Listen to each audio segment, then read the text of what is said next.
In other apocalypse stories, the main characters conquer goddesses, have children, and grow stronger. But in my apocalypse, not only did I turn into a goddess, my reincarnated enemy came back to conquer me. It made me want to curse that idiot author because when global disaster descended, all humans, animals, and plants either evolved or mutated, while humans who failed to evolve were destined to become terrifying zombies. The good news was that I evolved. The bad news was that I evolved into a woman and awakened the special ability of an invincible pregnancy body.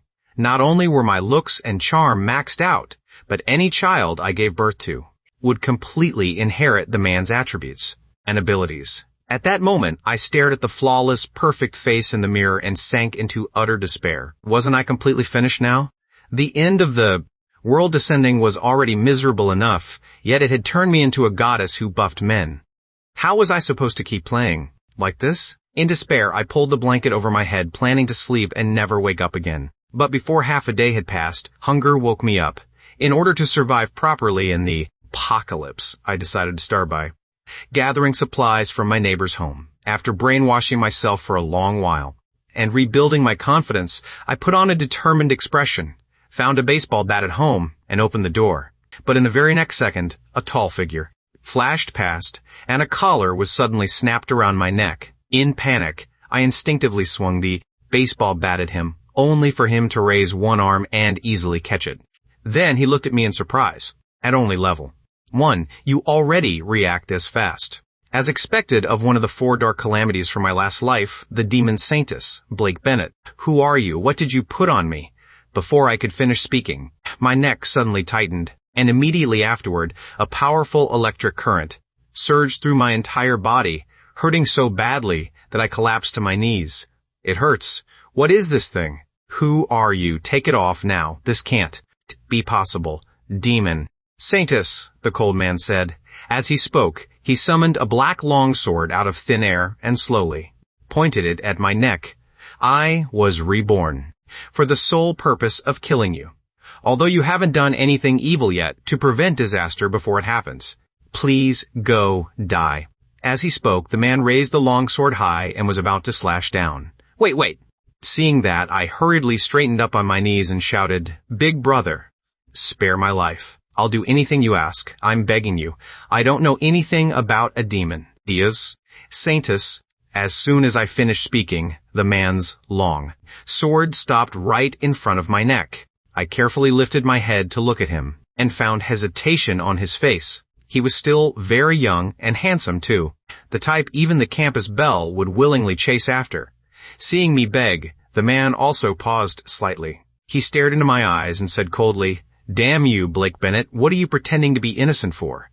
In your last life, you killed so many people, and now you want to play dumb and fool your way through it? Big brother, what are you even talking about? I'm not the Demon Saintess. Did you mistake me for someone else? I answered weakly in a small voice. You still don't understand what I mean? I'm a reborn person. I've already experienced the apocalypse once. In your last life, a vicious woman like you was one of the most hated cult leaders in central China, and with your own strength, you wiped out several shelters with thousands of people. You even deliberately led zombie hordes to a rescue base and caused the deaths of more than 10,000 people. The man spoke in an emotionless voice. His gaze on me was icy from beginning to end. After hearing those words, I finally understood the situation and couldn't help biting my pink lips while silently cursing the author in my heart. Hey, are you kidding me? You're making me run into something like this too, you bastard. Author, why can my enemy from my previous life also be reborn and come back? Fine, reborn is one thing, but he can. Find me this quickly too? How am I supposed to play now? How could I possibly beat a reborn person? Unless I take advantage of him not paying attention and sneak attack him. Thinking of that, my expression gradually became serious, and my small, restless hand secretly reached toward the baseball bat. But unexpectedly, before my movement was even halfway done, the man in front of me immediately turned cold-eyed. He kicked the bat on the ground far away, then grabbed my hair and said viciously, Vicious woman, sure enough, you deserve to die. You actually still want to sneak attack me. Hey, don't pull my hair. What exactly does this pervert want to do? It hurts. It hurts. The man's strength was strangely great, With just a light tug, he dragged me flat onto the ground. I was both anxious and furious inside. In desperation, I could only grit my teeth and shout without caring about anything. Why can't I sneak attack you? A bastard like you wants to kill me whenever things don't go your way. Why am I not allowed to sneak attack you? What do those confusing words about your last life and the future have to do with me? I haven't done any of it. If you kill me like this, how are you any different from those cult thugs you mentioned? Hearing that, the corner of the man's eye twitched slightly, after living again. He had already made up his mind to live for himself, level up alone, and become a peak powerhouse of the apocalypse. Therefore, eliminating the enemies who had blocked his path in his previous life was also necessary. So after sensing that familiar aura, he immediately rushed over, only wanting to finish off that hateful woman early. But what the man had not expected was that the Demon Saintess at this moment was nothing more than an ordinary girl. Not only did my strength pose no threat to him, but morally speaking, there was nothing to blame me for. On top of that, I looked extremely pitiful, making it very hard for him to kill an innocent woman. Fine, I can spare you. After hesitating for a long time, the man finally sighed. But while you may be spared death, you cannot escape punishment.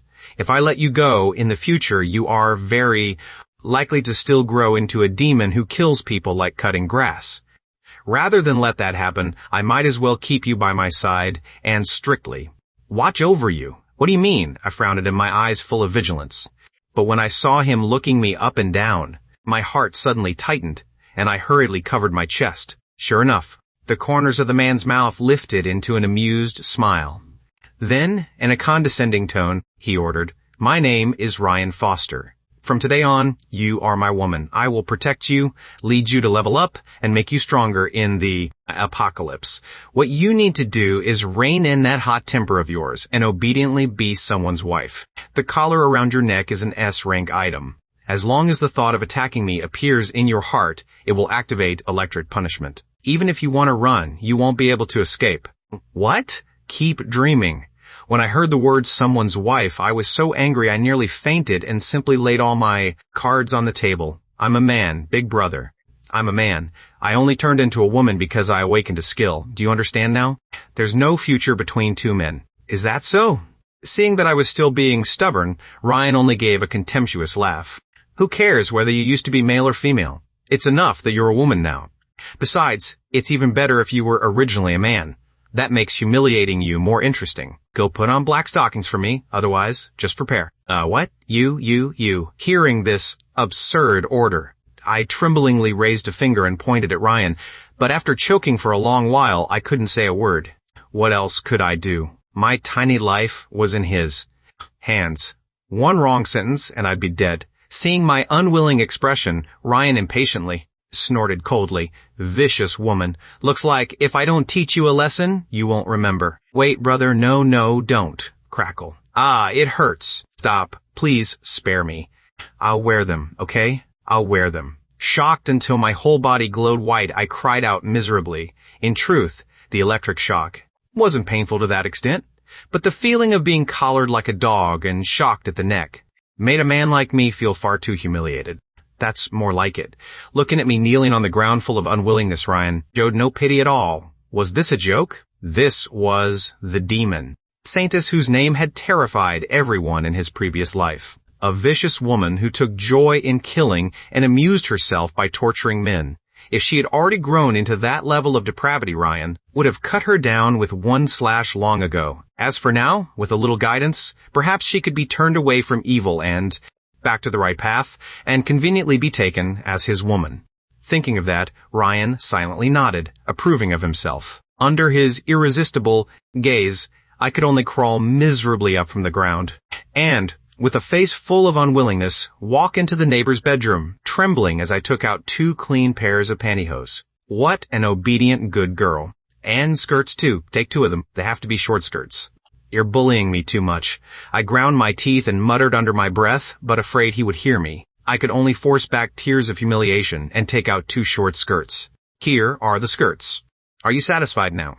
I puffed my cheeks in anger and held up the clothes, my small eyes full of fury, resentment, and pitifulness. Seeing me like this, Ryan, who had always looked disdainful, suddenly froze, feeling as if something had struck his heart. In that instant, he actually felt this woman was both cute and pitiful, just as Ryan was stunned by my beauty. A sense of danger suddenly swept in. His gaze instantly turned cold as he looked down the corridor. "What is it?" Sensing that something was wrong, I hurriedly hid behind him. I saw Ryan raise his long sword, roll his wrist, and say coldly, "It's all because you shouted so loudly earlier." The zombies outside must have been drawn over. "Useless woman, go. Back to the room and stay there. I'll deal with them." After leaving behind those cold yet handsome words, Ryan leaped up and, through the gap in the stairwell, jumped straight down. Hearing that, I stood in place, the corner of my mouth twitching as I muttered, "Who's a woman? Who's a useless woman? Your whole family are women. Looking down on me, are you? Forcing me to wear pantyhose? Are you? Fine. While I have this chance, I absolutely have to think of a way to deal with you. Escaping definitely won't work." The apocalypse had only just begun, and Ryan had already found me accurately. That proved he definitely had a tracking skill. No matter how far I ran, I would be located easily. Since that was the case, there was only one thing for me to do right now. I immediately ran back home and rummaged through everything. In less than a few seconds, my eyes lit up. I grabbed a pair of scissors, then impatiently raised them, aimed at the collar around my neck, and forcefully cut down. I had to get this damn thing off first, then think of a way to sneak away after he came back. Just as the corner of my mouth lifted in a smug smile, thinking I could escape his control, the collar immediately activated its punishment mechanism and caught me completely off guard, making me scream miserably on the spot. A dazzling white light burst from my whole body. I'm dying. My screams echoed through the corridor. Severe pain spread from my neck through my entire body, agony like being sliced by 1,000 blades. It was worse than death. Only when I was about to faint did the terrifying current finally stop. Smoke rose from my head, and I lay on the ground staring wide-eyed at the ceiling, my face full of disbelief. So that kid had been holding back just now. The true voltage of this thing was actually that terrifying. I almost went to meet my ancestors, I thought despairingly. It seemed I couldn't run. I could only temporarily endure humiliation and stay by his side. But don't think I'll give up, as long as I find a way to level up. There will come a day when I take this collar off and get revenge. Just wait. A determined light flashed in my eyes. But right then, a strange sound suddenly came from outside the door. I looked toward the door and saw a zombie with only its upper half left slowly crawling into the room. Oh no, I forgot to lock the door. The instant I saw the zombie, I couldn't help cursing inwardly. Then hurriedly grabbed the sofa beside me, trying to rely on my arm strength to pull myself up.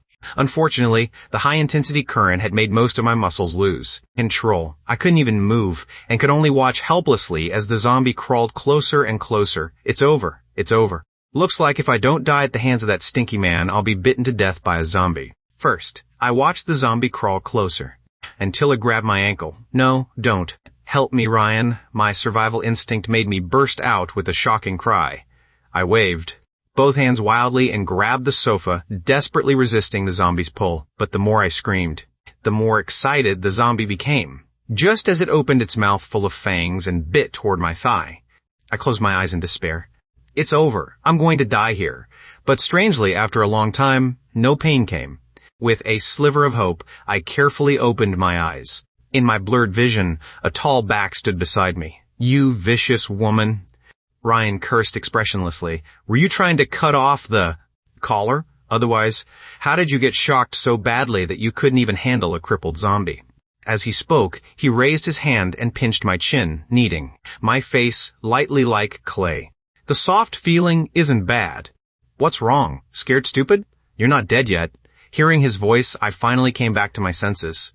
After waking up fully, I realized that the zombie had already died miserably.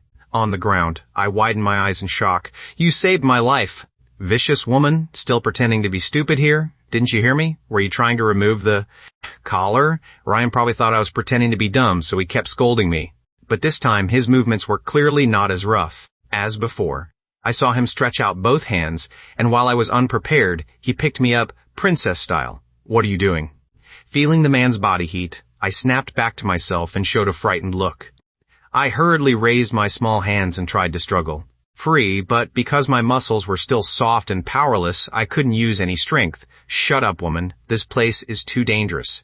I'm taking you to my base. After that, we'll have a proper biological exchange. What did you say? Put me down. I told you I'm a man, you pervert. Hearing those words, my small face went pale with fear, and I could only wave my weak limbs and struggle. My fair legs kicked wildly in the air, while Ryan became even more pleased. I told you, that's exactly what makes it better. You're a woman now. As long as you're beautiful, that's enough. Someone with a special constitution like yours will easily cause trouble in the future. Only by locking you in the basement and watching you will I feel at ease. Holding the beauty in his arms, he walked confidently. Ryan paid no attention to the zombies outside and swaggered straight into the street. Did you do all this? Being held in his arms, I looked left and right in shock. Before my eyes, blood flowed like rivers across the residential square, and corpses piled up like mountains at the building entrance. The scene was simply hell on earth. A wave of sorrow rose in my heart, but I was powerless and could only close my eyes and stop looking. Are you sympathizing with others again? Sensing the change in my expression, Ryan was extremely surprised. Because in his memory, the Demon Saintess, one of the 4 dark calamities, was a cruel and insane person who couldn't sleep unless she killed several men a day. But looking at me now, he couldn't help doubting his own judgment.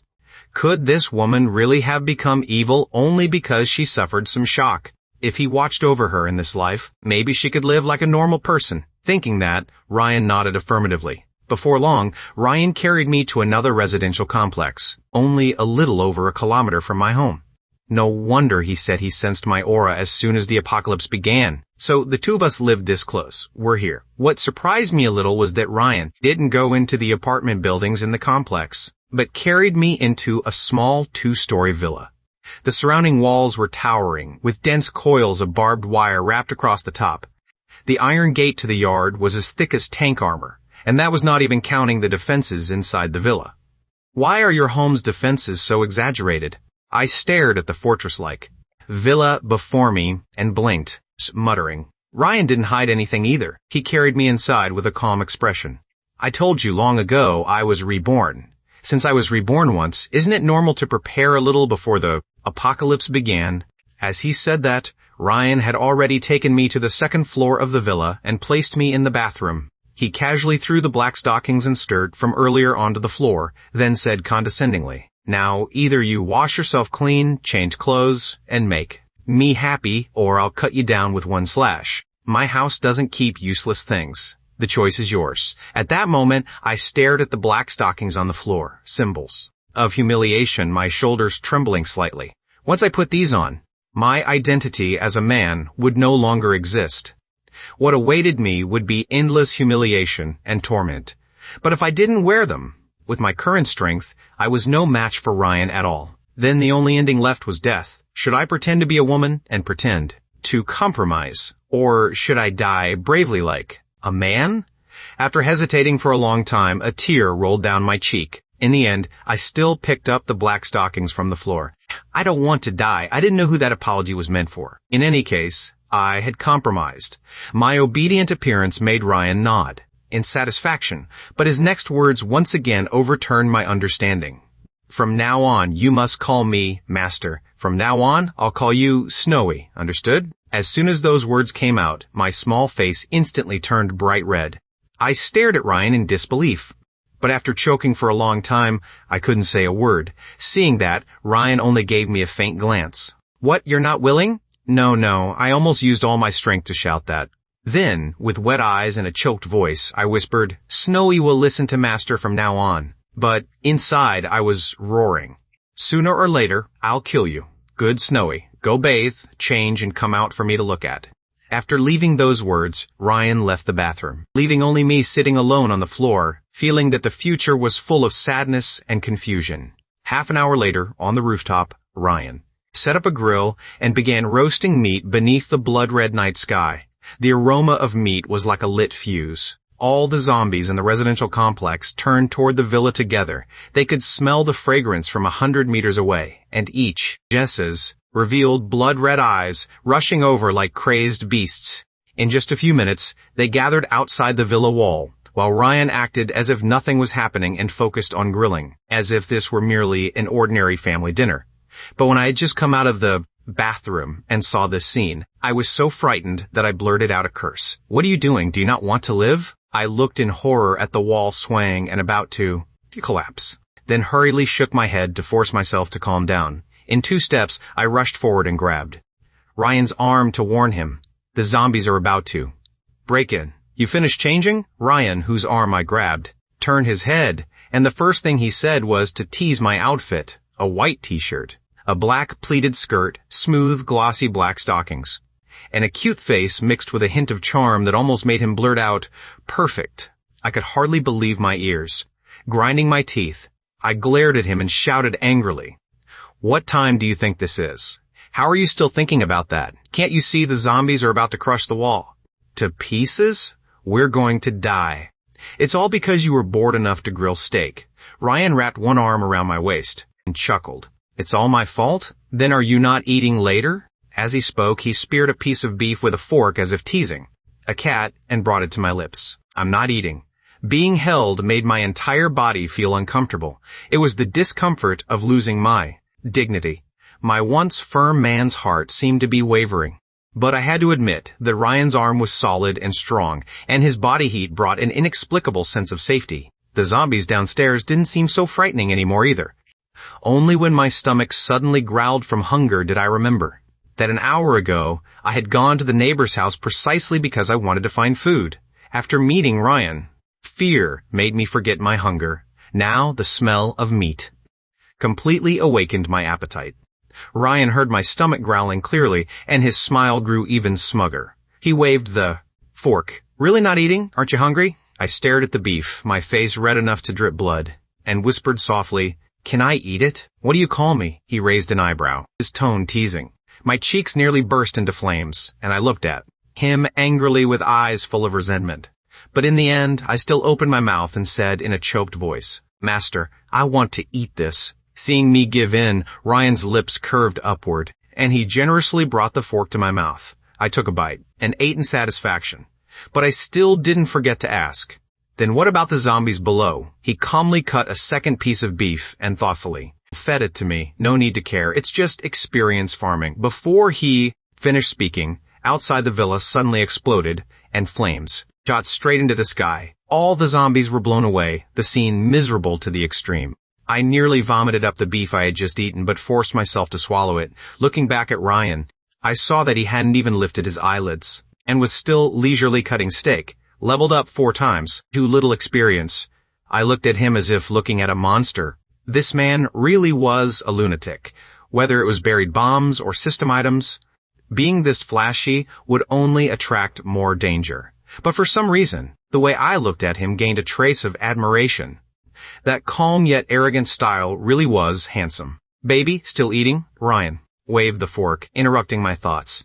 Only then did I realize I had eaten too much, while he hadn't touched a single bite. As if possessed, I asked, "Aren't you eating?" He silently drew out that void longsword, rolled his wrist, and said, "The bombs I bought weren't very good. A few of them still aren't dead. I'm going down to handle them." Right, the chives are mine. Don't steal them," I answered stupidly, and as soon as he jumped downstairs, my nerves tightened. While he wasn't here, I had to search the villa for any high-grade item that could cut off this collar. Opportunities had to be seized by myself. Before leaving, I casually took a few skewers of kidneys, eating while searching. The wardrobe was full of dark, wear-resistant clothes. The storage boxes were piled with electronic devices and strange tools. The kitchen freezer held lobsters and fresh vegetables. The basement was even more exaggerated. Explosives, gasoline, long knives, short knives, walkie-talkies, and even a homemade gun. He said he had only been reborn for 12 hours. Preparing like this was way too intense. I looked at the real gun in the corner, my eyes lighting up. I couldn't help touching it. Could this thing shoot Ryan dead? Where were the bullets? The moment I touched the gun, an electric warning suddenly came from the collar around my neck. Sorry, I panicked, unloaded the bullet, put it back, and fled the basement in a sorry state. Luckily, I reacted quickly. If I had been shocked, he definitely would have noticed. Just as I was secretly rejoicing, I saw Ryan walk up from the basement with a gloomy face. You went into my basement? I was just curious. I didn't touch anything. I only touched the gun. The chives you grilled are getting cold. I sat behind the sofa, trembling, but saw that he only sat down and picked up the chives. Calmly, terrifyingly calm. Come here and sit on my lap. I looked into Ryan's icy eyes. His tone was clearly so gentle, yet it carried an inexplicable hard authority. Sitting on a man's lap and being held like a wife or something. If I didn't agree, I'd be electrocuted. I couldn't resist Ryan's order.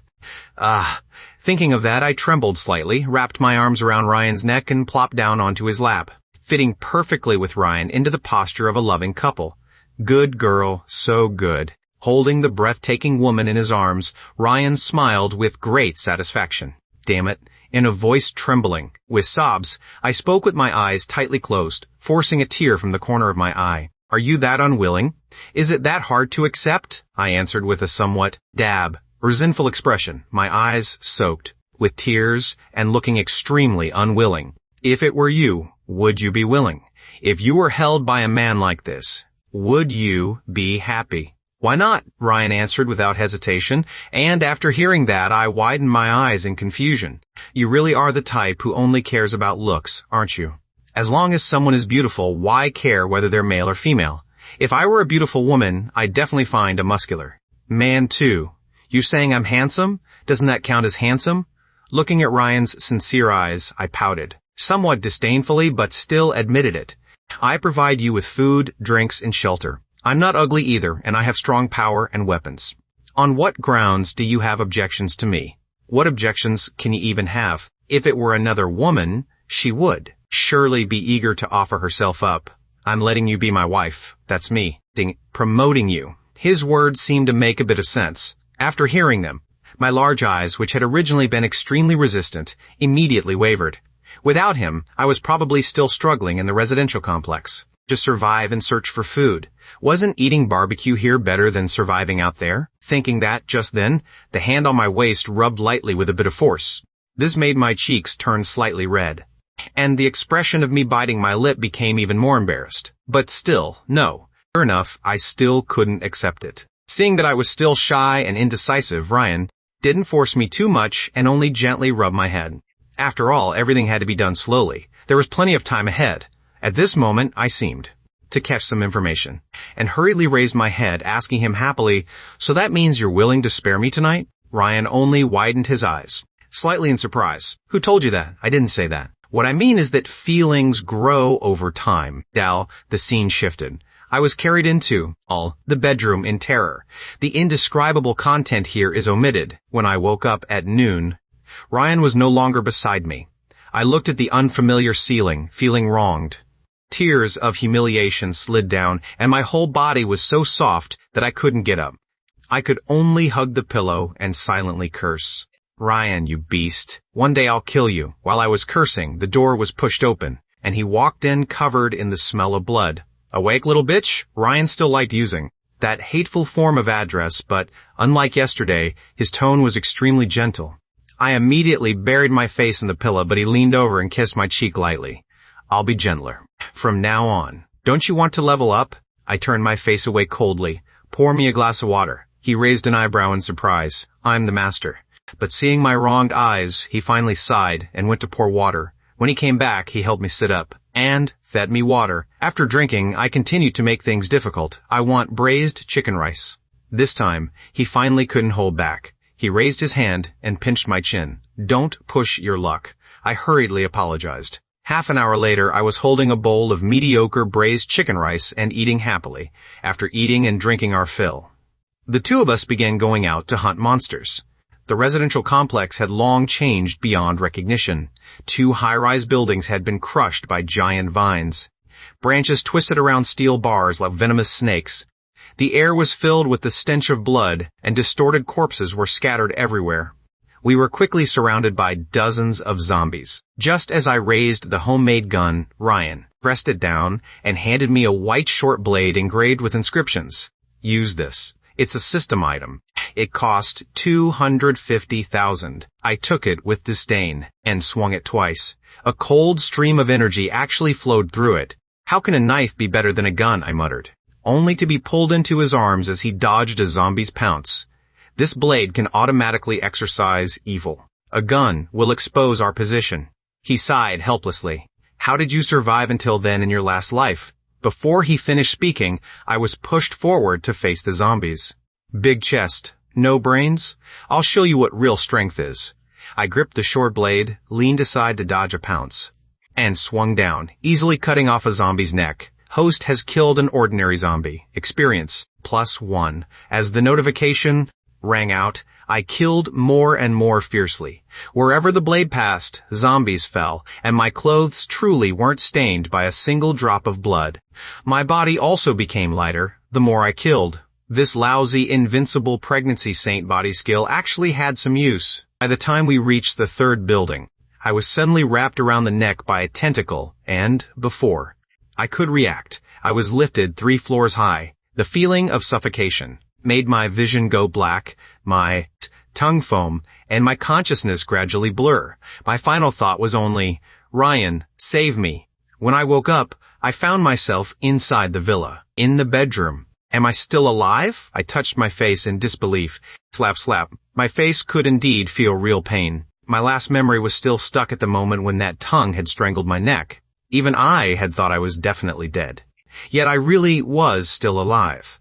In shock, I once again stroked my face. How exactly did I survive? I tilted my head slightly, revealing a confused expression. And my gaze toward Ryan also became complicated. Ryan, who was beside me, only curled his lips after hearing me mutter and said casually in a slightly disdainful tone, "Is there such a thing as fake living?" When he said this, Ryan's face was full of disgust. But within that disgust, there were traces of concern. My mind was still blank, so I could only look dully at my hands and then mutter, "You saved me again." It was convenient, Ryan said indifferently. After speaking, he didn't forget to hand me a spatula. "I still need you to do housework for me. As my household maid, you're still somewhat useful for now. Get up and cook, cooking lady, this guy." I had originally wanted to say a few words of thanks, but the moment he said that, my anger surged up, and I directly clenched my small fists and began to retort, "Ryan, you really are hopeless. A dog's mouth can't grow ivory. I wasted my feelings just now, so in the end, you only saved me because you wanted me to cook? You really deserve to die, idiot." Looking at my angry appearance, Ryan only faintly threw back one sentence, and didn't forget to give me a disdainful look. That's why I said the bigger the chest, the smaller the brain. Even you can't escape this rule, woman. Who are you calling brainless? And I'm not a woman. You're a man, but this is my first time seeing, a man this pretty and soft. White stockings suit you very well. You. When speaking to Blake Bennett, Ryan always carried a calm, superior demeanor from beginning to end, without the slightest ripple, like a mature man looking at his silly wife at home. And the calmer he was, the more irritated I became. That irritation was something even I couldn't explain. I only vaguely felt as if Ryan had me completely in his grasp. Damn it, so damn hateful. I ground my teeth in my heart. My eyes looking at Ryan were full of unwillingness, but I didn't dare curse him to his face. It was one thing that my strength wasn't as good as Ryan's, but why was my mouth not as good as his either? Had all those years of being a keyboard warrior gone to waste, or had these 2 lumps really stolen the nutrition from my brain? Thinking of that, I angrily lowered my head and looked at my chest. These useless things shouldn't exist at all. I have to lose weight. What are you standing there in a daze for? Hurry up and get into the kitchen, useless little bitch. I was planning to take you to level 5. But after killing only a few zombies, you got strangled unconscious by a DJ monster. I can't even be bothered to say how useless you are, useless little bitch. After hearing those words, I slowly widened my eyes and raised my hand, wanting to claw Ryan's face. I'm not a useless little bitch. Take back what you said, or I'll crackle. A string of saintly electric sounds suddenly rang out, and the hand I had planned to use to claw Ryan's hair froze in midair. Ryan only glanced at me, then curved his lips and said smugly, "Aren't you going to get into the kitchen?" "Yes, master." Tears had already appeared in my eyes, and I could only puff my cheeks and say it in humiliation. Seeing that, Ryan laughed again, rubbing his wife's head, while nodding in great satisfaction. "That's more like it. He's bullying me too much. He really is bullying me too much. Hearing Ryan's smug tone, my eyes were watery, and even the hand gripping. The cooking spatula was trembling. You like eating, right? I'll poison your dinner later. Poison you to death, bastard. Crackle, crackle. Before I finished thinking that, the electric light on the collar flashed again. Then the scene shifted. 1 second, Blake Bennett was still cursing fiercely in his heart. And the next second, he was kneeling on the ground, completely bowing to Ryan. I'm sorry, master. I shouldn't have cursed you in my heart. I'll go cook right away. Please don't punish me. Good that you know. Crackle. The electricity on the collar finally dimmed, but at the same time, a clear tear slid from the corner of Blake Bennett's eye. My dignity, my life, were completely finished. Right then, a burst of urgent knocking came from the door. I was holding the cooking spatula and had already resigned myself. But before I could enter the kitchen, the knocking downstairs yanked me forcefully. Back to reality. Hearing the sound, Ryan reacted very quickly, standing up and raising his hand to embrace my body. Afraid I would do something that let the people outside hear me. Zombies wouldn't knock. Whoever could knock like this had to be other survivors in the residential complex. On the other side, seeing that there was no response from inside the villa for a long time, the knocker actually stretched her voice and shouted toward the villa in the shrill voice of a middle-aged woman, Ryan. Ryan, are you there? I know this is your house. Hearing that call, Ryan had roughly guessed the other party's identity, so he asked a question back downstairs. The moment his words came out, a wave of whispered discussion immediately sounded outside the door, men and women both, their tones serious and vaguely seeming to discuss the supplies in the villa. Hearing it made me nervous, and my small hand tightened around Ryan's clothes. Their whispering quickly produced a result, and that middle-aged woman shouted again. Compared with before, her tone had softened a lot, but it had become even more fake and unpleasant. Look at you, child. Why don't you remember things? I'm Mrs. Young from the neighborhood committee. Everyone in the neighborhood has organized a survival team. Your house looks very safe. We decided to use your house as our base. Mrs. Young began knocking on the door again and urged him in an extremely anxious tone. Do you hear me, Ryan? If you hear me, answer. Hurry up and open the door. We need to come in. The rapid knocking was sharp and piercing. If Ryan hadn't forgotten to lock the door when he returned, these people probably wouldn't even have been able to enter the yard. After hearing the woman's words outside, my brows furrowed slightly, revealing a cute expression like a beautiful older sister deep in thought. Strange. Why do I feel like they don't seem like good people? Did you meet these people in your last life too?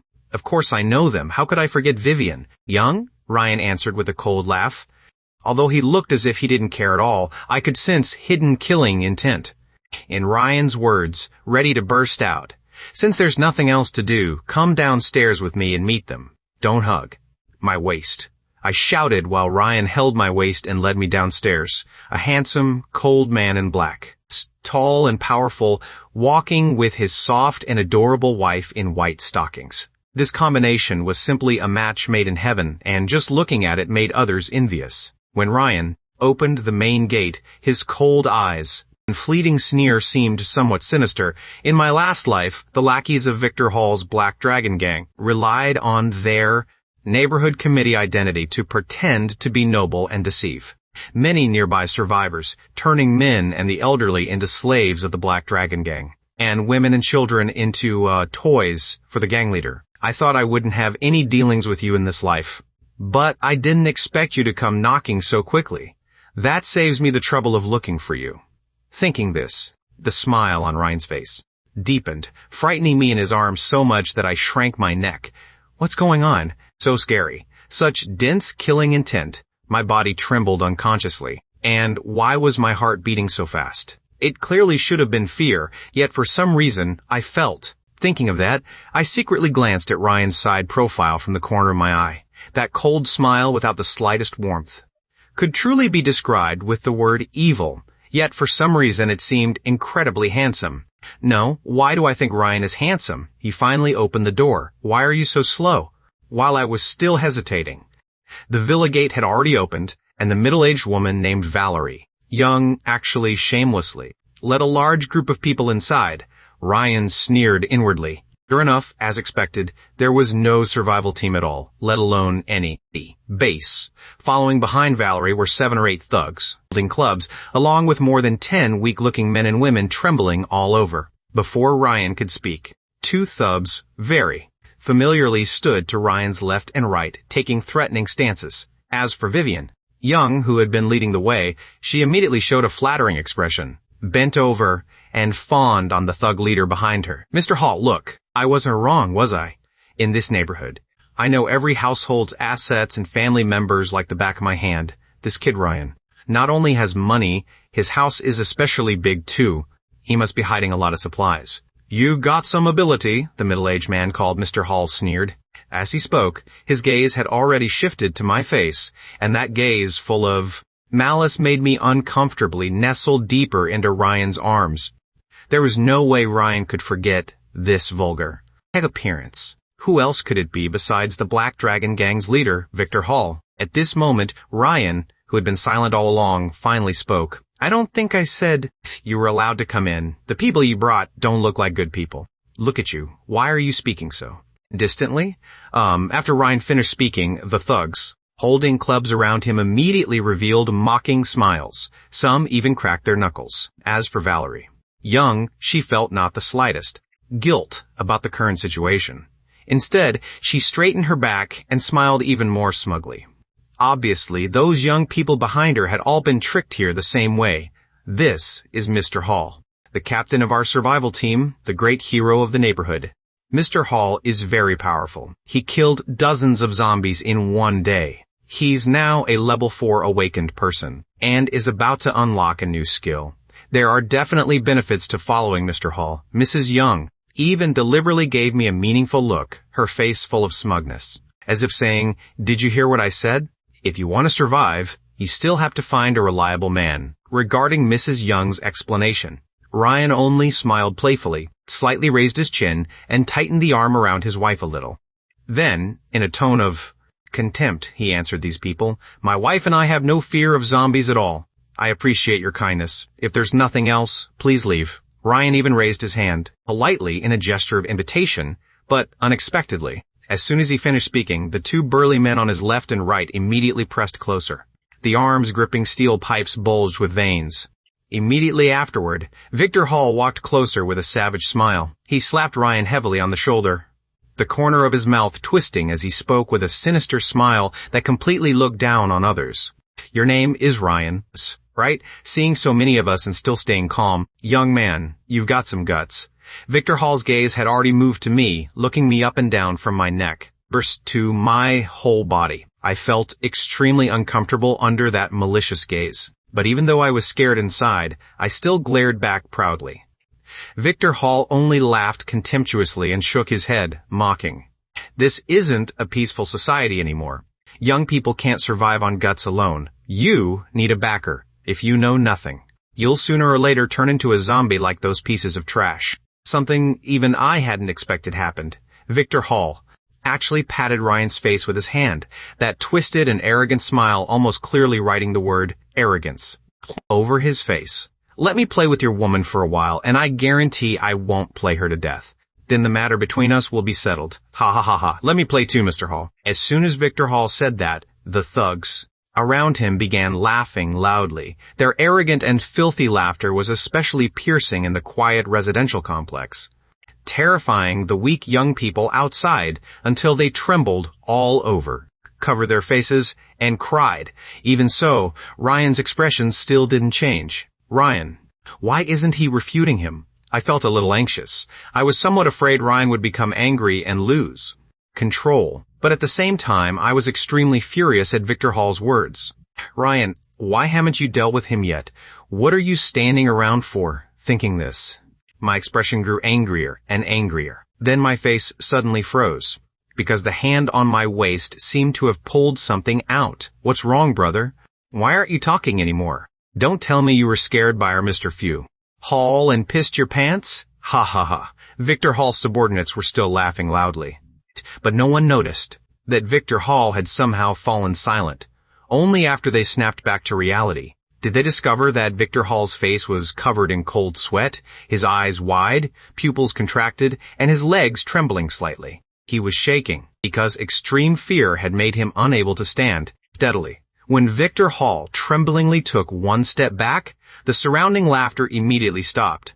Everyone looked toward Ryan as if they had seen a ghost.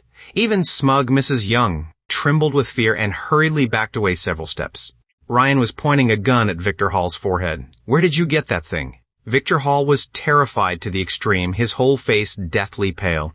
His hands began trembling uncontrollably, and his legs also began shaking unconsciously. But the hard gun muzzle was pointed straight at his forehead, leaving him unable to run even if he wanted to. Looking into Ryan's cold eyes at this moment, Victor Hall finally understood why the other party could be so calm, so disdainful, using a gaze that looked at trash to view all of them from beginning to end, because from beginning to end, Ryan had never put them in his eyes at all. "That thing of yours has to be fake," Victor Hall shouted, refusing to believe it. Although he said that, his body didn't dare move, and he could only shout to give himself courage, seeing him like this. Ryan, who had always been cold, suddenly laughed. That seemingly casual smile revealed the contempt of a king. Like a higher being looking down at ants crawling beneath his feet, his domineering aura fully exposed. Hearing this laugh, Victor Hall's expression immediately changed. He actually instantly abandoned his earlier arrogance and opened his mouth to beg Ryan, "Wait, I was wrong. I admit I was wrong, okay?" With a loud bang, his head exploded. Mrs. Young hugged her head and screamed on the spot. The surrounding thugs were so frightened that they retreated several steps. As Victor Hall's corpse fell, everyone froze in shock. They had never seen what it looked like for someone's head to be blown apart by a gun. Looking at Victor Hall on the ground, completely dead, without the slightest movement, all the thugs couldn't help inhaling sharply. Their faces were even paler than Victor Hall's had been earlier. Because Ryan, wearing a cold smile, had already aimed the gun at the next person. After Ryan finished dealing with the Black Dragon Gang, the people who had been imprisoned, the Black Dragon Gang immediately fled in panic, but no one noticed that among them were two cute girls in black stockings, dressed eye-catchingly and extremely beautiful, who were currently hiding in the alley behind the building next door. The two held their phones, their faces full of secret delight, searching for something in their contacts. "Ryan, I remember he should be back up. Tire number 4. I told you, it's the guy who gave you flowers 2 years ago. I knew it was him. As long as you put in a tiny bit of effort, isn't a mere Ryan easy to handle? Drive that woman out of the villa, and then the supplies, guns, and all that will belong to us. Having him protect us is 100 times better than those useless people in the neighborhood," the girl muttered excitedly. As for her best friend, Nora beside her, a sly smile also gradually appeared on her face. "So it's her. How troublesome. Although I don't really care about those supplies of yours. For the sake of you having some ability and even a gun, I'll reluctantly give you a little kindness." Ryan had just woken up and was touching the face of the person beside his pillow, planning to kiss them, when the phone by the pillow suddenly vibrated. "Someone is actually contacting me?" Ryan was a little surprised. He knew very well that he was the type who acted alone and had basically no friends who would take the initiative to find him. But out of curiosity, Ryan still picked up the phone, using his left hand to soothe the person beside him while using his right hand to swipe and tap on the screen. It turned out a girl on WeChat had messaged him. Her nickname was Little White Rabbit Candy. "Are you awake? My best friend and I are so scared. Can we come stay with you? Boo-hoo." Looking at the cute, coquettish text on WeChat, Ryan narrowed his eyes in confusion. He looked it over several times before confirming he hadn't misread it. "Did I sleep so deeply I lost my mind? Why does this feel like something that shouldn't be said in the apocalypse?" So he quickly replied on WeChat, "What rare species are you? It's Nora.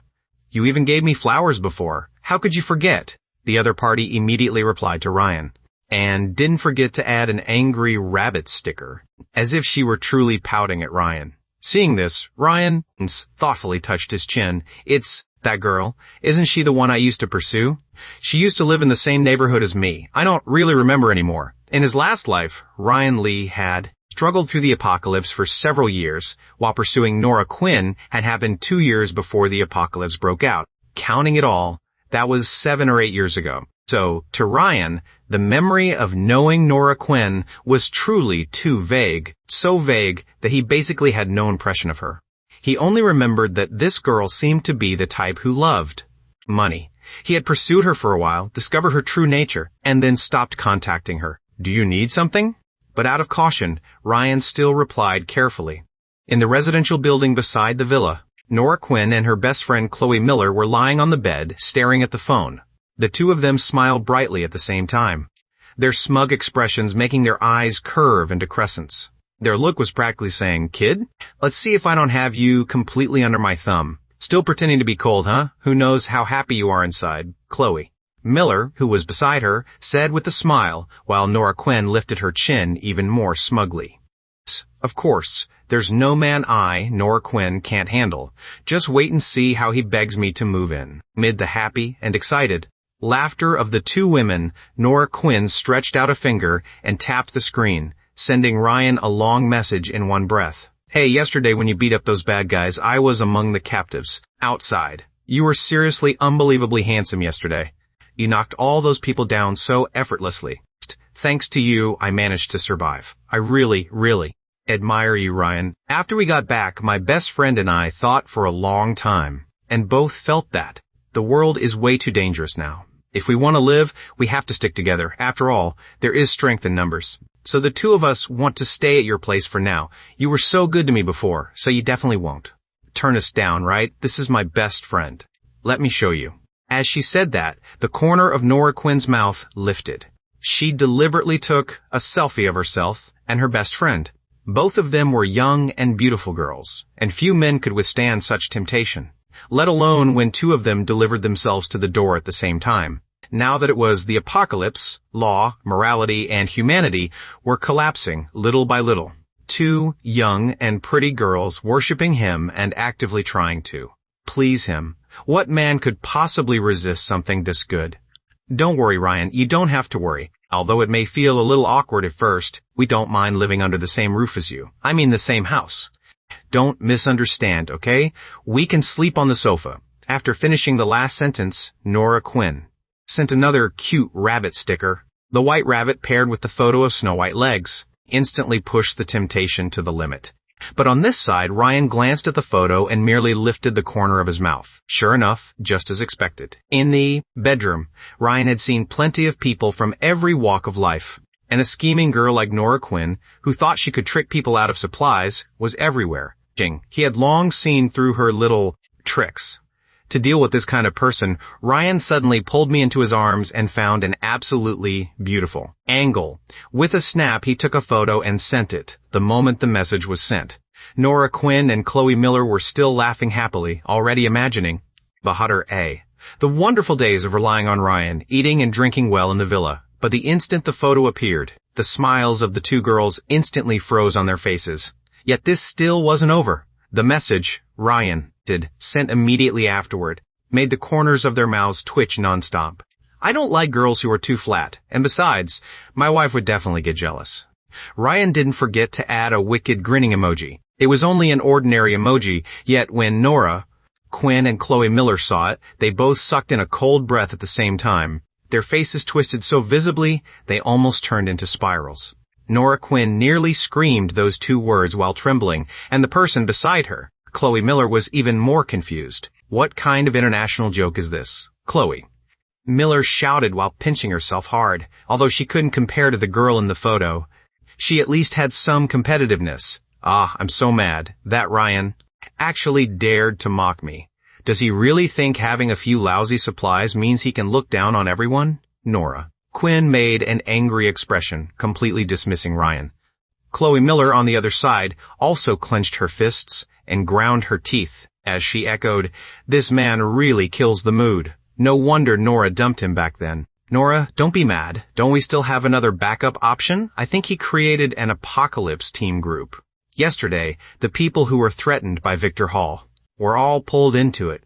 With so many people sticking together, it must be more reliable than Ryan, right? There will come a time when he begs us. As she said this, Chloe Miller lifted her chin arrogantly, as if being allowed into that apocalypse team group was something that brought glory to her ancestors. In reality, it was nothing more than a WeChat group created by a bunch of survivors who were greedy for life and afraid of death. But on this side, when she heard the words Victor Hall, Nora, Quinn still couldn't help trembling. She and Chloe. Miller had been captured by Victor Hall yesterday, and more than 10 thugs had stared at them with drool practically dripping from their mouths. If Ryan had not acted, the two of them would have suffered that night. Thinking about it this way, how could those young people who had been scared witless by Victor Hall have the ability to protect them? In Nora Quinn's eyes, they were all trash. Ryan, who had a house, a gun, and supplies, was still more reliable. Maybe I should probe a little more. After struggling with herself for a long while, Nora Quinn picked up the phone again, her face still carrying anger. But for the villa and supplies, she could only grit her teeth and type a line. "It's okay, Ryan. Just ask her to help us." "A little. My best friend and I really have nowhere else to go." After typing it, Nora Quinn added a pitiful, wronged emoji. In her heart, she was still certain that after saying this much, no man could refuse. But soon, a new WeChat message appeared. It was Ryan's icy reply. "My wife is awake. I have to make breakfast for her." The moment those words appeared, Nora Quinn suddenly took a deep breath, then stomped her feet in rage and cursed loudly. "You don't know how to appreciate kindness. Just you wait." I lazily opened my eyes and found Ryan looking at me with a doting gaze, his hand still constantly stroking my hair. Although it still felt strange inside, this warm embrace somehow filled me with a sense of security. "Maybe this isn't so bad," I quietly muttered in my heart. But very quickly I firmly shook my head. I can't be fooled by appearances. I must find a way to turn back, become strong, and, for now, I'll just pretend a little first so he won't bully me again. Thinking of that, I immediately put on the gentle and obedient look of a kitten, looked at Ryan, blinked, and said softly, "Master is awake. Let me make breakfast for you." Ryan smiled faintly. "I'll make breakfast, but in exchange, when we go out to kill zombies today, you have to obediently listen to me." For some reason, my cheeks suddenly flushed. I clearly should have hated this feeling. I clearly should have been angry about this humiliation, but why was I in a fairly good mood? "We'll leave after eating," Ryan said while stuffing bread into his mouth. A moment after swallowing the bread, he was already standing at the top of the stairs, checking the gun in his hand. On the other side, I was still sitting at the dining table nibbling bread, my eyes shining with a small bit of happiness as I smiled with crescent eyes, looking extremely adorable. I finally lived somewhat like a human in this house. I wore a proper black tank top and a pair of small white shoes that were both pretty and durable. I felt full of youthful energy. These slender arms and legs were really amazing. My body was indeed too perfect. While chewing breakfast, I propped up my hand and admired my small hand. As for why I could wear such light clothing, I could only say Ryan's conscience had awakened, seeing me swinging my shoes at the dining table and smiling foolishly. Ryan impatiently urged me, over and over again. As for me, after hearing Ryan's orders so much, I had long stopped being as timid as when we first met. Instead, I swung my chopsticks and smiled under my breath. "You have to chew carefully and swallow slowly. Look at you eating like you're fighting a war. Can your stomach even digest that? You're wasting a good meal. You always have something to say. You can even turn breakfast into an entire scripture." Ryan's phone suddenly rang again, since he still had to wait for me to finish dragging my feet. Ryan simply sprawled on the sofa and scrolled through his phone. Seeing his lazy appearance, I immediately perked up. My little gossiping eyes, "What are you looking at? After the internet came back, is there an official announcement? You've been poking the screen for half an hour this morning." Those people pulled me into a WeChat group. As soon as he said that, the curiosity in my eyes grew even stronger. So I moved closer to the sofa, knelt upright, and poked my little head toward Ryan's phone. What group is so interesting? Let me see. Ryan very naturally raised the phone higher. The moment my gaze landed on the screen, I was instantly left speechless. Longview.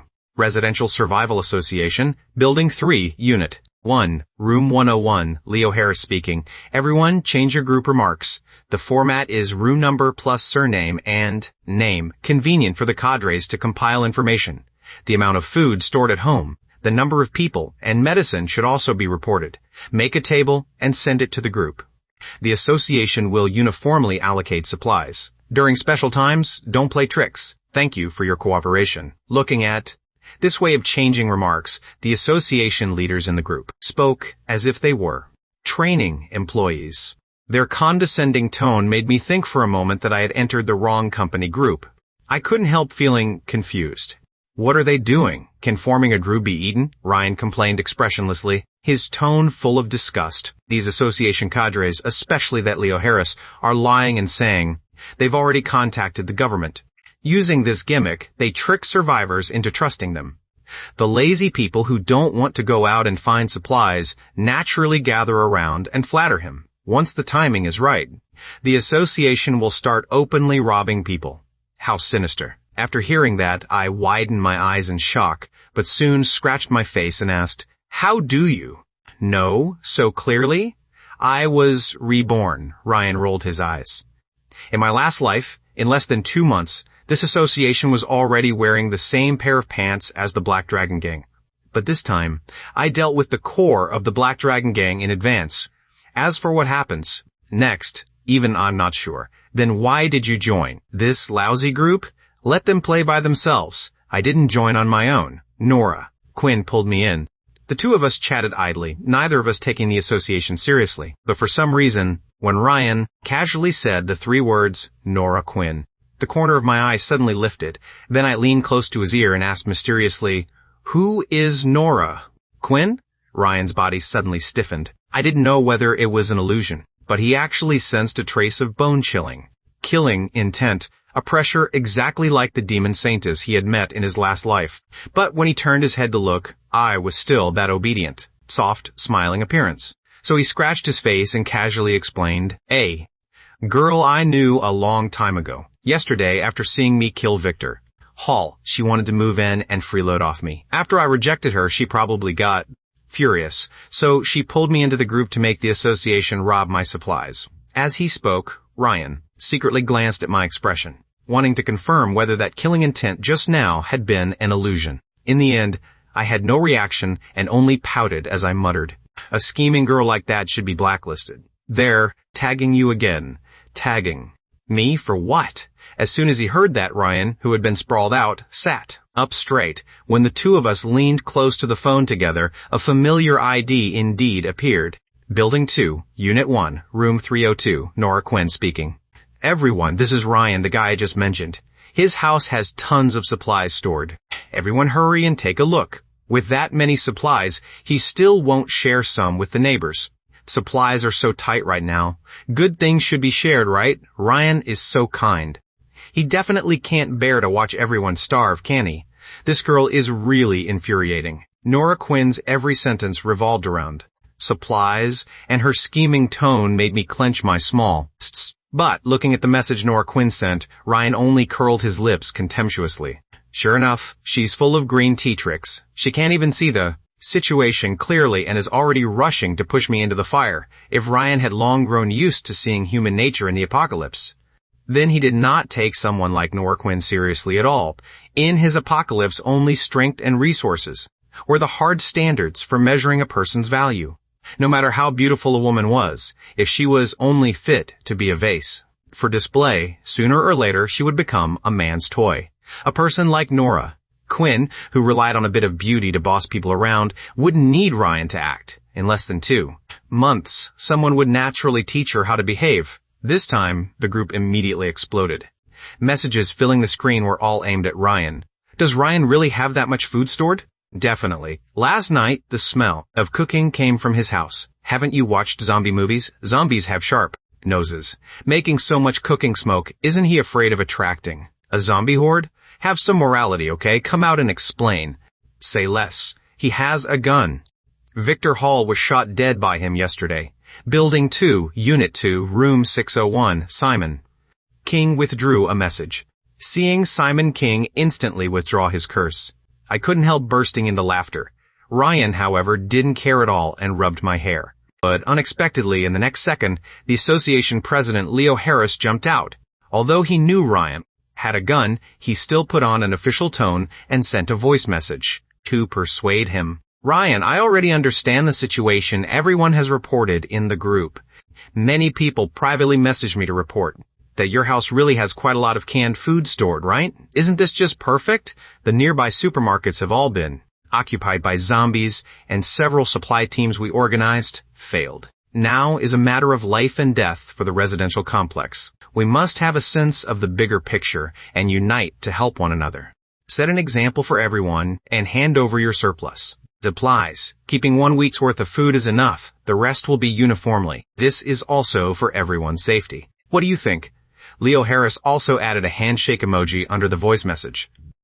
Basically giving Ryan no chance to refuse. No chance to refuse. Looking back at our side, after Ryan and I finished listening to the voice message, we almost simultaneously showed blank expressions, the corners of our mouths, twitching nonstop, our eyes looking at the phone as if looking at an idiot.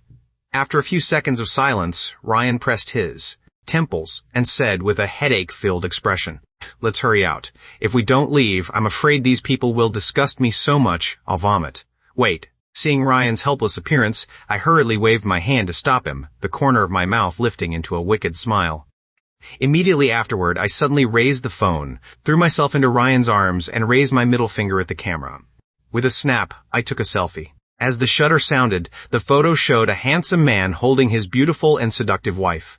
I immediately threw the photo into the group, then used Ryan's WeChat to tag that Mr. Harris, who didn't dare kill zombies and only knew how to stretch out his hand begging for food. My wife says, "Go eat shit." The whole group exploded. The very next second after I sent that line, the entire WeChat group fell into a storm-like, heated discussion. Damn, that's awesome. He actually dared to curse the president to his face. I don't want to hand over supplies either. I didn't even dare say it just now. Ryan really is ruthless. As expected of Ryan with a gun. Can I come rely on you? Ryan, just give me 1 bite to eat and that's enough. One sentence made quite a few people in the group start worshiping Ryan. In truth, many people had never met Ryan. But just hearing that he had dealt with Victor Hall's thugs was enough to earn their admiration. President, don't be angry. There's no need to bother with him. I'm willing to hand over supplies. I'm an active member. Since there were people who worshipped Ryan, naturally, there were also those who envied Ryan and flattered whoever had power. After a group of fans cheered, happily, the style of the group was once again seized by the association members. That's right. Does he think he's so great? He only got lucky and stockpiled supplies. So what if he dealt with Victor Hall? If I had a gun, I could do it too. People like him are selfish and think they're special. They have no sense of unity and basically won't survive. Just let him fend for himself. What's he showing off for, selfish bastard? The group chat had already devolved into nonstop insults. Meanwhile, back at the villa, Ryan had wrapped an arm around my slender waist and pressed my head down while my eyes were full of clear, innocent confusion. Is it not okay for me to use your account to show off in the group? I blinked and asked back. Seeing that I showed no remorse at all, Ryan wanted to pinch my face as punishment. But after thinking carefully, this morning, he seemed to have mocked Nora Quinn in a similar way.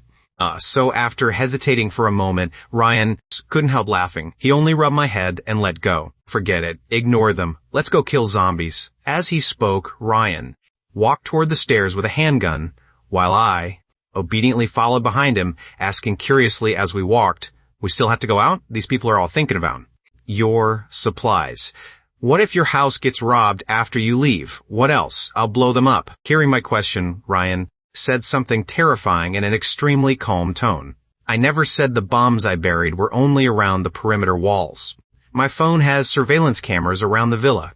Anyone who dares enter my house can wait to be blown to death." Huh? Where did you get so many weapons? Didn't you say you only had 12 hours to prepare after being reborn? Idiot. The money was brought back in my system space. After explaining these things, the two of us had already reached the yard outside, but my cheeks puffed up slightly, as if I was still brooding over the word idiot. On the lawn was the motorcycle Ryan had prepared before the apocalypse. In addition, there was an RV, a sedan, and a pickup truck parked in the backyard, so they could be used at any time. Handing me a helmet, Ryan patted the seat, signaling for me to get on. But when I saw the motorcycle, I hesitated, looking at the expensive and luxurious black two-wheeled lighter in front of me. With winding lightning patterns against a mysterious black body, it looked domineering and cool.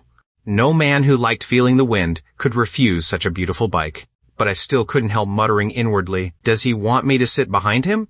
but then I'll have to hug her, right? Although after 2 days together, this level of hugging and clinging had almost become something I was used to. Asking me to act that intimate outside was still really a little embarrassing.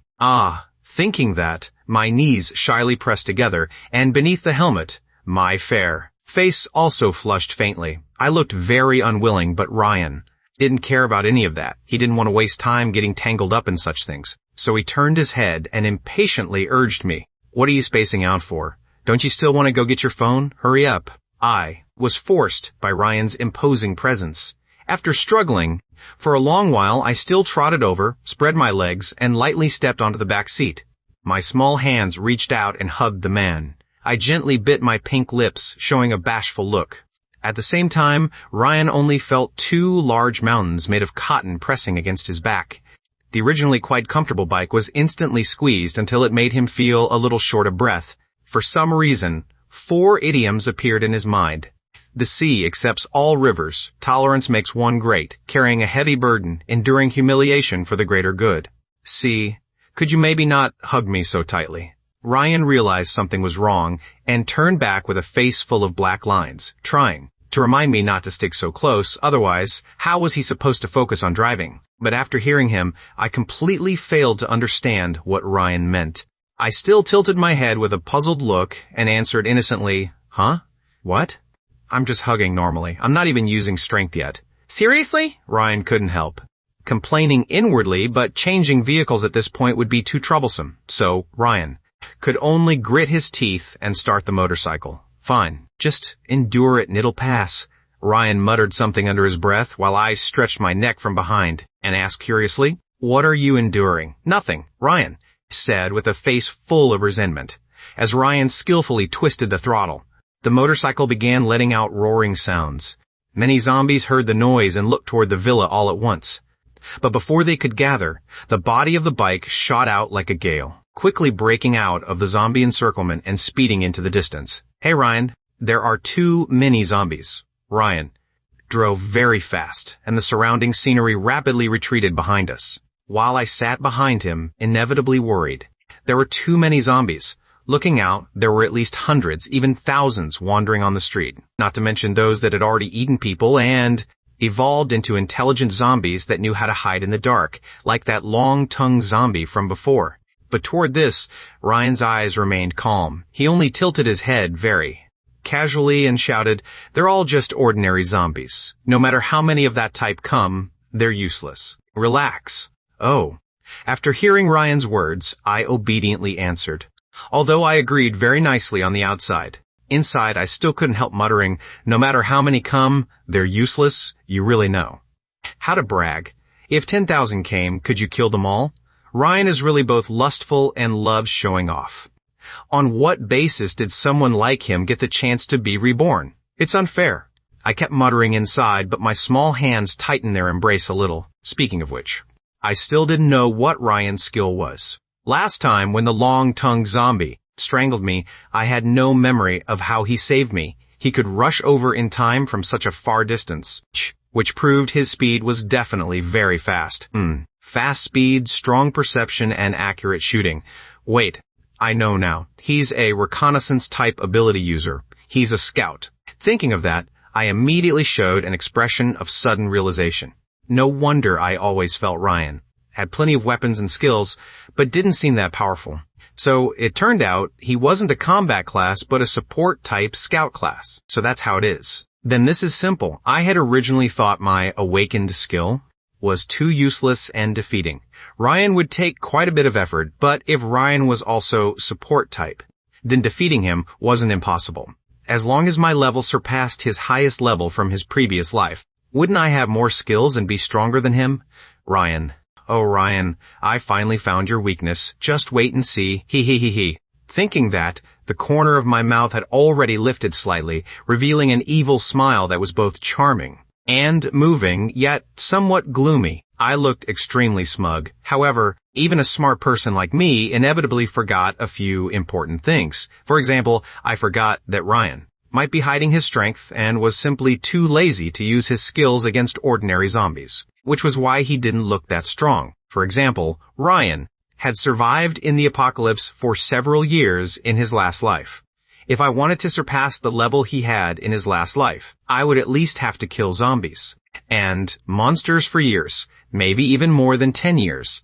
By then, the kids could probably buy soy sauce on their own. What meaning would defeating Ryan even have then?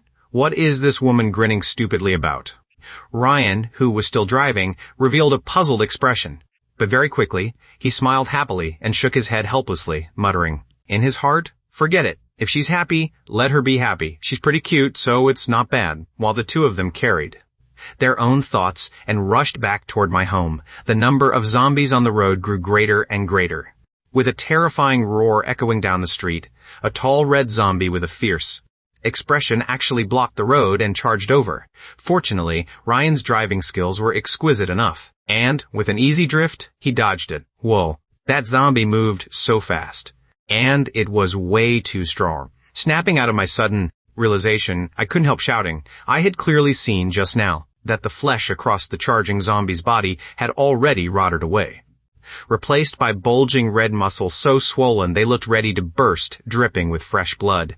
Its muscle fibers were even more terrifying than a human anatomy model in a biology textbook. It's a stage 2 awakened zombie. This time, there's experience to take. Ryan said calmly as always, stopping the motorcycle at the roadside while he spoke, causing the hundreds of surrounding zombies to turn their heads at the same time. Low growls in the air immediately multiplied. The zombies smelled humans and their eyes reddened, each one like a pack of wolves that hadn't eaten meat in days, opening bloody mouths and rushing over with fangs and claws bared. Seeing this, I hurriedly shrank my neck and lay on Ryan's back like a kitten, but Ryan didn't care at all. He only got off the bike and said very calmly, the ordinary zombies are yours. Leave the big one to me.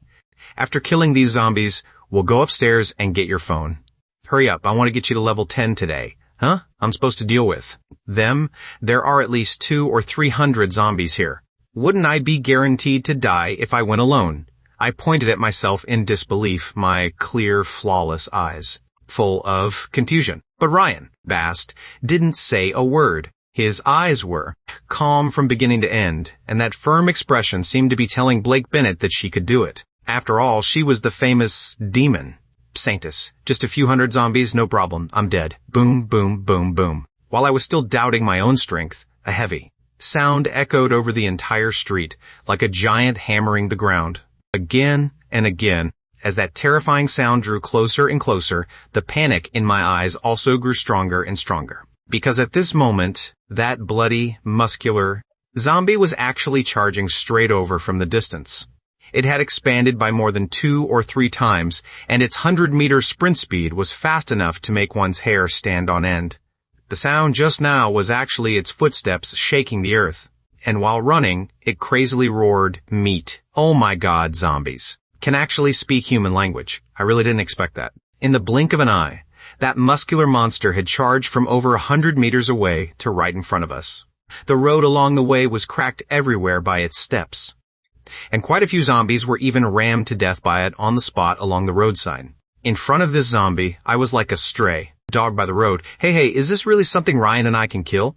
Facing such a terrifying monster, even I couldn't help feeling worried. But when I blinked and looked over at Ryan, there wasn't the slightest panic on his face. He only casually strapped on his black blade and handgun, leaving behind a handsome back as he turned and walked away. I'll deal with it. You be careful on your own. Don't get taken out by small monsters again.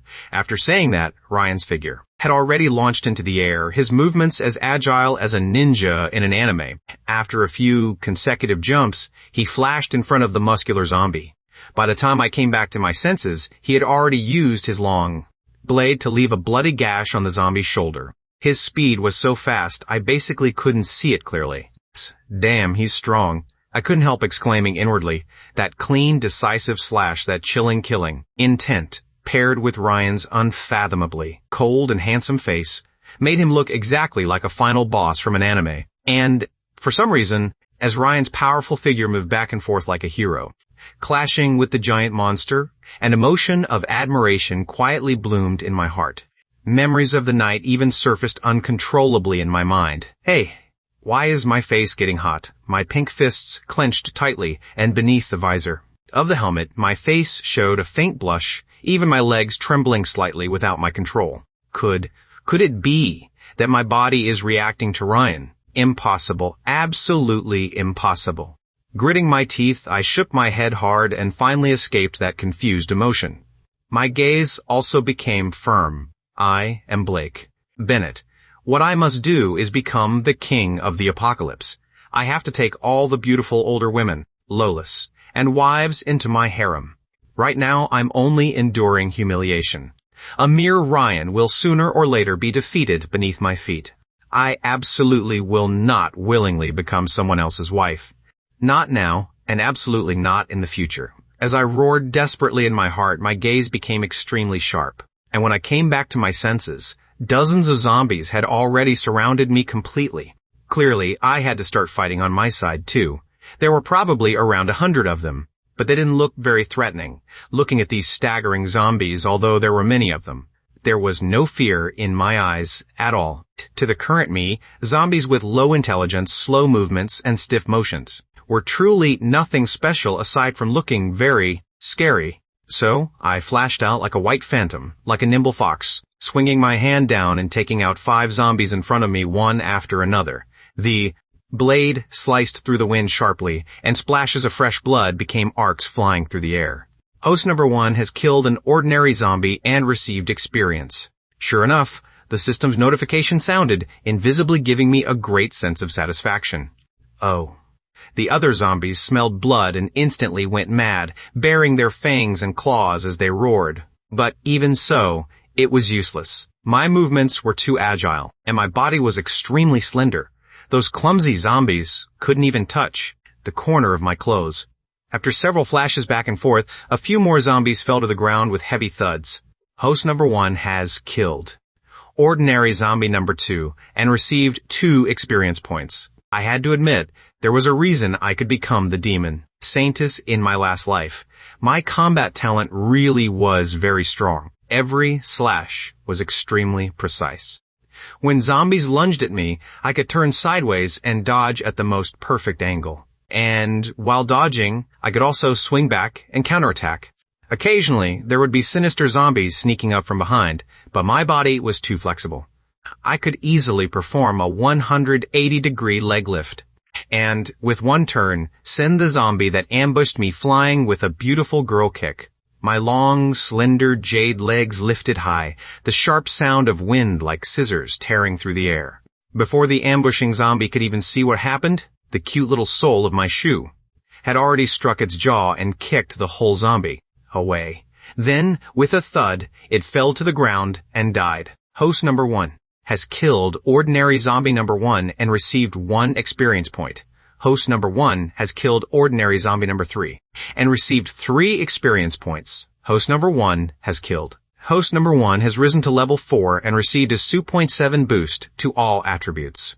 1 more level is needed to unlock the next skill. Please keep working hard, host. Oh, I could feel my strength increase again. After cutting down nearly 70 or 80 zombies, my level rose once more. It was as if some mysterious energy was threading through my organs, skin, flesh, and muscles, making my once loose body become firmer and tougher. That feeling of my entire body being strengthened was truly both exhilarating and comfortable. Don't look down on just 0.7. You have to know that with the blessing of my awakened skill, my basic attributes were already higher than an ordinary person's. My 7 could equal 5 or even 10 points for someone else. The more I cut, the smoother it felt. Felt the apocalypse wasn't that hard after all. No wonder I could evolve into a super powerhouse in my last life. As expected of. Whoosh! Another slash easily killed a zombie. As the zombie's severed neck spurted fresh blood, the visor of my helmet was also stained with a bit of crimson. But my smile became even more confident. My pink lips curved slightly, the smug curve of my mouth both elegant and charming, making anyone who saw it want to bully this stupid beauty who was getting carried away. But just as I cut down the last zombie beside me, and thought I had easily completed Ryan's task, I suddenly felt a chill down my back. So I hurriedly turned around. Why are there still so many? Only after turning my head did I discover.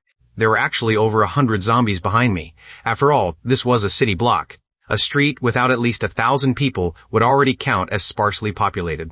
It was just that many zombies were trapped inside buildings and couldn't get out. But if they were only ordinary zombies, that would have been one thing. Among those, more than 100 zombies. There were clearly several that were taller and more ferocious than the others. Among them, one zombie with a very long tongue caught my attention. Obviously, it and the previous long-tongued zombie were mutated monsters of the same kind, and even an old acquaintance. Why do zombies become so shameless after mutating? That long. Tongue doesn't feel that impressive. Couldn't it learn from the muscular evolved one Ryan is dealing with? Watching that disgusting, sticky tongue whip back and forth through the air, I truly couldn't help roasting it inwardly. But this couldn't really be blamed on the zombie being shameless. The main reason was that a zombie's evolutionary path was related to its own genes and the food it ate. The muscular zombie had clearly evolved to stage 2 because it ate a lot of human flesh. Hey, wait. I cried out in slight panic because the long-tongued zombie seemed to have heard my complaint. From more than 10 meters away, it spat out its tongue, making that bright red tentacle stretch even longer, and whipped toward me like a lash. Fortunately, this time I had already been on guard. How could I be taken down twice by the same move? At the critical moment, I jumped sideways, smashed through the glass of the supermarket beside me, and fell inside, narrowly avoiding that disgusting tentacle. Having lost sight of me, the long-tongued zombie really didn't know where to start grabbing, and could only retract its tongue. As the tentacle withdrew, it even made a sonic boom, making it hard to imagine how powerful this thing truly was. Unfortunately, I wouldn't give it a second chance. After standing up, I raised my small hand and quickly pulled out something black and thick from my waist. I lifted the weapon and pointed it straight at the long-tongued zombie's head. Then, bang. Fire sprayed out and the bullet shot forth. The homemade gun was much stronger than a knife, even from more than 10 meters away. This shot still sent the long-tongued zombie flying several meters. Its entire body was cut in half at the waist, and it crashed into a pool of blood, no longer moving. Host number 1 has killed a long-tongued aberration and received 25 experience points. Zombie buddy, times have changed. Looking at the completely dead long-tongued zombie, I held the homemade gun and smiled faintly. Feeling extremely refreshed right now. Even luckier, zombies weren't completely friendly with other zombies either. The moment the long-tongued zombie died, the more than 100 zombies that had been targeting me just now all turned around, each one scrambling to bite and tear at the long-tongued zombie's corpse, as if it were some delicious, nutritious ingredient. Gross. Looking at these monsters of the same kind eating each other, I complained with a bit of disgust, but the habits of zombies didn't matter to me. As long as they didn't get in the way of my leveling. I feel a little tired. Killing 100 zombies in one breath should be enough to reach level 5, right? Then I'll rest here for a bit and wait until Ryan finishes dealing with that big one. Ryan, oh Ryan, you absolutely won't expect my combat power to be this strong. Once my level surpasses yours, all the humiliation you've given me will be returned double. Hiss. Speaking of which, why is the air in this room so cold? There shouldn't be anything strange here, right? No way. Thinking this, I blinked, looking innocent, pure, completely unguarded, and incredibly cute. But by the time I came back to my senses, I realized that my ankles, eyes, and waist had somehow been wrapped by strange green vines. A drop of cold sweat slowly slid down my forehead, but before I could scream, these vines rapidly tightened. With one careless moment, my entire body was dragged into the dark corner, and even one cute little white shoe fell off. Why is it tentacles again? No, don't. Tank zombies are also called muscular zombies. Stage 2 mutated monsters with extremely strong defense and explosive power, while also possessing low intelligence. Their high-density muscle tissue can withstand rifle attacks. They like eating exotic beasts and humans alive, watching their prey scream miserably, while biting off every inch of their body is a tank zombie's favorite thing to do. Because of this, they are a type of zombie monster with extremely high danger. If something like this is left alone in a city, it will likely become the lord of the city sooner or later, and it wouldn't be strange for it to evolve to stage 3 or even stage 4. But unfortunately for you, you ran into me, the great love immortal venerable.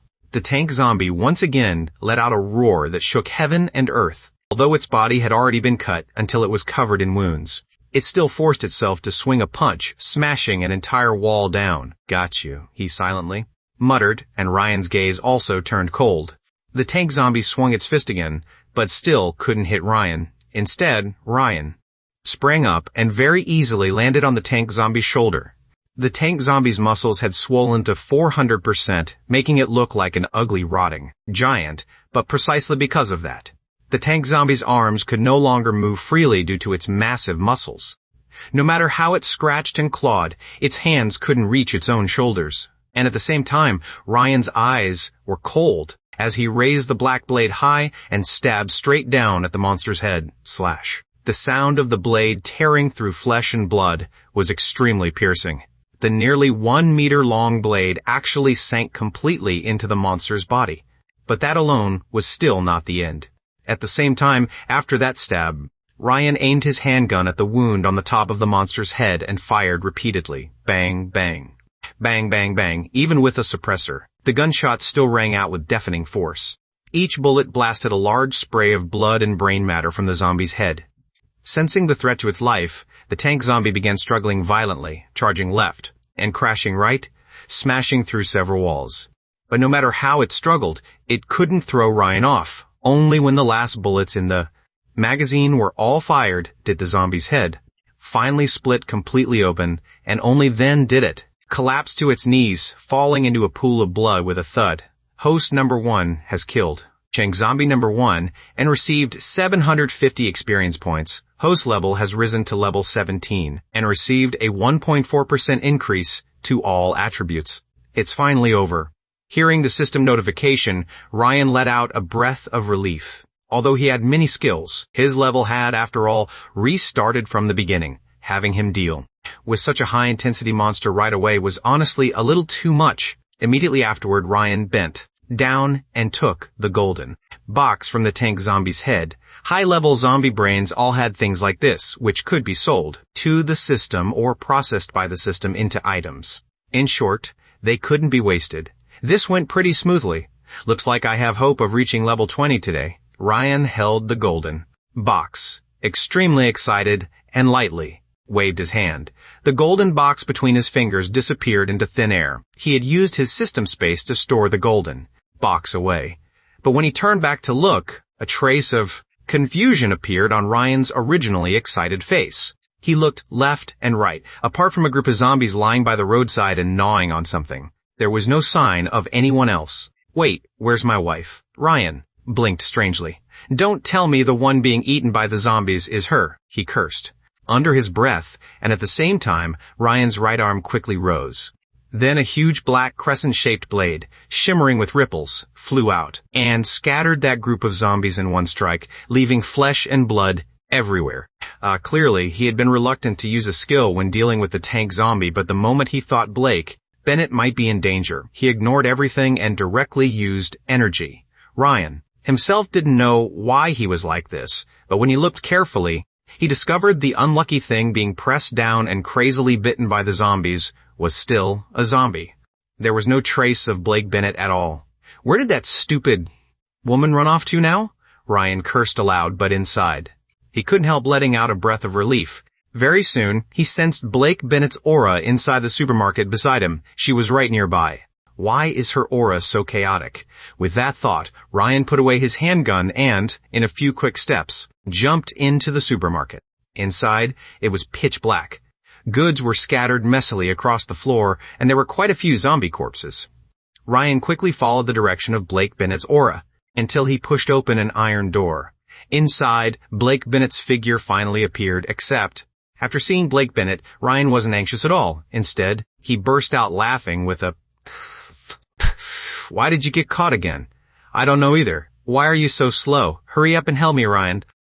Inside the supermarket office, the potted plant originally raised by the supermarket owner had mutated into a giant man-eating flower. Countless vines wrapped around Blake Bennett's soft body layer after layer, not only around her body, but quite a few had even slipped inside her clothes. Even so, Blake Bennett still hadn't given up struggling and was still desperately tearing at the vines on her body, while resisting and calling Ryan for help. Perhaps because I was struggling too violently, the flower mouth full of sharp teeth still couldn't find an angle to swallow me, so one person and one flower just kept wrestling. Here, the system says this is an alligator thorn. It likes capturing female creatures as seedbeds to reproduce its next generation. Looking at Blake Bennett. In mid-air, grinding her teeth and struggling.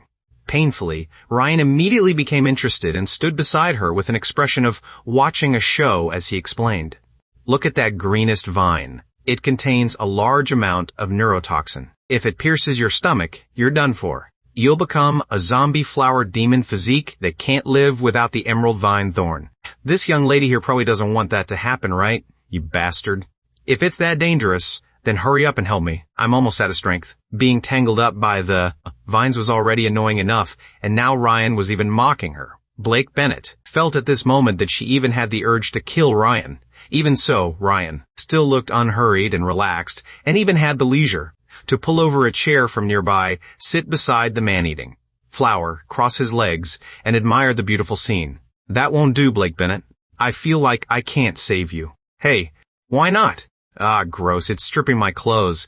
Blake Bennett was still screaming pitifully in mid-air. Both shoes had fallen somewhere unknown, leaving only her bare feet twisting constantly in the air. On Ryan's side, however, he only stroked his chin and thoughtfully explained, "A woman like you never listens and even likes calling me Ryan. Ryan, I clearly put a collar on you, yet you always act all arrogant and disdainful, making it difficult for me whether I punish you or not.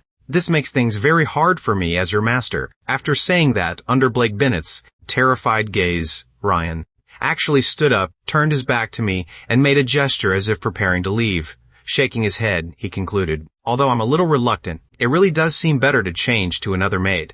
Snowy, don't worry, I won't forget you. Rest in peace, Annie. Baby. Ah, stop joking, you beast. Hurry up and help me." The very next second after Ryan finished speaking, Blake Bennett began breaking down and cursing loudly. The flexible vines were peeling off my jacket little by little, revealing the tight tank top underneath, and my fair, soft shoulders. But even so, Ryan still didn't turn back. Instead, he walked outside step by step with determination. Seeing this, Blake Bennett was so angry that she ground her teeth. I knew Ryan simply wanted to tease me for fun, but unfortunately I really couldn't stand this despicable man-eating flower. So I could only temporarily let go of the vines, reach out, and scream, "Ryan, you beast, hurry up and help me a little. Don't go. If I get transformed into a flower demon, the first person I'll destroy is you. I absolutely won't let you off. Hey, stop leaving. I'm almost out of strength. Ryan, master, okay? I won't call you a beast anymore. I'll obediently listen. Don't leave me behind." Almost the very next second after Blake Bennett finished speaking, a sharp blade light suddenly appeared. The man-eating flower that had just been baring its fangs and brandishing its claws, wildly waving its vines with extreme arrogance, was now cut into pieces, like withered branches and fallen leaves, tragically collapsing onto the ground. The vines lost their vitality, causing Blake Bennett in midair to fall straight down, but just as my scream escaped, my body was steadily caught by Ryan, his arms opening to gather me fully into his embrace. You said that yourself. You'll obediently listen. Holding this soft and adorable creature, the corners of Ryan's mouth lifted into a smug smile, and he couldn't help rubbing that soft, smooth hair twice. "If you call me Ryan again, I really will punish you. As for now, listen to your master. And give me a kiss." As he spoke, Ryan even turned his cheek and tapped his left cheek twice. But looking back at Blake Bennett, at this moment I was biting my pink lips tightly, my eyes revealing a fierce light, with an expression like I was about to cry but hadn't yet. Tears filled my eyes, and I stared with fury at the smug Ryan for a long while without saying a word. Then I choked out a sob. Humiliation. This is absolute humiliation. I trusted you so much, yet you took advantage of this chance to take liberties with me, damn Ryan. I absolutely won't. Absolutely won't. What's wrong? Didn't you hear what I said? Sob. 5 seconds later, so obedient. All right, we should go find your phone now. I will definitely return this. Humiliation, double, stupid, and arrogant woman. I'm helping you level up, yet you still keep acting unwilling. You have such a lowly body, yet you deliberately pretend not to know anything about your own charm. In your last life, you probably used this method to deceive men and earn their trust, before becoming one of the 4 dark calamities, right? Otherwise, with that brain of yours, how could you have survived in the apocalypse? Jingle. Hurry up and tell me your skill, or I'll punish you. As he mocked me with vicious words, he kept playing with the bell on the woman's collar with his fingers. His rough knuckles gently brushed over my chin, and I could feel a scorching heat like that of a cruel beast, raging across my skin, as if he were teasing a pet. It made Blake Bennett, in her servant identity, only able to be forced to lift her chin. Her face flushed bright red as she ground her teeth and glared at him. Something like this. How could I possibly say something like that out loud? Why did things turn out like this? Blake Bennett's pink fists clenched tightly. Clearly, I was only 1 floor away from my own home. Yet an accident like this had happened. I leveled up. Host number 1 has risen to level 6 and received a 0.7% increase to all attributes. Received second skill, Symbiotic Covenant. Blake Bennett, who had just risen to level 5, had originally been extremely excited. Even a useless skill like the Invincible Pregnancy Body was this strong on me. If I got any random powerful skill later, wouldn't I soar straight into the sky? But in the very next second, Blake Bennett was frozen in place by that strange skill description, symbiotic. Recollection, choose a target of the opposite sex to establish a link, making the other party your symbiotic partner. During the link, the partner and the host will receive between 5% and 30% of each other's attribute enhancement, along with a slow healing effect. Any monsters killed by the partner, or the host will share 25% of the experience with the other party, and it comes with a passive effect pure love vow. If the intimacy between the partner and the host is higher than 90, they will receive an additional 20% mental resistance and a 10% bonus to experience. If the intimacy is only above 60, this effect can be fixed onto both parties after the distance between them is less than 1 meter and lasts for 6 hours. The effect lasts 12 hours. 5 more levels are needed to unlock the next skill. Please continue working hard, host, to unlock the attribute panel and awakened coin shop interface. Current awakened coins, 100. What is this? This was the terrified scream in Blake Bennett's heart after reading the skill description. His pupils trembled slightly, looking extremely shaken. This skill is definitely wrong. Just looking at it, something is off. Isn't this kind of skill clearly telling me that from now on, I can only obediently become Ryan's woman? Then what the hell am I supposed to do? System, get out here. And explain to me why this is happening. I promise I won't beat you to death. Blake. Bennett received a new skill, yet not only did his face show no joy at all, it became gloomy instead. Ryan, who was beside him, still had no idea what had happened. So, he had no choice but to step forward and ask Blake Bennett about his skill, which led to the scene just now. Hurry up and tell me your skill or I'll punish you. Facing Ryan's forceful and arrogant attitude, Blake Bennett, whose chin was being pinched, could only blush, looking extremely unwilling yet forced to yield. Once I told Ryan about this skill, he would definitely have another reason to bully me, using the excuse of increasing intimacy to casually tease my body. No, I absolutely can't let him know. If there's really no other way, I'll just make up skill to fool him. Fine. Even if it adds experience and attributes, I won't use such a humiliating skill. Absolutely not. Besides, how could the intimacy between the two of us possibly be above 60? Link with him? I'd rather link with a dog. Thinking this, Blake Bennett's eyes gradually showed a trace of determination, but in the very next second, Ryan's hand suddenly slid from my chin to the top of my head. While stroking my hair like petting an animal, he thoughtfully muttered to himself, "Symbiotic recollection, so it's this skill. No wonder you're embarrassed to say it." Ha! Hearing this, Blake Bennett suddenly shuddered. I hurriedly slapped Ryan's hand away, took a step back, and asked vigilantly, how do you know? Why can you see my skill? Because my system has many functions. Checking other people's attributes is one of them. I only need to touch their head, Ryan waved his hand and explained as if it were nothing. After speaking, he couldn't help laughing, then used a slightly teasing gaze to evaluate Blake Bennett's body. Awakened people with levels lower than mine are all completely transparent in front of me. Not only can I see their skills clearly, but even you are displayed on my system interface as a ripe peach physique. Pervert. As soon as these words came out, Blake Bennett immediately cried out in shock, covering his chest and widening his eyes, full of vigilance, making Ryan feel both amused and helpless. At this point, what is there left to be shy about? I already know everything I should know. In Ryan's eyes, I was only a foolish and arrogant woman who thought she could challenge authority but couldn't do anything, and in the end, could only become his toy. But even so, the last bit of spirit I had left would not allow me to give up just like that. Dignity was something that could not be trampled on. Even if I died, I couldn't let it go. Thinking this, Blake Bennett's body trembled. Slightly, his cheeks flushed with anger. I raised my hand and pointed at Ryan's face, my tone firm and imposing. Don't touch my head. From today on, I won't allow you to touch my head anymore. And don't even think about humiliating me again. Otherwise, I'll bite my tongue and kill myself. As he spoke, Blake Bennett didn't forget to put on a resolute expression. Who would have expected that in the next second, a black shadow suddenly flashed past? What nonsense are you saying, Blake Bennett? Before the words finished, Ryan's figure had already moved right in front of me. Before I could see clearly what had happened, my slender waist was once again wrapped in his arms. His overbearing and rough grip made it impossible for me to break free, so I could only weakly be held in the man's embrace.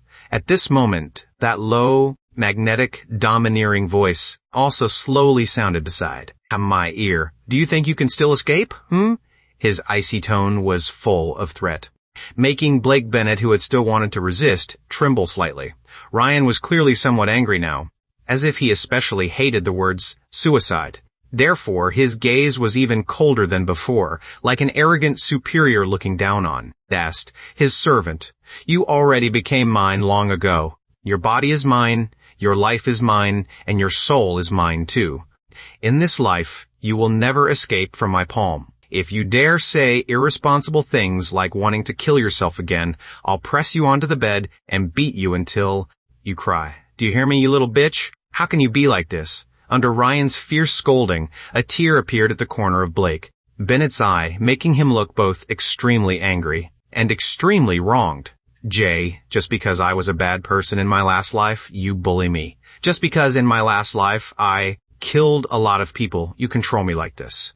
What kind of joke is this? I clearly haven't even done those things yet. This isn't fair. You're right. It isn't fair. Ha. Hearing Blake Bennett's defense, Ryan showed not the slightest sympathy in his eyes. Instead, his voice became even colder and tougher. In the apocalypse, there was never anything fair to begin with. At first, I should have killed you directly. Your only use is relying on this lowly body to make me happy, and doing everything you can to win my sympathy, preventing me from wanting to kill you. Now hurry up and link your second skill to me, you hateful thing. His chin was gripped hard, and his waist was held tightly. Blake Bennett, full of unwillingness, was forced to lift his chin and look straight into the man's eyes. He clearly wanted to humiliate him, but faced with that fierce and icy gaze, the words reached his lips only to be frightened back down. In the end, he could only tremble silently, his lips shaking, as he silently chanted in his heart, "Kill him," on Blake Bennett's face was the expression of someone about to cry. I absolutely have to kill him. Although his heart was still filled with countless helpless feelings, although he had countless times thought of getting rid of Ryan because the difference in strength between them was too large, Blake Bennett had no choice at all. He could only weakly raise his hand, place it on Ryan's chest, and use symbiotic recollection. A miraculous white light suddenly flashed between the two of them. It had to be said that the intensity of the new skill was extremely shocking. The very instant the skill was used, Blake Bennett felt a scorching yet heavy stream of energy pour into his body, rushing from his lower abdomen straight through his entire body, as if it wanted to erode every inch of flesh in me. In only an instant, my body's combat power completed a transformation. Strength was rapidly growing. I could feel endless energy gathering. Steady your mind. This is only 5% of Ryan's attributes. Too much. He leveled up 5 times in a row. Impossible, he's already over level 10. Too terrifying. My head feels like it's going to break. Perhaps because the enhanced attributes brought by the skill were too abundant. Blake Bennett couldn't withstand the pressure, and his eyes actually rolled back. He almost fainted to death. Fortunately, the process didn't last. After about 10 seconds, Blake Bennett's body was drenched in fragrant. Sweat. His powerless body only able to slump softly against the man's chest. The white light finally dissipated, and only then did Ryan gently rub my forehead, changing from his vicious attitude just now and saying very gently, "That's more like it, my adorable Snowy, damn it." Blake Bennett was still silently cursing in his mouth, but thanks to Ryan's support, my strength had indeed increased greatly. This made my resentment lessen quite a bit, changing from my earlier extremely wronged appearance into a resentful and disgusted look, glaring at Ryan unhappily. Damn, guy, this counts as coercion. Just you wait.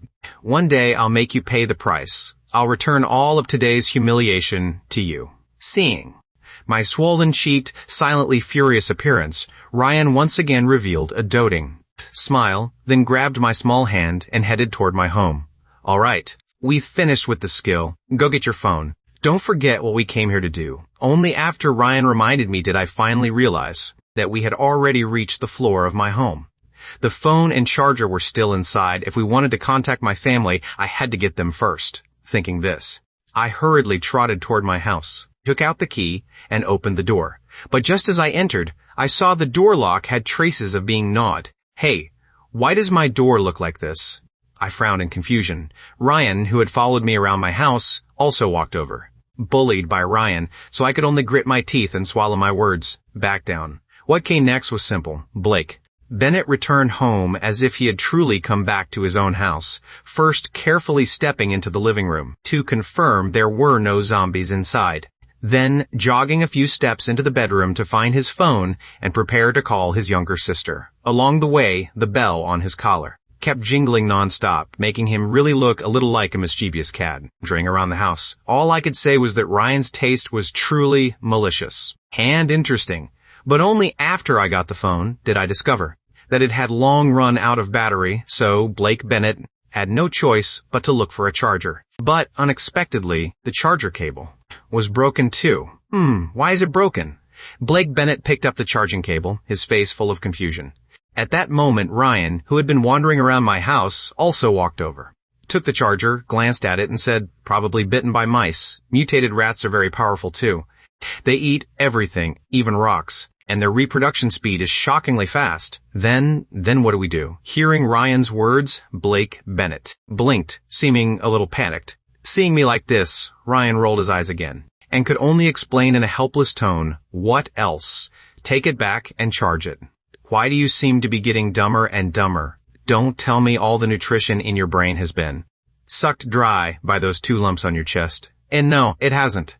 Hearing this, Blake Bennett's face filled with indignation, and he covered his chest as he answered angrily. But Ryan clearly didn't care about that now. His gaze was drawn more to a photo frame standing on the table. It seemed to be a family photo of 4, with parents and children posing by the sea. Picking it up and looking at it, the father in the photo was mature and steady, the mother dignified and polite, the younger sister clear-eyed and adorable, and as for the older brother, Ryan widened his eyes slightly. He carefully looked at the older brother in the photo, then put the photo down and looked at Blake Bennett beside him. After that, he couldn't help asking in surprise, "Is the person in this photo you? Are you talking nonsense? I already told you I'm a man." Blake Bennett glanced at Ryan with disdain, then stretched his neck to look at the photo, and inevitably smirked smugly. "Well, handsome, right? No, that isn't a question of whether you're handsome or not," looking at Blake Bennett's smug appearance. Ryan only felt his mind grow chaotic. This guy, Blake Bennett, really had no self-awareness at all. Didn't the man in this photo look exactly like him now, huh? As soon as those words came out, Blake Bennett also couldn't help showing surprise, and he hurriedly took the photo frame to look at it. But after examining it carefully, Blake Bennett couldn't help tilting his head, pouting as he said in both confusion and anger, "Where is the resemblance? What nonsense are you talking about? Back then I had short hair, and I had pecs too." Look at that, how handsome. As he spoke, Blake Bennett didn't forget to touch his chin, as if intoxicated while admiring his former appearance. Hearing this, Ryan could only take a deep breath, then explain in an extremely serious tone. Calling you handsome isn't exactly wrong, but at most, it's androgynous beauty. With this face, if you stood on the street, who could tell you were a man? No wonder the system gave you an invincible pregnancy body. It's not without reason. After Ryan said those words solemnly, the atmosphere also fell silent. I'll kill you. Blake Bennett had been admiring his handsome face just 1 second earlier, but now the corner of his mouth twitched, his face full of dark lines, his eyes filled with deep resentment. I really can't take this anymore. Can someone please kill Ryan for me? Leveling up was indeed fun, but cutting down zombies was painful. Although early-stage zombies were very weak and Blake Bennett's body had been strengthened, for the entire day, I was either cutting zombies down or on the way to cut zombies down. Days like this were honestly even more painful than going to work. My body couldn't take it anymore. My whole body ached, my muscles cramped, and I felt as if I had been hauling cement all day. Blake Bennett lay flat by the roadside and honestly thought, I'm already exhausted. I can't swing another slash. The small white dagger had also fallen to the ground, and my clothes were covered in blood and mud. Beside me were corpses piled like mountains, while my stinking body lay by the road. But even so, Ryan, who was squatting beside me, still poked my head with his finger and said in a stern tone, Who said you could rest? You worked all afternoon and only reached level 8. Get up and keep killing. No, I really can't anymore. My trembling small hand slowly lifted, and the girl's face was full of helplessness. Facing Ryan's reprimand, Blake Bennett could only answer weakly, I can't kill even one more. I'm completely burned out. Useless. Ryan cursed mercilessly. Bennett could only turn his head aside guiltily like a child who had done something wrong. But although you're useless, your performance wasn't bad. I'll let you off. For today. As he spoke, Ryan even revealed a pleased smile and looked into the distance. The entire street was covered with scattered zombie corpses, at least more than 1,000. This was the result of Ryan and Blake Bennett's whole afternoon of work. As he spoke, Ryan's right arm also slowly lifted. Just like the last time he summoned the black longsword, he opened an energy portal again. Only this time, he stored the motorcycle they had ridden out. Inside it, then summoned out a huge modified vehicle. Boom. When my modified vehicle landed on the ground, it made a shocking sound. Fortunately, the nearby monsters had all been cleared out. Only Blake Bennett was scared into bouncing up from the ground. He looked at the vehicle in shock and said, Is this something you stored in your system space too? How much stuff can that space of yours hold exactly? Probably around 10 by 10 meters. Ryan answered unhurriedly. As he spoke, he had already pulled open the rear door, pointed inside, and ordered, Go inside and wipe your face with a towel. You're filthy right now. Huh? Hearing this, Blake Bennett froze for a moment. Then I hurriedly sniffed my arm and discovered there really was a very strong smell of blood. Only then did I say a little sheepishly, I wouldn't have noticed if you hadn't said it. I'm going right now. As he spoke, Blake Bennett had only walked halfway before he couldn't help stopping. Wait, that's not right. If you had a modified vehicle, why did we ride a motorcycle out? Isn't this thing much safer than a motorcycle? Too many questions. Get in and wipe yourself clean first. Ryan didn't answer Blake Bennett's question. He only grabbed my arm and threw me into the vehicle, then slammed the door shut and walked toward the driver's seat. This modified vehicle was the transportation he had used before his rebirth. Its appearance was old, and many parts had already aged. The reason he had kept it in his system space was only because there was enough storage room and he hadn't had time to throw it away. As for now, the reason he had switched to the vehicle to go home was also very simple. Ryan wanted to check his phone. More precisely, he wanted to check WeChat and the surveillance cameras on his phone. Sure enough, the restless people in the residential complex had already started acting. The scene shifted to the WeChat group. The first thing that appeared was several images of documents with red titles. And directly below them was President Leo Harris pretending to speak solemnly in the group. Comrades, please pay attention. The images I just sent into the group are the Community Self-Rescue Convention and Temporary Supply Management Regulations just issued by the government.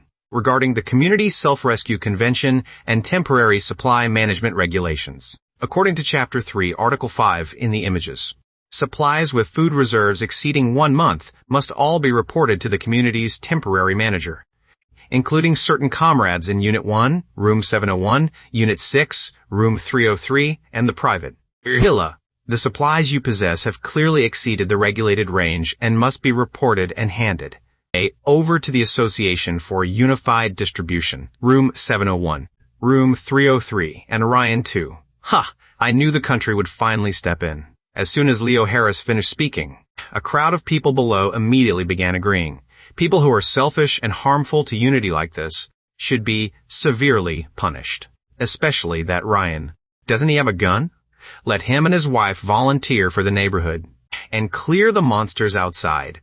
Exactly. Showing off in the group early in the morning, so selfish. They're basically wasting food. Don't they know many of us are still starving? The more the neighbors in the residential complex talked, the more agitated they became. Their righteous and awe-inspiring words made it seem as if Ryan had them something, as if Ryan would be an enemy even more evil than zombies if he didn't hand over his supplies. But among the countless hysterical words, there were still some clear-headed people. Where did President Leo Harris get those regulations he posted? I searched online and couldn't find them. I also didn't see this on the government's temporary survivor website. In short, we can't let these selfish people keep acting arrogantly. Leo Harris directly ignored that person's suspicion and threw out 2 videos with a backhanded move, cutting off the other person's statement. Comrades, take a look. This is the property management surveillance footage from 11 o'clock last night. The home of Oliver Miller in Unit 11, Room 201, was attacked by a zombie horde because he privately hoarded food. Now the entire northern side of the residential complex is full of zombies. This is the consequence of not obeying discipline. Now look at this video. It was filmed by a survivor in the building opposite the private villa using a phone. The supplies in Ryan's house are piled up like mountains. He can even stand on the balcony and grill food. According to the association members' speculation, Ryan is definitely an apocalypse survival fanatic. That's why he prepared so many supplies at home and even stockpiled explosives and guns. He alone is hoarding supplies, and he is cooking so conspicuously. Over time, he will definitely attract zombies. For an unstable element like this, we should immediately establish a temporary requisition team to eliminate this safety hazard and confiscate his supplies in case the residential complex needs them urgently. Does anyone have objections? Just tell us what to do, President. A middle-aged aunt sent a voice message. Looking at the address information. Before her name, she actually lived right beside Ryan's house. Strictly speaking, she and Ryan were still neighbors. Yet this neighbor was now more eager than any homeowner in the complex, as if she only wished to immediately rob Ryan's house clean. There are so many of you. Are you still afraid of Ryan's one gun? Yesterday, when Victor Hall threatened me, I saw it.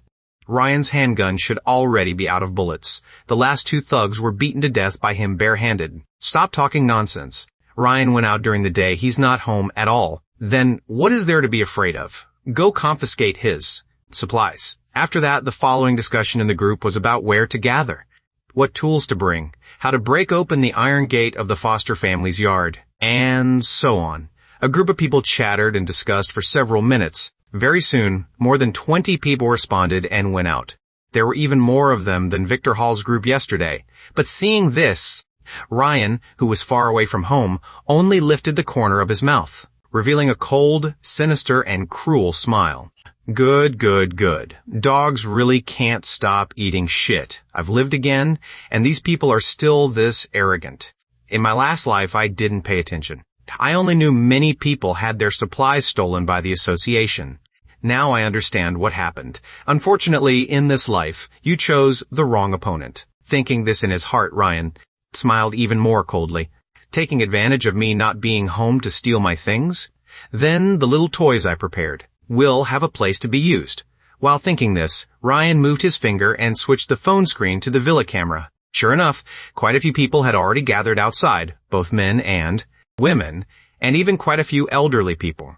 It was just that the zombies near the villa had all been cleared by Ryan. Otherwise, how would these people dare to wander around the residential complex? What happened? Why are you smiling like an idiot? Blake Bennett had wiped his face clean, blinked, and leaned closer, while Ryan smoothly raised his hand and pulled that soft body into his arms. At the same time, he didn't forget to kiss Blake Bennett hard on the face, soft, smooth, tender, and fragrant. Sure enough, he was an enchanting beauty full of temptation. Wifey, something fun is happening. This time, I can let you handle it. Having kissed his wife's face, Ryan was in a very good mood. But when Blake Bennett heard this, he shuddered and wiped the saliva off his face with a resentful expression. Talk properly if you want to talk. Why did you bite me? Who's your wife? That way of addressing me is seriously disgusting. Wait, thinking of this, Blake Bennett tilted his head slightly and suddenly had a strange thought. Speaking of which, what is the intimacy? Between me and Ryan? This guy is lustful and disgusting. Killing him 1,000 times wouldn't be enough to ease the hatred in my heart. It wouldn't be strange if the intimacy were negative, right? Thinking this, Blake Bennett curiously and hurriedly opened the system interface in his mind, wanting to see if he could check the specific intimacy level. Very quickly, a string of glittering pink numbers appeared in his mind, but that number immediately made Blake Bennett's expression freeze in shock. Current intimacy with symbiotic partner, 77. Relationship assessment, inseparably intimate. Seeing this number, a drop of cold sweat slowly slid down Blake Bennett's face. I widened my eyes, stunned like a block of wood, as if my whole body had crashed. Intimate, inseparably intimate. Ryan and I are like this? Too terrifying. What is this feeling? If I had to describe it, it was a panic from deep within my heart rapidly surging over me, as if I had fallen into an abyss and kept falling, and no matter how I waved, no one would pull me back. So scary, so scary, so scary, so scary. Why is the intimacy so high? Could it be that deep down, I actually like being treated that way by Ryan? Impossible, impossible. This is bad. If that's really the case, then inside Blake Bennett's heart, he desperately denied it, but the number 77 displayed by the system was like a hard slap across my face. So I turned my head and secretly glanced at Ryan's coldly smiling face from the corner of my eye, wanting to confirm whether I had feelings for him or not. I had to admit, Ryan really was handsome. His strength was powerful, and his presence was also impressive. But I truly didn't like men, and I couldn't possibly like Ryan. If it were another woman seeing him, maybe her heart would itch, wanting to be pulled into those powerful arms, and if she could even touch lips with him once, that would be even better. But I was only stating the facts. I definitely didn't think that way in my heart. Absolutely not. While I was desperately denying myself inside, my expression of secretly grinding my teeth looked extremely angry, but I didn't know whether the redness on my cheeks came from anger or embarrassment. Meanwhile, Ryan had already taken my small hand and slowly moved it toward the phone, placing it over a red button. See that? Do you know what this button is for? Ryan said in a calm tone, looking utterly unshaken as if he were talking about something completely ordinary. Blake Bennett, who had just snapped back to reality, immediately sucked in a cold breath. Pressing this button can blow away all the bad people around the villa. Something this interesting can be left to you. Wait a second. Looking at my finger being forced into his grip and moving closer and closer to that button. A trace of panic appeared on Blake Bennett's face. You mean you want me to kill people, and kill so many people at once? Blake Bennett's voice trembled, and the cold sweat on his forehead also grew heavier and heavier. Although when Ryan killed Victor Hall yesterday, I really did feel extremely satisfied. In the end, I hadn't personally killed him myself. Zombies were one thing, but if I had to kill people, Blake Bennett still felt a very heavy burden in his heart. My right hand was gripped tightly. The scorching heat in the man's palm completely wrapped around my right hand. Sitting in the man's arms, all around me, was the faint scent of maturity from the man, like the smell of warm sunlight after a sweater had been dried outside all day. Why doesn't he smell bloody? He smells so good. Maybe listening to him wouldn't feel that bad. But I don't want to kill people. Sure enough, oh no, my body is losing strength. Why can't I resist? No. As my finger moved closer and closer to the button, Blake Bennett's voice also became tearful, his flushed face full of fear. On one side was the kindness that made him unwilling to casually kill others, and on the other was Ryan's forcefulness, which made him have no choice but to obey. Take off the door lock. If that really doesn't work, use a saw. The scene returned to the residential complex. More than 20 people had gathered in front of Ryan's yard. The leader was Mr. Lewis, who, before the apocalypse, used to walk around the neighborhood every day with a cane, faking falls for compensation. Now he was full of energy as he waved. The saw around, looking exactly like a general waving a battle flag. Let me do it. I know how to break this kind of door lock. We'll leave it to you, sir. You really are a model for our neighborhood. Amid the cheers, the giant saw blade pressed against the iron chain, and the sharp sound of metal friction was piercing to the ears. But it still couldn't drown out the heavy breathing from the crowd. They stared at the villa in the yard like hungry wolves eyeing a piece of meat. The only thing that surprised Ryan was that from the surveillance footage, President Leo Harris did not seem to be among this crowd. Looks like he's fairly patient too. He knows that in battle, cannon fodder should go first. Buzz, buzz, buzz, buzz. The saw kept grinding against the lock chain. His wife should still be home, right? Going out to search for supplies is so dangerous. There's no way he'd bring a woman with him. Once the others finish robbing the supplies, we can go capture his wife. When that time comes, he. A bitch like that should be executed properly. Up ahead, Mr. Lewis was still smug amid the cheers. While several filthy men behind the main gate were whispering to one another, sinister smiles appearing on their faces.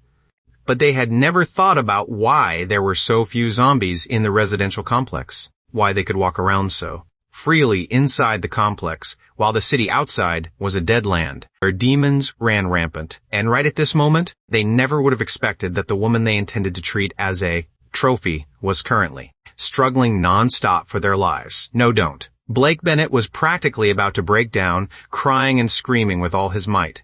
Just thinking that dozens of people would die because of me made my scalp go numb, and my hands and feet turn ice cold. But it was useless. Ryan wore a smile, and almost without hesitation, controlled Blake Bennett's finger, pressing it down. The surveillance screen was instantly swallowed by firelight. What's that? What happened? Mr. Lewis felt dizzy, as if heaven and earth were spinning, his expression blank. In his field of vision, there seemed to have been some huge explosion just now. After the explosion sounded, his mind became foggy. His legs hurt like hell, his ears rang violently, and he couldn't hear any of the voices around him clearly. But vaguely he seemed to hear screams. My hand is broken. Help, save me. I'm pinned under a slab. They're dead. They're all dead. It was Ryan. Who sang that? Mr. Lewis seemed to hear some cries, but his face was still full of confusion. His head hurt too much. He couldn't think at all, and everything before his eyes was blurry. Only after a full minute did Mr. Lewis barely come back to his senses. He forcefully rubbed his eyes and looked forward. Just once. And with just that one look, Mr. Lewis, who had been so smug a few minutes earlier, thinking himself the hero of the residential complex, turned deathly pale in an instant and screamed in terror as if he had seen hell. My legs! My legs are gone! It hurts! The scene shifted to the area around the villa where dozens of people from the requisition team lay scattered across the ground. Some groaned, some screamed, and some writhed in pain. Mr. Lewis's legs were the most severe, already a bloody mess, because the ground around the villa had exploded. Nearly half of the survivors had been swallowed by the flames. By the time they came back to their senses, only bodies all over the ground remained, along with people in agony, living worse than death. Why? Why did it explode? The neighbor woman screamed like a madwoman. Very quickly, the man beside her reacted, snatching up the steel pipe beside him and shouting viciously, "Ryan, that beast!"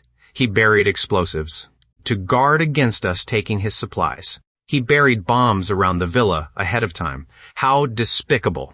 As soon as the man finished speaking, another man who was burning, with rage, immediately echoed, "Ryan isn't home. It must be the woman inside the house who detonated the bombs. Let's rush in and kill her." As soon as he said that, several men who weren't badly injured immediately jumped out. They were the core force of the requisition team. With one leap, they jumped into the yard. Bang, bang, bang, bang, bang, bang. The man holding the steel pipe hammered the door with all his strength. As he hammered, he shouted with a ferocious face, "Woman, open the door. Hurry up and open it for me. I know you're in there. Get out here. You caused us to suffer this badly. You think hiding inside means you're safe? Once I drag you out, you're dead." Bang, bang, bang, bang, bang, bang. After he finished speaking, another wave of deep, terrifying pounding sounds came from inside the yard. The man's hair was covered in dust, and his clothes were torn beyond recognition, all thanks to the explosion just now.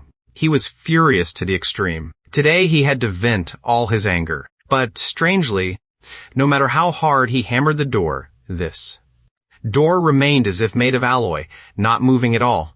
Instead, his hand hurt from the impacts. What's going on? Confusion appeared in the man's eyes. You had to know his awakened. Skill specialized in enhancing strength.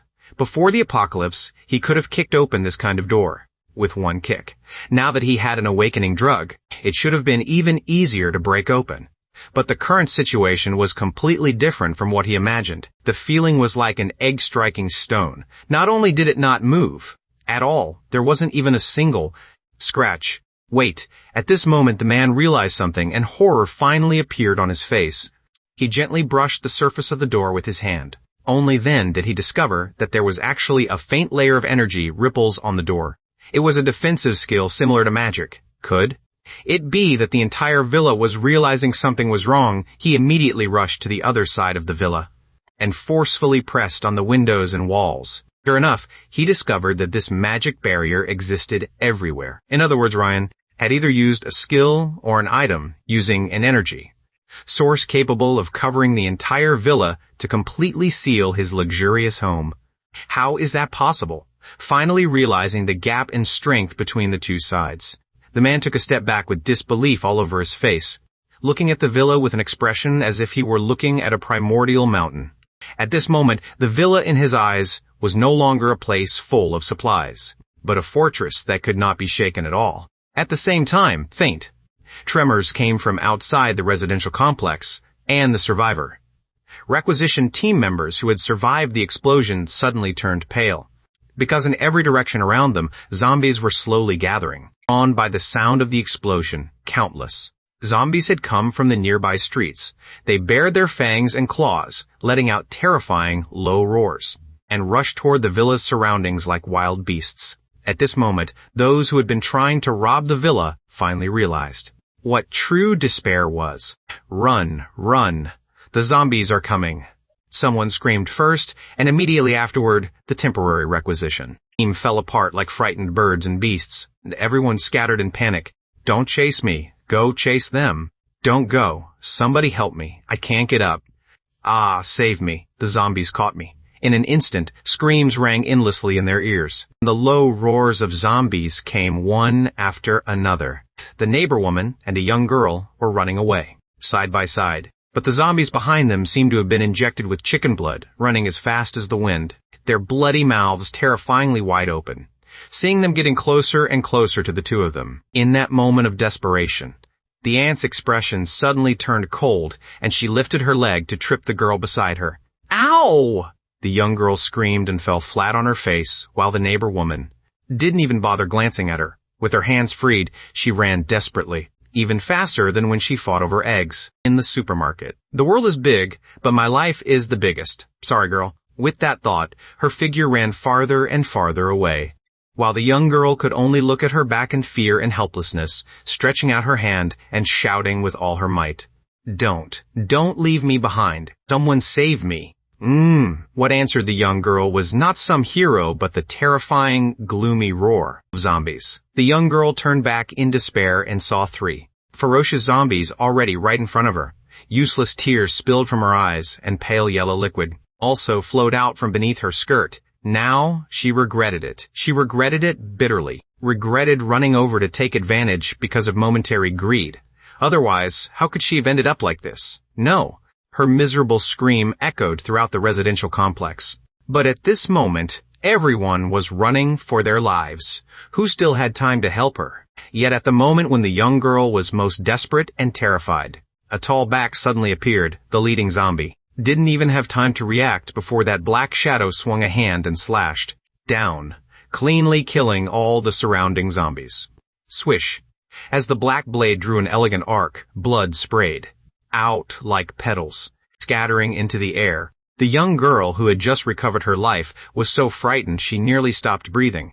Only after coming back to herself did she realize who else the person who saved her could be. Wasn't it Ryan, the man they had been arguing about confiscating supplies from? Ryan and Blake. Bennett had driven back. "Ryan, Ryan," seeing the man who saved her. The young girl was so moved that tears streamed down her face. Her gaze toward him was like she was looking at a great savior, full of affection and worship. Thank you for saving me," she said gratefully, reaching her right hand toward Ryan as she spoke, as if assuming he would pull her up. But in the next second, the young girl's smile of surviving disaster froze on her face, because a black gun muzzle was pointed at her head. Ryan's eyes were icy, as he looked at the young girl as if looking at a disgusting dead dog. Without even the slightest pity, he only said in an extremely indifferent voice, "Trash like you dared try to rob me?" Bang. A terrifying gunshot suddenly rang out. The young girl didn't even have time to make a sound. Before her head snapped backward, her forehead pierced through by the bullet, and she fell heavily to the ground. Until her death, her eyes were still full of confusion. The scene shifted again, while the people around were still desperately running for their lives. Ryan was strolling, as if in his own garden, casually cutting down zombies, and killing one with a random kick, like dogs. Seeing that the distance was just right, he raised his left hand and aimed at someone fleeing in the distance. Then there was another bang. The man's head was blown open by the shot, and he died miserably on the spot. When the people nearby saw this scene, they all screamed. "What are you doing? He wasn't a zombie. Why did you kill him?" Everyone was utterly unable to understand Ryan's behavior. They criticized Ryan, while hiding behind him, using Ryan as a shield against the zombie horde. But toward these accusations, Ryan didn't even want to explain. He only slowly raised the handgun and aimed at the next man. "I'm killing you people. Don't, bang." The man had no time to beg for mercy. Before another precise shot blew his head open, the person who had just boldly criticized Ryan died directly on the ground. In his previous life, Ryan had used guns plenty of times, and with various skills greatly enhancing his attributes. Within a range of 100 meters, shooting someone in the head was far too simple for him. So very quickly, he aimed the gun at the next man. Bang, bang. Bang, bang. He's gone crazy. He's killing people. Run, run. Don't think the association will spare you after doing this. Bang. One shot, one life. He walked and killed, skilled and relaxed. Ryan, with his precise marksmanship, was like the Grim Reaper wandering through the residential complex, whether zombie or human. Not one could escape his hands. Meanwhile, Bennett, sitting in the RV, had half his head sticking out, silently watching Ryan. Those pupils, which had lost their light, looked extremely powerless. Too brutal. This is too brutal. Although it's true that these people were in the wrong first, there was still no need to kill them all, right? This method is way too vicious. But why does my heart feel a little satisfied? When Blake Bennett pressed that button just now, his heart had indeed been extremely resistant. But after everything had already happened, Bennett felt that it didn't seem to be that big of a deal. After all, logically speaking, if Ryan had not been reborn, if Ryan didn't have such powerful strength, then Ryan and I would definitely have been bullied to death by these people. Forget it. These things weren't something I could decide anyway. The husband sings and the wife follows. What else can I do? Hiss. Something about that sentence seems wrong. Thinking this, Blake Bennett couldn't help tilting his head, revealing a cute, girlish expression full of confusion. At the same time, around the villa, corpses were already everywhere. A very ridiculous scene appeared before him, which was that members of the Requisition team were trying to hide behind the zombie horde to circle around Ryan. But even that was useless. Like chopping vegetables while farming monsters, no zombie could stop Ryan's steps. A few people perhaps had the luck to run dozens of meters, but they were still shot in the head by Ryan. When he came back to himself, there weren't many screams left. Only the last elderly man remained groaning at the gate of the yard. Oh heavens, oh heavens. My legs are gone. Hearing his groans, Ryan was distracted for a moment. His finger, which had been ready to pull the trigger, couldn't press down, allowing that neighbor woman to turn and hide inside the building. It would be more difficult to find her now, so Ryan's expression turned even colder. When he turned his head, the gaze he directed at Mr. Lewis could only be described as cruel. As he changed the handgun magazine, he slowly walked over. Seeing him like this from afar, Mr. Lewis could only hurriedly raise both hands and shout almost pleadingly, Don't shoot. Ryan, don't kill me. Mr. Lewis's body was trembling wildly, his humble, appearance at this moment completely different from when he had been breaking the door earlier. But Ryan still slowly raised the gun and aimed at his head. Ryan, don't be like this. Put the gun down first. There was already a sobbing sound in Mr. Lewis's throat, his lips trembling, as if he would burst into tears at any moment. I've already ended up like this. My legs are gone too. Do you still have the heart to kill me? Spare me this once, please. I know I was wrong. No, you don't. Hearing Mr. Lewis's miserable pleading, Ryan's lips moved slightly, as he answered in a voice so vicious and cold it reached the extreme. You only know you're about to die. Ryan don't. Bang! With the final gunshot echoing through the sky, the residential complex fell into deathly silence. Aside from his coat fluttering in the wind, blood flowing across the ground, nothing else could move. Did you kill them all? Blake Bennett spoke weakly from behind Ryan. Ryan turned around and glanced at me. The icy killing intent in his eyes immediately softened quite a bit, but his mouth still answered casually, almost. Looks like one or two slipped away, but it doesn't matter much. Hey, you! As he spoke, Ryan suddenly called out into the distance. Blake Bennett looked over in confusion and discovered that a young man who looked like a college student had suddenly stepped out. Huh? Where did this guy come from? Blake Bennett blinked in slight surprise, and after looking carefully, realized this wasn't the same person who helped clean up Victor Hall's corpse yesterday. Then he took a few cans and slipped away. It turned out this person was worried that the requisition team wouldn't submit to Ryan and Blake Bennett, so he had been hiding far away the whole time, wanting to see if there was anything he could help with, even if it was only keeping a few crates of supplies. But he truly hadn't expected that so many people, plus zombies, would all be handled by Ryan. Kid, why were you hiding there? Seeing the young man walk over, Ryan asked coldly. After hearing that, the young man somewhat cautiously swallowed, took a deep breath, and only then answered, I originally planned to come help. I'm really sorry I couldn't do anything. As he spoke, the young man bowed deeply to Ryan, as if afraid Ryan would shoot him dead. But he didn't know that Ryan's perception was extremely strong. From beginning to end, Ryan had known this young man was hiding nearby. Since Ryan had not attacked him, it already meant he had no intention of killing him. You're called Alex, right? Seeing this guy's terrified appearance, Ryan still thought for a long moment before remembering the other person's name. After all, in his last life, this guy was also a fairly famous figure. Not only could he distinguish an enemy's strength, he could also distinguish the level of an enemy's hostility. From the young man in front of him, Ryan could not sense the slightest malice. So naturally, he would not attack him. For the time being, Ryan believed him and coldly ordered, I don't want the area around my house reeking so badly. Can you clean all this up? Huh? Hearing that, the young man clearly looked troubled. After all, there were more than 200 corpses here. But seeing Ryan's indifferent gaze, which faintly carried a trace of approval, the young man finally clenched his fists and said with great determination, Yes, I can. Seeing the young man agree so decisively, Ryan nodded in satisfaction. Then Ryan removed the bullets from the handgun and walked toward the young man, while casually asking, What's your name? My name is Tyler Brooks. Your name is Tyler Brooks? Is it that strange? Tyler Brooks scratched his cheek a little awkwardly. His name really did sound like the kind of name parents from the 60s would give their child. Regarding this, Ryan did not want to roast him too much. After all, discussing someone else's name was not polite. He simply handed the handgun over expressionlessly. I won't let you work for nothing. This gun counts as leaper payment. It's yours. If you need food, you can ask me too. Help me clean the yard properly. I'm going home. Okay, boss. Tyler Brooks's expression had originally looked a little conflicted, but after receiving the gun, he immediately showed a delighted expression. In the apocalypse, nothing was worth more than a handy weapon. But that was only for ordinary people. With Ryan's perception ability, an enemy would be detected the moment they had the thought of targeting him, let alone shooting him with a gun. Let's go, Blake. Bennett, we're going home. Okay.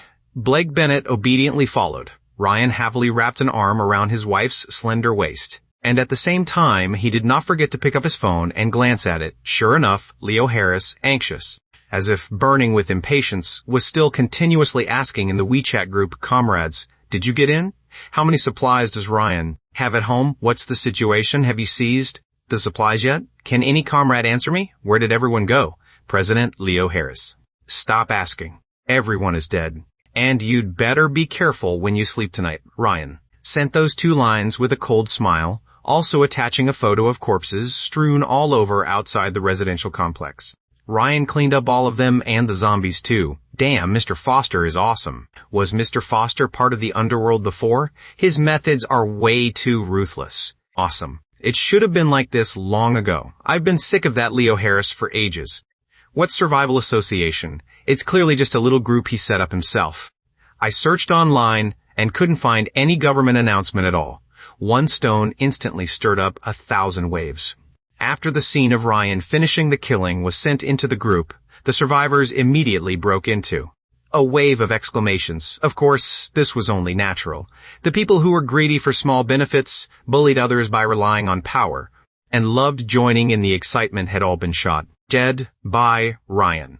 Most of the people left in the neighborhood were now honest and ordinary people. The apocalypse had only begun 3 days ago, yet they had already been bullied in turn by Victor Hall's thugs, the woman from the neighborhood committee, and President Leo Harris. Each of them had resentment pressed down in their hearts. Seeing Ryan stand up for them, they were naturally overjoyed. Moreover, at this point, the survivors in the residential complex had roughly guessed that the reason there were so few zombies in the complex definitely had something to do with Ryan. Even so, there were still quite a few people in the group who disliked Ryan. Bastard, animal. Young people these days really have no manners. These lowly peasants deserve to die. No wonder they're poor their whole lives. On the other side of the residential complex, Leo Harris was also roaring furiously in his private villa. President, we're almost out of food. If this continues, we'll have to go out and look for supplies. There were still other people staying in Leo Harris's villa. About 7 or 8 of them. They were all Leo Harris's former subordinates, and also core members of the Survival Association. Hearing that man's words, the corner of Leo Harris's eye began to twitch. He replied in an extremely vicious tone. There are so many zombies outside. Go out for what? To die? Right now, the safest thing is to stay in the residential complex and wait for rescue. As for killing zombies, just let those poor people who aren't afraid of death do it. Their lives are cheap. After they finish killing the zombies, we'll go collect supplies. That's true. Seeing Leo Harris grinding his teeth, the surrounding subordinates all nodded in agreement. Only rumble, grumble, rumble. Everyone's stomachs were growling from hunger. They had already eaten biscuits and snacks for 3 days. Even then, it was only by saving carefully that they barely held out until today. It was not that they had no rice. The main problem was that zombies' noses were too sensitive. Even if they had rice, they didn't dare cook it. Besides, even if they cooked it, they had no side dishes. Plain white rice alone was not even as good as biscuits. So very quickly, another young man stepped forward. Mr. Harris, we can't just sit around at home staring at one another forever. We have to eat somehow. About this, I think we can... At this point, Leo Harris's voice suddenly stopped, because everyone suddenly discovered that 15 minutes after that tragic massacre, Ryan had actually sent a photo into the group. Tonight's main course is Boston lobster. Ryan's casual sentence appeared glaringly in the group. Immediately afterward came a photo of plump, tender, freshly peeled lobster meat steaming on a grill tray, with white rice and a bottle of wine covered in English letters placed beside it. Even through the screen, it seemed as if one could smell the rich aroma of wine. But none of these were the most infuriating. The most infuriating thing was that on the left side of the photo was the direction of Ryan's bathroom, through the reflection on the frosted glass. One could see his wife stretching her legs in the bathtub, happily taking a bath. I'm so mad. Leo Harris now practically wanted to kill Ryan. Unfortunately, his body was fat, his movements slow, and his courage small. After being a leader for so many years, apart from posturing and arrogantly ordering his subordinates around, he basically knew nothing else. Why? Why can someone like that live so comfortably in the apocalypse? They're clearly all poor people, all lowly, peasants. I'm the general manager of an urban development project. Do you know how many people have to curry favor with me every day? On what basis should I suffer the same anger as you, lowly people? This isn't fair. Just wait, Ryan. Just wait. Once the zombie wave passes, I'll spend tens of thousands hiring a group of thugs to deal with you. Then you'll know you provoked the wrong person. Thinking this, Leo Harris's expression grew more and more ferocious, and a cold, vicious smile appeared on his face. as if he had already seen Ryan kneeling down and begging for mercy. But he had never considered that the apocalypse created by gods could not simply end just because someone said so, and his savings had long since become worthless. Scraps of paper. Angry as he was, the furious Leo Harris finally still decided to irritate Ryan a little on WeChat, commonly known as a spiritual victory. Comrades, the current situation is tense. Everyone in our residential complex is one big family. We should be helping each other. Perhaps the association's methods were somewhat inappropriate, but I also ask everyone not to make extreme remarks in the group. As for certain comrades who keep sending pictures with the purpose of showing off, this is not beneficial to the unity of the residential complex and also harms the people's interests. I hope this person can have some self-respect and stop deliberately showing off. After sending these 2 lines, Leo Harris smiled in satisfaction and couldn't help muttering inwardly, "A brat like you wants to fight me?" The thoughts of these lowly peasants are already firmly held in my hand. However, very quickly, another survivor in the group cursed Leo Harris bluntly through a voice message. "Screw you, you damned idiot. You dragged so many people to rob my Mr. Foster's house. Now that they're all dead, you turn around and say Mr. Foster isn't helping unity. Damn it, you want to take all the benefits for yourself, don't you?" Hearing that furious voice message in the group, Leo Harris and all his subordinates froze. But this was still far from over. Very soon, another person supporting Ryan stepped forward. "That's right, exactly, and I saw it all.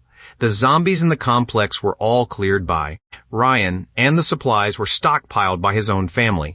What does any of that have to do with you? People like him are used to being leaders, so wherever they go, they want to put on airs and lecture others. It's all because of you idiots in the association. Ryan might originally have wanted to share supplies with us, but after you bastards stirred things up, he won't share anymore. What? How is that possible? You lowly peasants, how dare you?"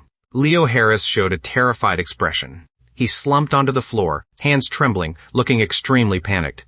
Even his subordinates cast him pitying looks. But even so, the curses in the group did not stop. After the apocalypse began, everyone had accumulated plenty of pressure in their hearts, and now it poured down on Leo Harris like a flood, making him fall directly from a lofty president into a piece of trash everyone wanted to beat. And what about that fake government notice too? Did you think everyone was an idiot?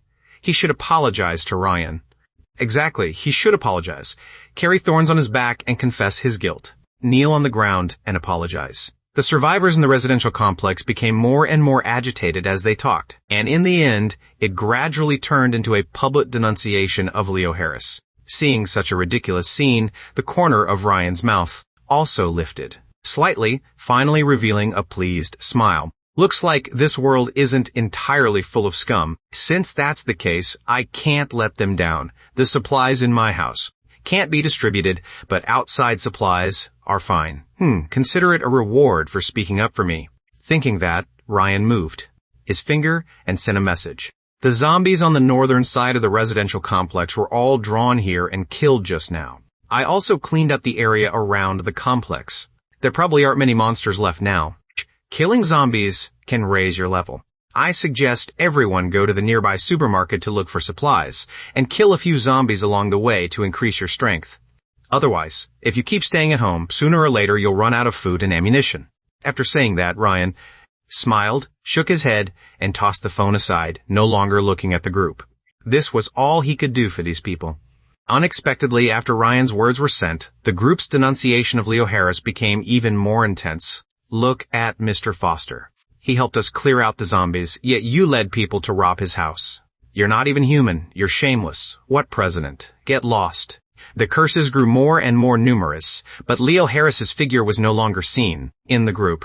Perhaps even he felt deeply ashamed, no longer dared to speak. This farce temporarily ended here. Today was the 3rd day of the apocalypse, and the sky outside had gradually darkened.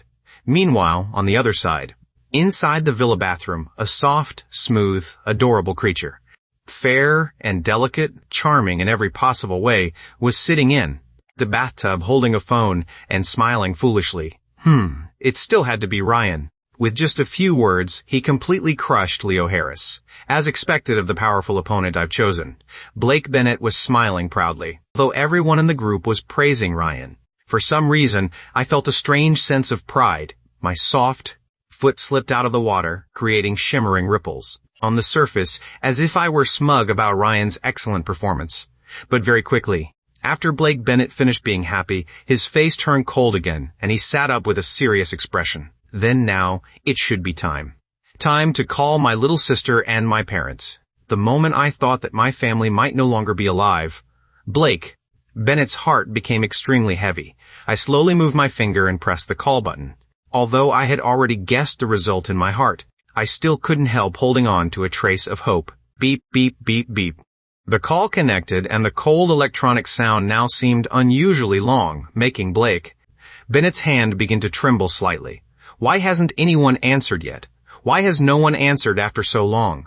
Could it really be, already? I waited a full minute, but there was still no response on the other end, just as Blake Bennett thought everything was useless, and that no one would ever answer his call again. A familiar young girl's voice suddenly came from the other end. Hello, brother, is that you? Are you still alive? Why are you only calling me now? Lucy, how are you? The moment he heard his sister's voice, Blake Bennett's throat also trembled, and he almost burst into tears on the spot. After all, no one wanted to live alone and lonely in this world. Having family beside you was what mattered most. But unexpectedly, right after Blake Bennett finished speaking, the other side took a deep breath, then suddenly shouted, Why is it a girl's voice? Who are you? What did you do to my brother? So Blake Bennett had to spend 3 minutes explaining to Lucy Bennett how he had turned into a woman, and how his enemy from his previous life had been reborn, found him, and threatened him. As for the part about losing his purity, Blake Bennett skipped over quite a lot, only saying that he and Ryan had turned enemies into friends and become good brothers who were as inseparable as body and shadow. After all, telling his little sister that he had that kind of relationship with a man still felt a little embarrassing. An awakening drug can turn people into girls. After hearing this explanation, Lucy Bennett, on the other end of the phone, was indeed still a little suspicious. Why have I never heard of something like that? You're not my brother's girlfriend, deliberately saying this to comfort me, are you? Prove that you're my brother. This. Hearing his little sister say that, Blake Bennett irritably scratched his head. Why was this girl's wariness all being aimed at me? But thinking about it, his sister being this cautious was actually because she was worried about him. So Blake Bennett could not really say anything else. He could only rack his brain for a way. Was there anything from childhood that only I and my little sister knew? Suddenly asking me to think of it really left me with no impression. Right, speaking of which, didn't Ryan say my current appearance wasn't much different from me in the old photo? Then showing my sister how I look now should solve it, right? I really am a genius. Thinking this, Blake Bennett raised his jade-like arm and casually took a photo of himself in the bathtub. Then found his sister's WeChat and sent it over. Hey sis, check WeChat. Now you believe me, right? Blake Bennett said somewhat proudly, his thin pink lips curving into a charming arc. Unexpectedly, only a few seconds after the photo was sent, Lucy Bennett's overjoyed voice came from the other end.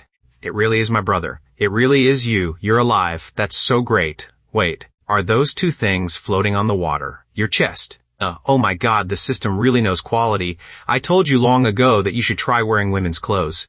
See? Now you finally have the chance. Ha! Lucy Bennett's excited voice kept coming through. But for some reason, Blake Bennett felt something was wrong. It seemed like his sister wasn't happy. Because I was alive. Paz. But instead strangely excited because she saw the feminized version of me. Why is even my little sister saying this? I clearly don't want to become a woman at all. Blake Bennett's heart was full of questions. But what his sister said just now was probably only a joke. Lucy Bennett very quickly adjusted her emotions and asked in an extremely serious voice, Then, brother, do you have any way to come to us? Mom is still worried about you.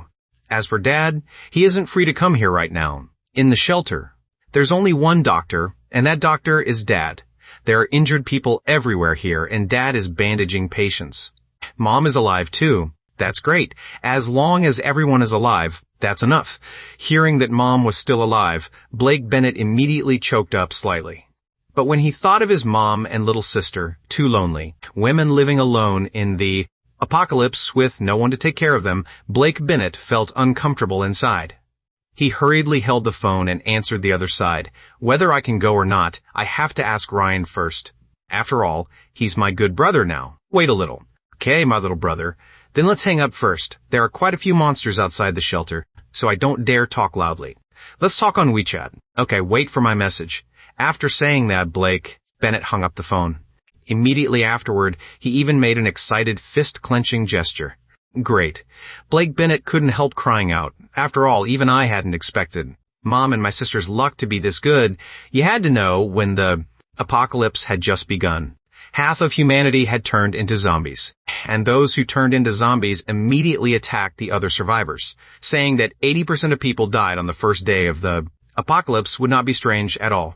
But happy as he was, for Blake Bennett, there was still a more difficult problem right now, which was how to persuade Ryan to go with me to Q City, where my sister was. The road was long, and getting to Q City would definitely involve no small amount of trouble. If I went alone, the success rate would be too low. Sure enough, I still had to rely on Ryan. But how could a guy like Ryan listen to me? Forget going with me. Even asking him to remove the slave collar and let me go by myself would probably be impossible. Do I have anything that could bribe him? Thinking this, Blake Bennett tilted his head slightly, revealing a frowning expression as he fell into deep thought, but very quickly. The two soft masses floating on the water entered Blake Bennett's eyes. Seeing that, my eyes immediately widened in realization. Right, don't I have this? Although it's a little embarrassing, although I'm extremely unwilling. In order to help my sister, I can only risk it. In any case, it's not the first time anymore. In the bathtub, a determined light gradually appeared on Blake Bennett's face. So, a few minutes later, Ryan finished grilling the lobster and placed dinner on the table.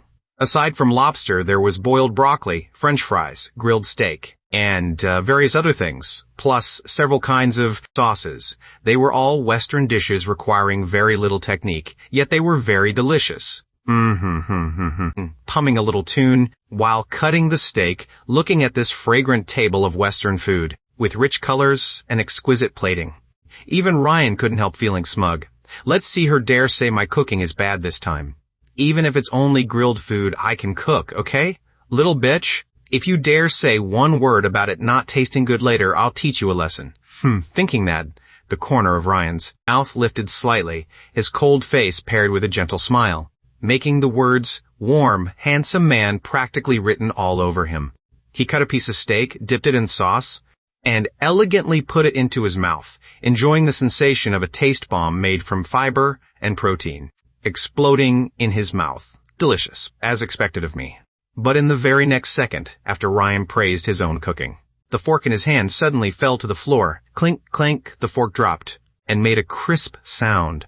The transparent sauce also dripped onto the pure white floor, becoming even more conspicuous inside this quiet villa. When the scene shifted, it was discovered that Blake Bennett had already bathed clean and had actually changed into a maid outfit, standing before Ryan. Ryan had dropped the fork just now because he was too shocked. Wait, what is going on? Ryan's eyes widened slightly and his breathing also became hurried. Even he himself did not know why. Clearly, in his previous life, he had already experienced plenty of women and no longer had much interest in creatures called women. Especially after being reborn, Ryan had become colder than in his previous life.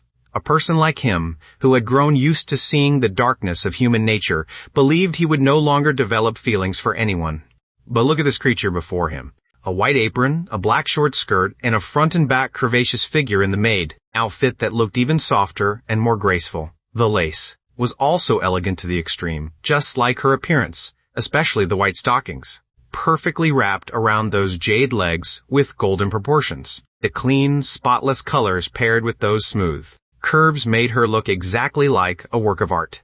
Such an exquisite and adorable maid standing before him instantly gave Ryan the feeling that he had transmigrated into a lord's household. In another world, the maid's fair, soft face carried a bashful blush, and the way she clenched her fists silently and ground her teeth seemed to be telling her new master who had bought her, Don't think that just because you used despicable methods to buy me, I'll submit to you. You can control my body, but you can't control my soul. My heart will always be loyal to the childhood sweetheart, young master. This is way too amazing. On the surface, Ryan showed no ripples at all. But deep inside, towering waves had already surged. What is this? What's going on? In his shock, Ryan silently covered his chest. He actually felt a faint pain in his heart, as if something had pierced and through it. At the same time, Blake Bennett, full of unwillingness, also slowly walked over. Although my face still carried a hint of reluctance, I still gritted my teeth and sat down beside Ryan. Then I took a deep breath, made up my mind, hugged Ryan's body, and blinked. My eyes, asking adorably, "Master, can you help me with one tiny thing?" Ryan immediately sucked in a cold breath. If cuteness could be used to kill, then Ryan felt that Blake Bennett would already be invincible. What do you want me to help with? A drop of cold sweat slowly slid down his forehead. Ryan's pupils were wavering violently at this moment. No, this is the witch. The monster who kills without blinking. Under the terrifying rule of the 4 dark calamities, even I could only drift around, hiding like a rat. Half the suffering in my previous life was caused by this woman. I absolutely can't be bewitched by her appearance. For all I know, she's calculating how to kill me in her heart. I must endure it. It's nothing much, Master. Just agree first. Click. After saying that, Blake Bennett even leaned his head onto Ryan's shoulder. I can't endure it anymore. After a young girl's cry of surprise, Ryan swung his arm and gently hugged Blake Bennett's slender waist, pulling me fully into his arms. The soft, fragrant body, the shy and adorable face, and the way I looked uncomfortable. When he gently stroked my head but did not dare resist, were simply cute enough to make a person melt. No amount of affection would be too much. Ryan could only kiss me hard, then rubbed his cheek against the girl's forehead. All right, what do you need help with? Just say it. As long as it isn't too much, it's fine. While soothing his wife's head, Ryan, White said, gently, completely forgetting that just now he had still been recalling all of Blake Bennett's crimes from his previous life. Seeing that I had achieved my goal, Blake Bennett felt bashful all over, looking extremely unused to being patted on the head, and only then did I finally let out a sigh of relief. It's good that he agreed. But I had to go this far before he agreed. Sure enough, Ryan is a hateful pervert. While secretly cursing Ryan in my heart, I still carefully said aloud, "It's just that my sister and my mom are both still alive." Sass. So, they're in Q City right now, and the situation isn't very good. So, you're so strong. Take me to Q City to find them. From now on, I'll do anything you tell me to. Please, Lord Ryan. The atmosphere had originally been very good, and even Blake Bennett's face was flushed with bashful pink. If Ryan agreed, then obediently listening to him from now on wouldn't be completely impossible. Although it was very humiliating. I wouldn't be an ungrateful man. I would try hard to endure it. No. Huh? What did he just say? Hearing that voice, Blake Bennett froze. Only after a few seconds did I suddenly react and hurriedly push Ryan away, asking in disbelief, no? Why? I even came here wearing a maid outfit. As for this, Ryan could only pinch the bridge of his nose. And, explained to Blake Bennett in extreme helplessness, "You little bitch, did you hear what you're saying? Q City is more than 1,000 kilometers away from us. On the road, there are tens of thousands, hundreds of millions of zombies and monsters.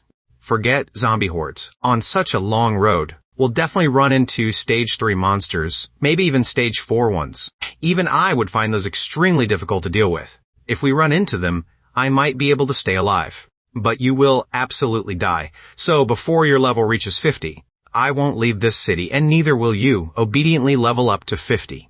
Then we'll talk." After speaking, Ryan even poked Blake Bennett's head with his finger, as if criticizing me for speaking without thinking. As for Blake Bennett, after being poked and hurt, I could only hold my forehead and look extremely wronged and pitiful as I said, "How can it be like this? Is there really no other way? Lord Ryan, can you help me? I'm full. Don't act like that."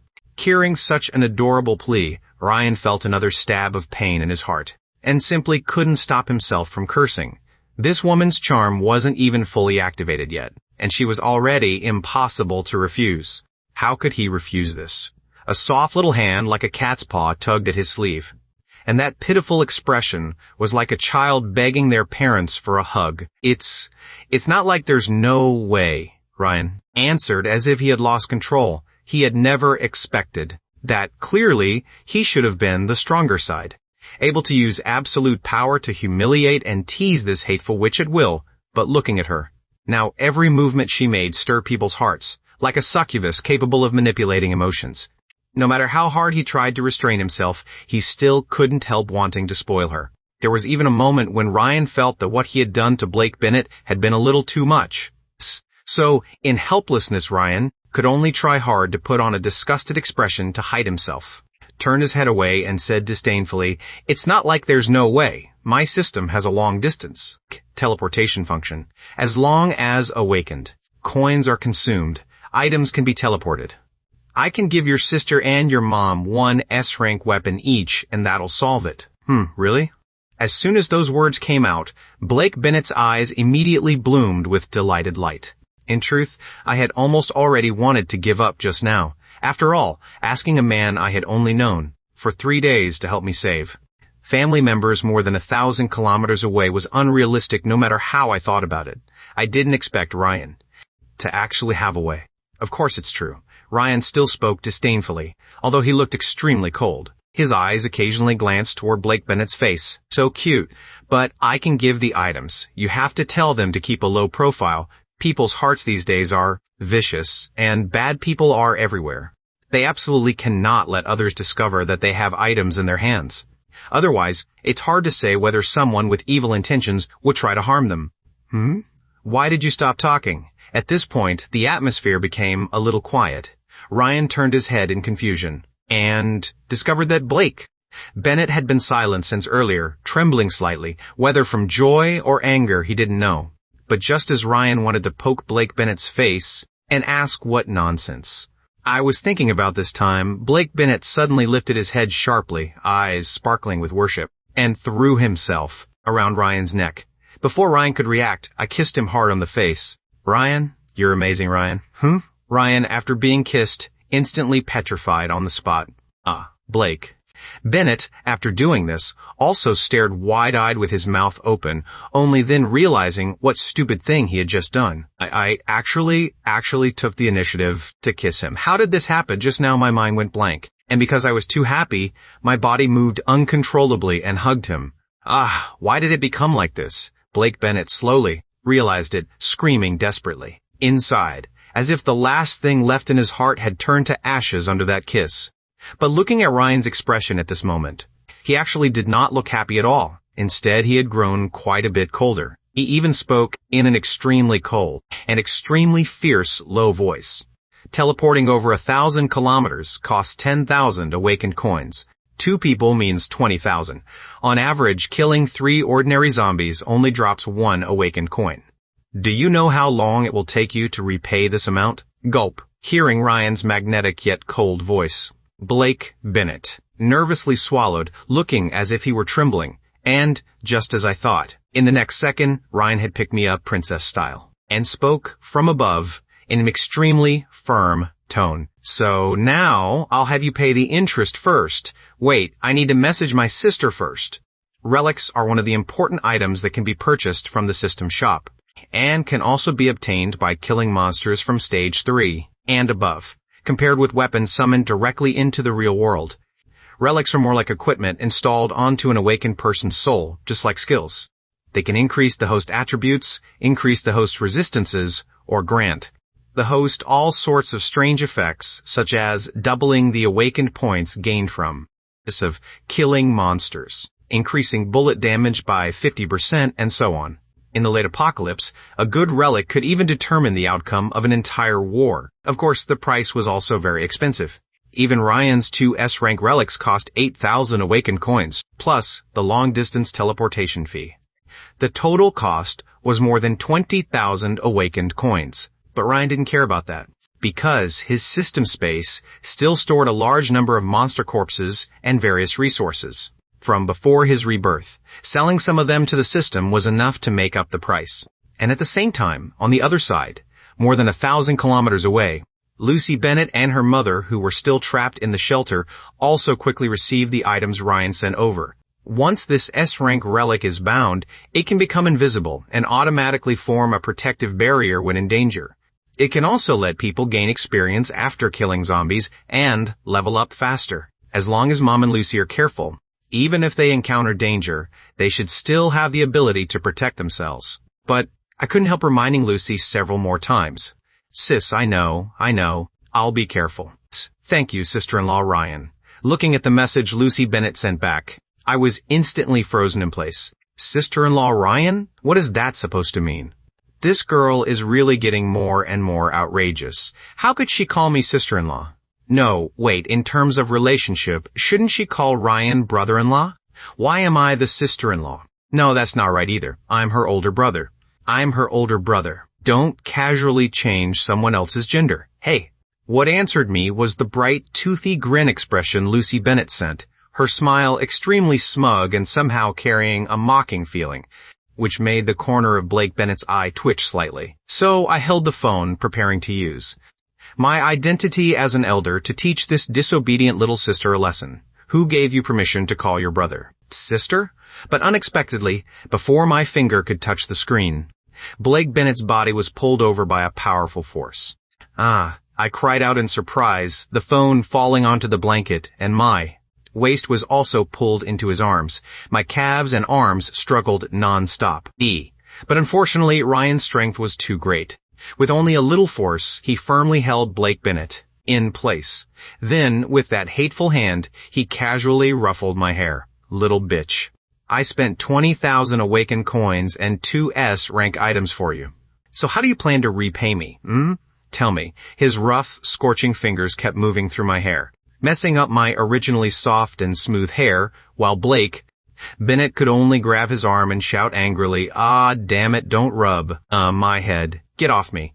Blake Bennett swung his arms and resisted with all his strength, but how could I possibly be a match for Ryan? No matter how I fought, it was useless.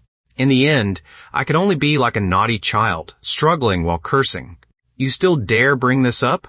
If there's something called a relic like that, why didn't you give me one?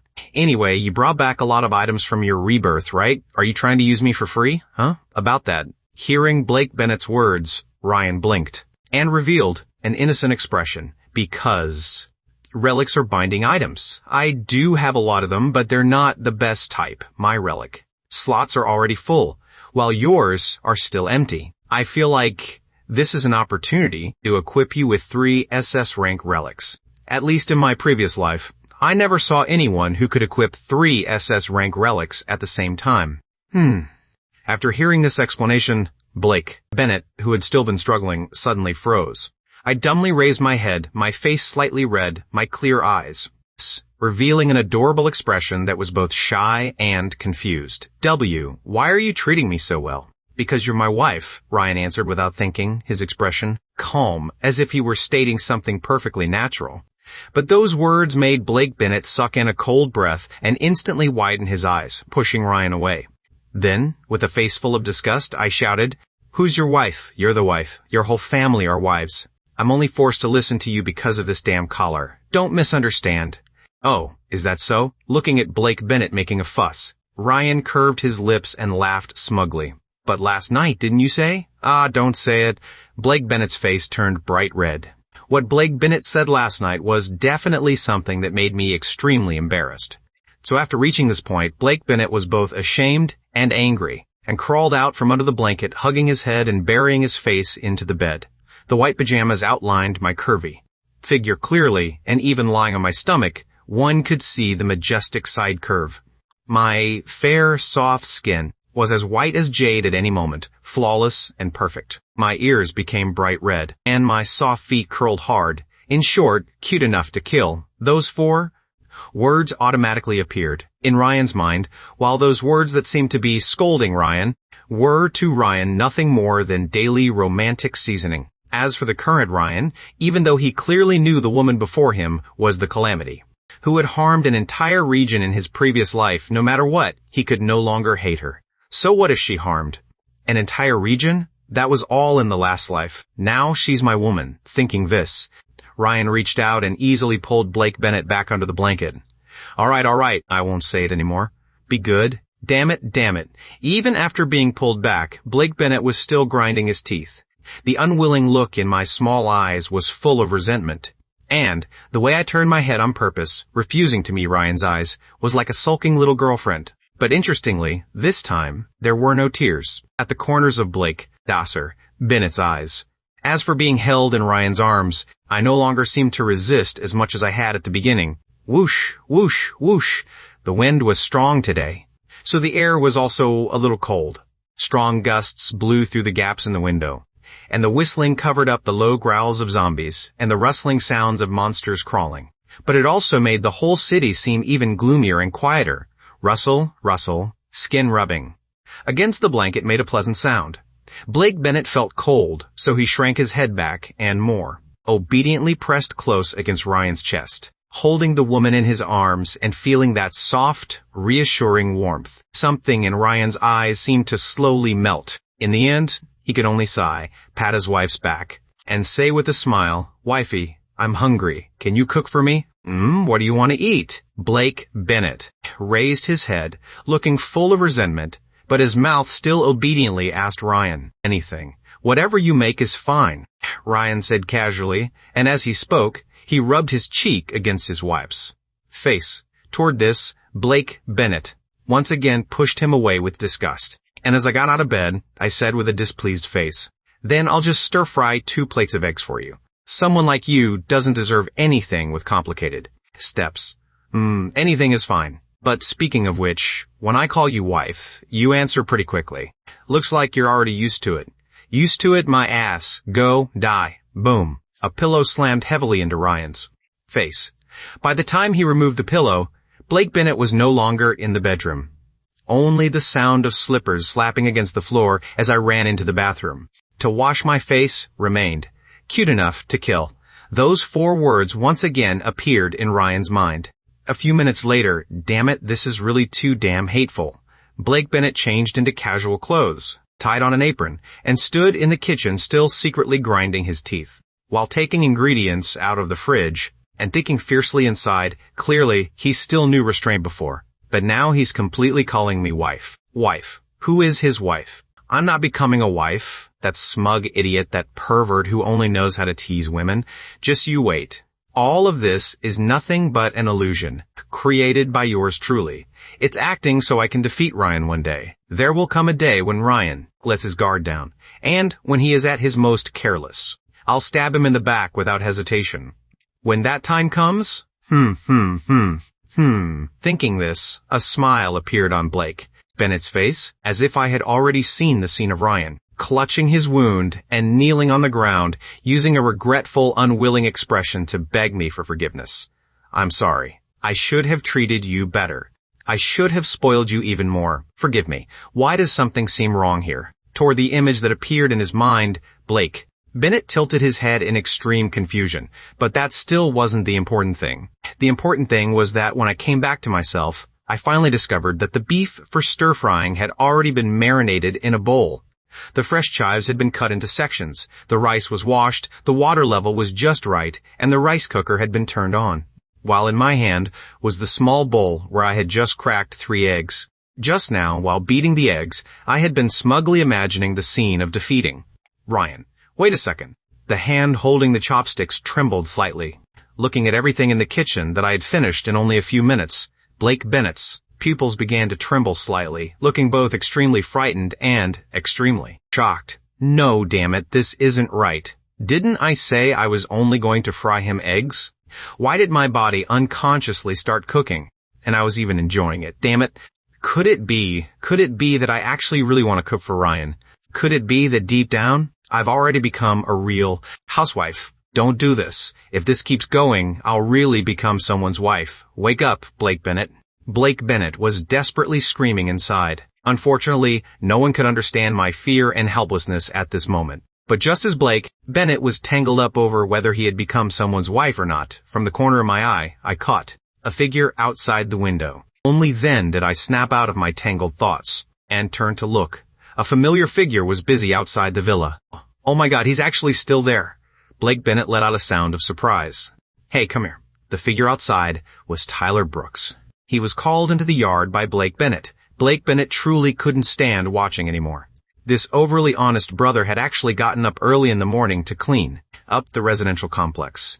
Adding yesterday and this morning together, he had already carried bodies for more than 10 hours, and during that time, he'd only slept 3 or 4 hours. You had to know. The corpses that fell outside the villa yesterday numbered at least 200 or 300, throwing them from the residential complex over to the building opposite the block was a workload that simply wasn't something one person could finish. Hey, who exactly is the villain here? Ryan, you really deserve to die. Bullying an honest person, are you? Don't worry, Tyler. With big sister? No. With big brother here. I absolutely won't let you be oppressed by that evil Ryan. Brother, come here.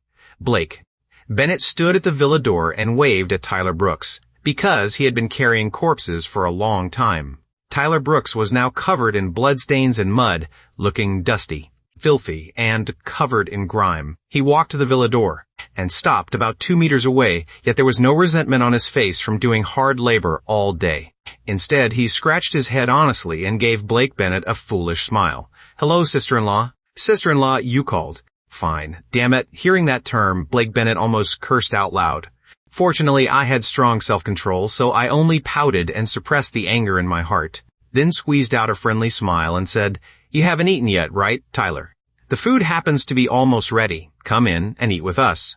As he spoke, Blake Bennett waved, signaling Tyler Brooks to come inside. That bright, beautiful smile was deeply moving, and his slender, graceful figure was full of charm, with a clear, gentle smile on his face. At this moment, Blake Bennett was simply the most feminine of women, the most wife-like of wives. But after hearing it, Tyler Brooks froze, then stepped back very awkwardly. No, forget it. My shoes are really dirty. If I go in, What's going on? What are you two doing? While they were talking, Ryan, who had just finished washing his face, walked out of the bathroom while wiping his face with a towel. Seeing Ryan, Tyler Brooks hurriedly stood straight, while Blake Bennett saw him like that and gave Ryan a slightly resentful glance, criticizing him angrily. "You made him carry more than 300 corpses all day. This brother hasn't even eaten yet and has been helping us work the whole time. Can't you let him come in and have a meal?" Is that so?" Hearing that, Ryan raised an eyebrow in slight surprise. He looked at the residential complex outside the villa. Although there were still a dozen or so corpses left, compared to yesterday's age-restricted scene of severed limbs everywhere and blood flowing like rivers, it was already much better. "I only told him to clean up. I never said he had to finish it in one day. Besides, didn't I already give him a gun?" Ryan couldn't help muttering inwardly, but when he turned back and found Tyler Brooks still looking at him nervously, like a new recruit afraid of angering his superior, he thought, "This guy really is too honest. He worked for so long without even a trace of resentment. I still can't sense even a hint of hostility from him. If that's the case, maybe." Thinking this, Ryan seemed to form an idea in his heart. Although he wasn't good at trusting others, having an honest, hard-working subordinate by his side might not be bad.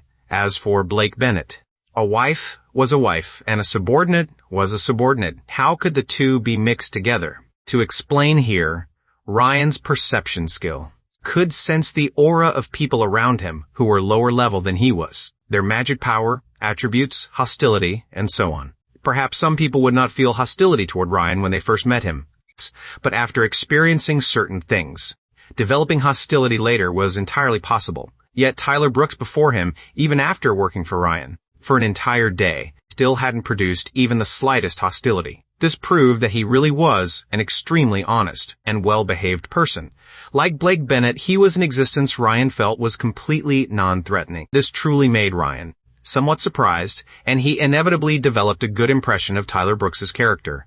"Change into slippers and come in. Go wash up a little, and I'll have Blake Bennett get you a new set of clothes," Ryan said calmly, looking very gentle. But after Tyler Brooks heard this, he lowered his head a little fearfully.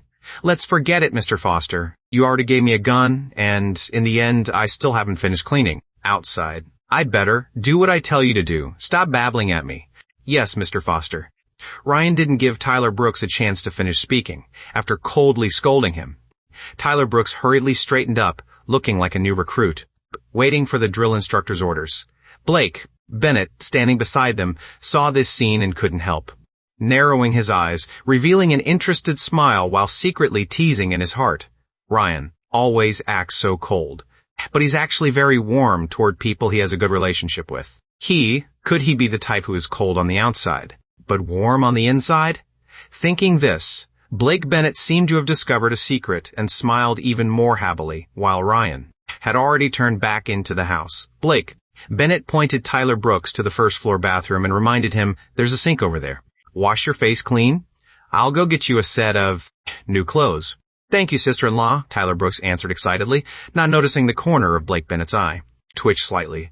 "Can you stop calling me sister-in-law? I really should kill both of you. Damn it." And so, a moment later, a third person appeared at the dining table. Tyler Brooks looked extremely nervous as he stared at the 4 dishes and soup personally cooked by sister-in-law. The rising steam paired with the colorful dishes truly made one's appetite rise, but Tyler Brooks didn't even dare pick up his chopsticks. Seeing him so restrained, Ryan could only press his temples and say helplessly, "You don't need to be nervous. It's just a normal meal. I won't do anything to you. I called you up because I actually want to ask you to do something." Something? Tyler Brooks said tremblingly, still looking somewhat afraid of Ryan. There was nothing that could be done about that. After all, last night, Ryan alone had wiped out dozens of people plus 200 zombies. Just thinking about that terrifying scene was enough to make someone tremble all over. What normal person would dare sit and eat with Ryan regarding this? Ryan ignored the other person's fear. Instead, he clasped his hands together under his chin and said extremely seriously, "I won't hide it from you, Brother Tyler. The reason I'm so strong is because I'm a reborn awakened person who returned from the future." Huh? As soon as he said that, not only Tyler Brooks, even Blake Bennett looked at Ryan with a face full of shock. How can you just directly tell him something this important? But before the two of them could question him, Ryan's eyes flashed and he continued explaining solemnly. In the future world, monsters run rampant. Zombie hordes are everywhere, and humanity's survival environment is as fragile as eggs stacked high. In the end, in the 10th year of the apocalypse, all of Chinese civilization was destroyed by zombie hordes, and human civilization ended from then on. Ryan spoke in an extremely serious tone, while Tyler Brooks listened with a tense face, swallowing from time to time. Although Chinese civilization was destroyed by monsters, at the root of it all, it was because humanity was not united. Greedy traitors, corrupt people in power, and those warlords who had just a little authority yet arbitrarily exploited and enslaved the survivors at the bottom. All of them were the culprits who destroyed Chinese civilization. At this point, Ryan's tone was both grief-stricken and filled with hatred, and Tyler Brooks was so affected that his eyes trembled. But this life is different. My awakening drug sent me back here, giving me the chance to save the world. This contemptible situation can still be stopped, so, Brother Tyler, smack. At this point, Ryan forcefully placed his hand on Tyler Brooks's shoulder. Tyler Brooks also immediately felt as if he had a heavy responsibility on his shoulders. I need to find a way with Blake Bennett to reach level 100, only level 100, will give us the chance to eliminate those hateful warlords and evildoers. While leveling up, we need someone to help run errands and guard the house. Are you willing to join us for the sake of saving the world? Are you willing, brother? Ryan spoke with a righteous and awe-inspiring air, while Blake Bennett beside him listened with a face full of shock. How can you lie so grandly? And so righteously? Didn't you get stabbed in the back by your teammates in a zombie horde in your last life? You clearly told me that. Liar.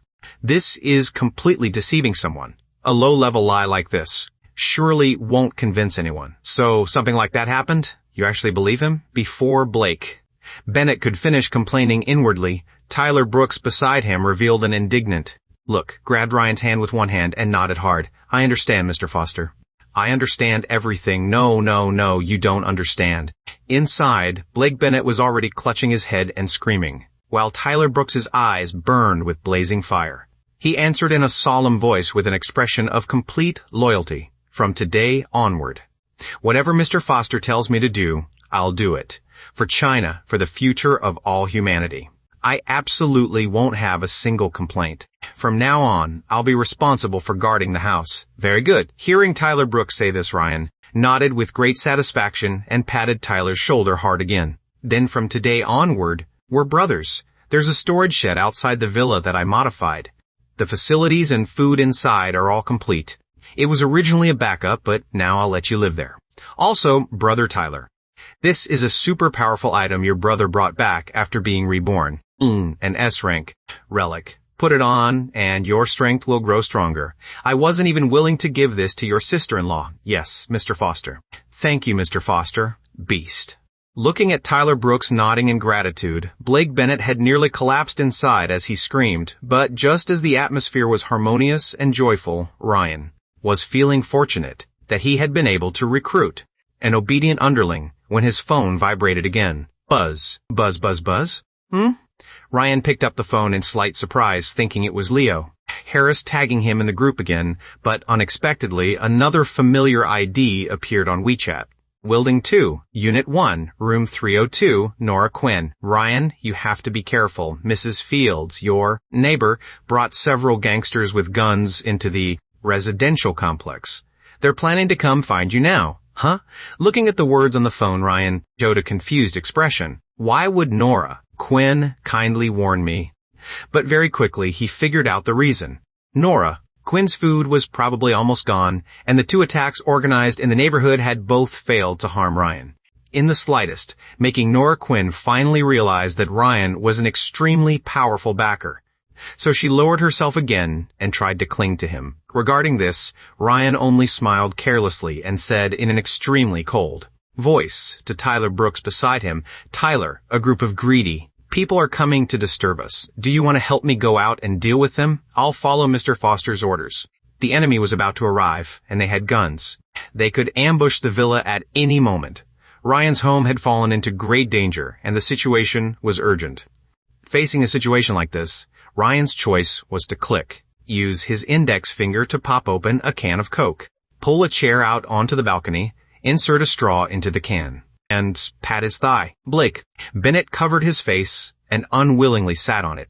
Then, as soon as Blake Bennett's small hand reached out, Ryan could easily pull me into his arms, and while holding his wife's slender waist, he leisurely drank cold Coke, while conveniently watching the group slowly approaching outside the villa. This was what life should be. The icy soda was cool, refreshing, and sweet, and the beauty in his arms was fragrant and soft. With just a light squeeze, he could grasp the soft flesh on his wife's lower belly. It was the perfect feeling of having abs yet being extremely soft. Feeling. Bouncy. And tender. Don't touch me there. Blake Bennett made a voice mixed with shame and a little anger. As the warm hand kept moving, even through the clothes, Blake Bennett could clearly feel the man's rough finger lines and the scorching heat of his fingertips, like thick lava wantonly burning my skin. This made a faint layer of pink gradually appear on Blake Bennett's face.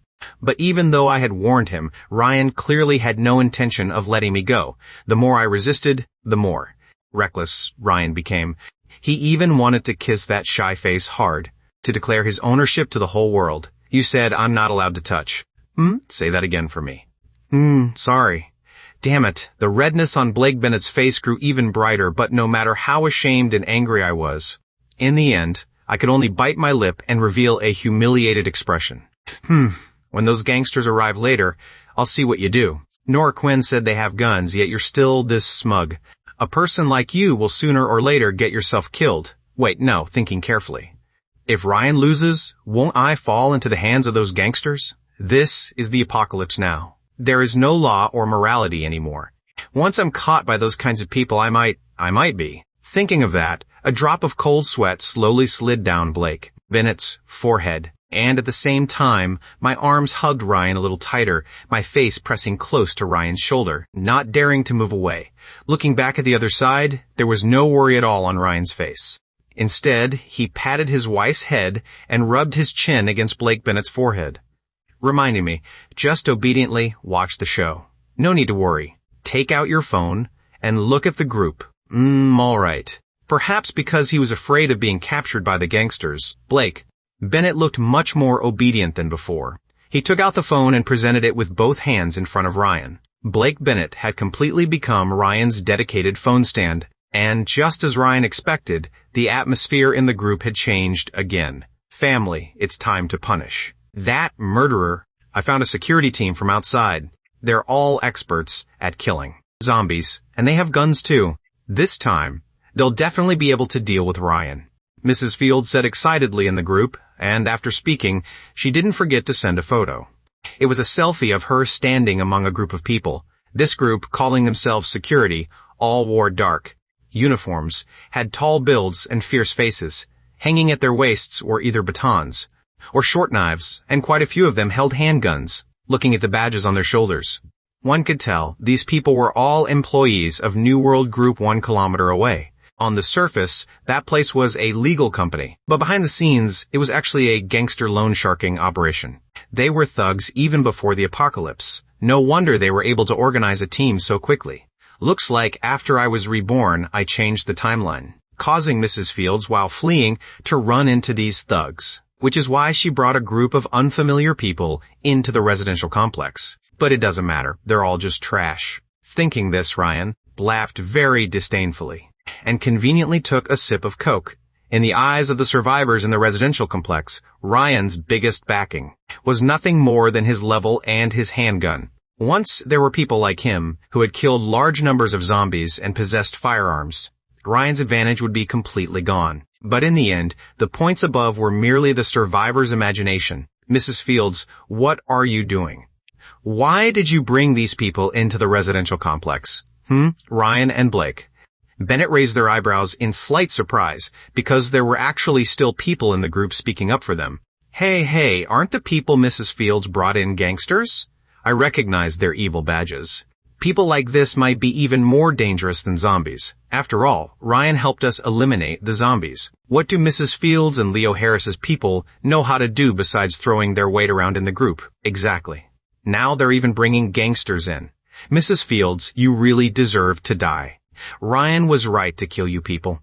The further the group talked, the more agitated the words aimed at Mrs. Fields and Leo Harris became. Ryan's actions had long been recognized by most people, but very quickly, an ID appeared in the group. New World, Frank Miller. Oh, is that so? As the gangster's IP appeared before their eyes, the people who had been furious immediately calmed down. Mrs. Fields had actually pulled the gang leader into the group too. New World, Frank Miller. It looks like everyone doesn't welcome us much. Then we'll have to perform well. Mr. Lewis from Building 6, Room 1, Unit 3, right? You don't even know us. So how can you say we're gangsters? I'll come to your home and have a proper talk with you. Wait for me, haha. After saying that, Frank Miller even added 2 knife emojis at the end. After seeing this, the group immediately fell into a dead silence. Only now did everyone remember that earlier, because of Leo Harris's proposal, everyone had added address information before their WeChat IDs. So every survivor's location had long been recorded by the gangsters. This time, they had come to sweep up the supplies and manpower of the entire residential complex. Men could be added to their ranks as thugs, while the fate of women was hard to say. Yet even though the situation was this urgent, Leo Harris, unable to read the room, still jumped out. Ha, this comrade must be joking. The fact that you can lead a team here to protect our complex is an honor for our complex. It's too late for us to welcome you. Isn't that right? Yes, welcome, Mr. Miller. At a glance, Mr. Miller is clearly an expert at killing zombies. It's wonderful that he came to our complex. As soon as Leo Harris finished speaking, a string of agreeing messages appeared below. Looking at the IDs, it was obvious these people were all Leo Harris's underlings. And before Frank Miller could reply, Leo Harris began hypocritically advising him again. But, Comrade Frank Miller, although we welcome you, there are always a few eyesores in the complex who like being different. Not only do they refuse to share, they also deliberately send a few photos into the group to show off. People like that really destroy the unity of the complex. Since you've come, please help us. As he spoke, Leo Harris's subordinate specifically sent the earlier photo of Blake Bennett eating breakfast. After sending it, he didn't forget to add, "Look, it's this hateful dog couple. Can you tolerate people like this?" The scene shifted to the other side. A group of people who had just entered the residential complex were all attracted by the photo in the group. The stunningly beautiful face, the long, slender legs, and the extremely voluptuous figure. Everything this woman possessed constantly drew in men's eyes. especially since this woman was also facing the camera with a smug expression. Raising her middle finger, it truly made people who saw it want to grab her and teach her a lesson. There's quality goods here. The tallest person in the group, with a fierce expression, grinned viciously to himself from the flattering attitude of the people around him.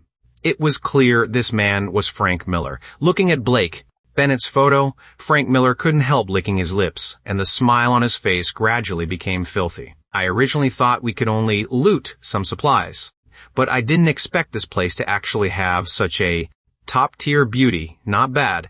The brothers won't be bored for the next few days. He. As he spoke, Frank Miller began letting out an extremely chilling laugh. The underlings around him were all dirty, scum as well, and not a single one of them was unlike Frank Miller, showing disgusting smiles. They were all gangster thugs and had already been violent by nature before the apocalypse, with deficient morals. To them, the arrival of the apocalypse did not even count as a bad thing, because now they could use strength to wantonly humiliate and trample others. Mrs. Fields looked thin and helpless among these people, but even so, a vicious look still appeared on her face. Ryan, you little bastard, you wouldn't hand over your supplies, right? You like showing off, don't you? This time, let's see where you can run. Our President Leo. Harris couldn't deal with you, but that doesn't mean nobody can deal with you. Just you wait. Mrs. Fields was the terrifyingly petty type. In order to frame Ryan, even as she caused the entire residential complex to fall into danger, she did not care at all.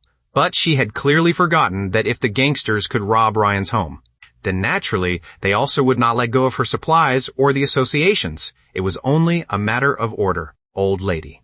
Where is Ryan's house? Hurry and take us there. Frank Miller said with vicious eyes, and Mrs. Fields hurriedly straightened up, raising her hand to point toward Ryan's house. The Foster house is over there. Turn that way, and you'll be there. Let's go. Frank Miller waved his hand, kissed. More than a dozen people immediately followed with aggressive momentum, each of them looking vicious and menacing, their brutal and violent aura completely different from the feeling Victor Hall and the previous requisition team gave off. These people really knew how to kill. The only thing that made Frank Miller feel strange was that they were clearly still more than 10 meters away from the villa.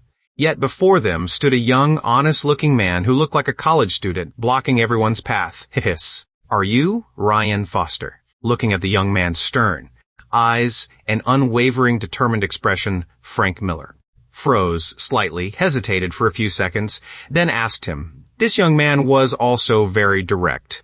He silently drew out a dagger glowing red and said coldly, My name is Tyler Brooks. Ryan Foster is my big brother. I already saw all the messages in the group. If you people dare take one more step forward, I'll deal with you. Tyler Brooks spoke with righteous conviction, even facing more than a dozen thugs holding guns.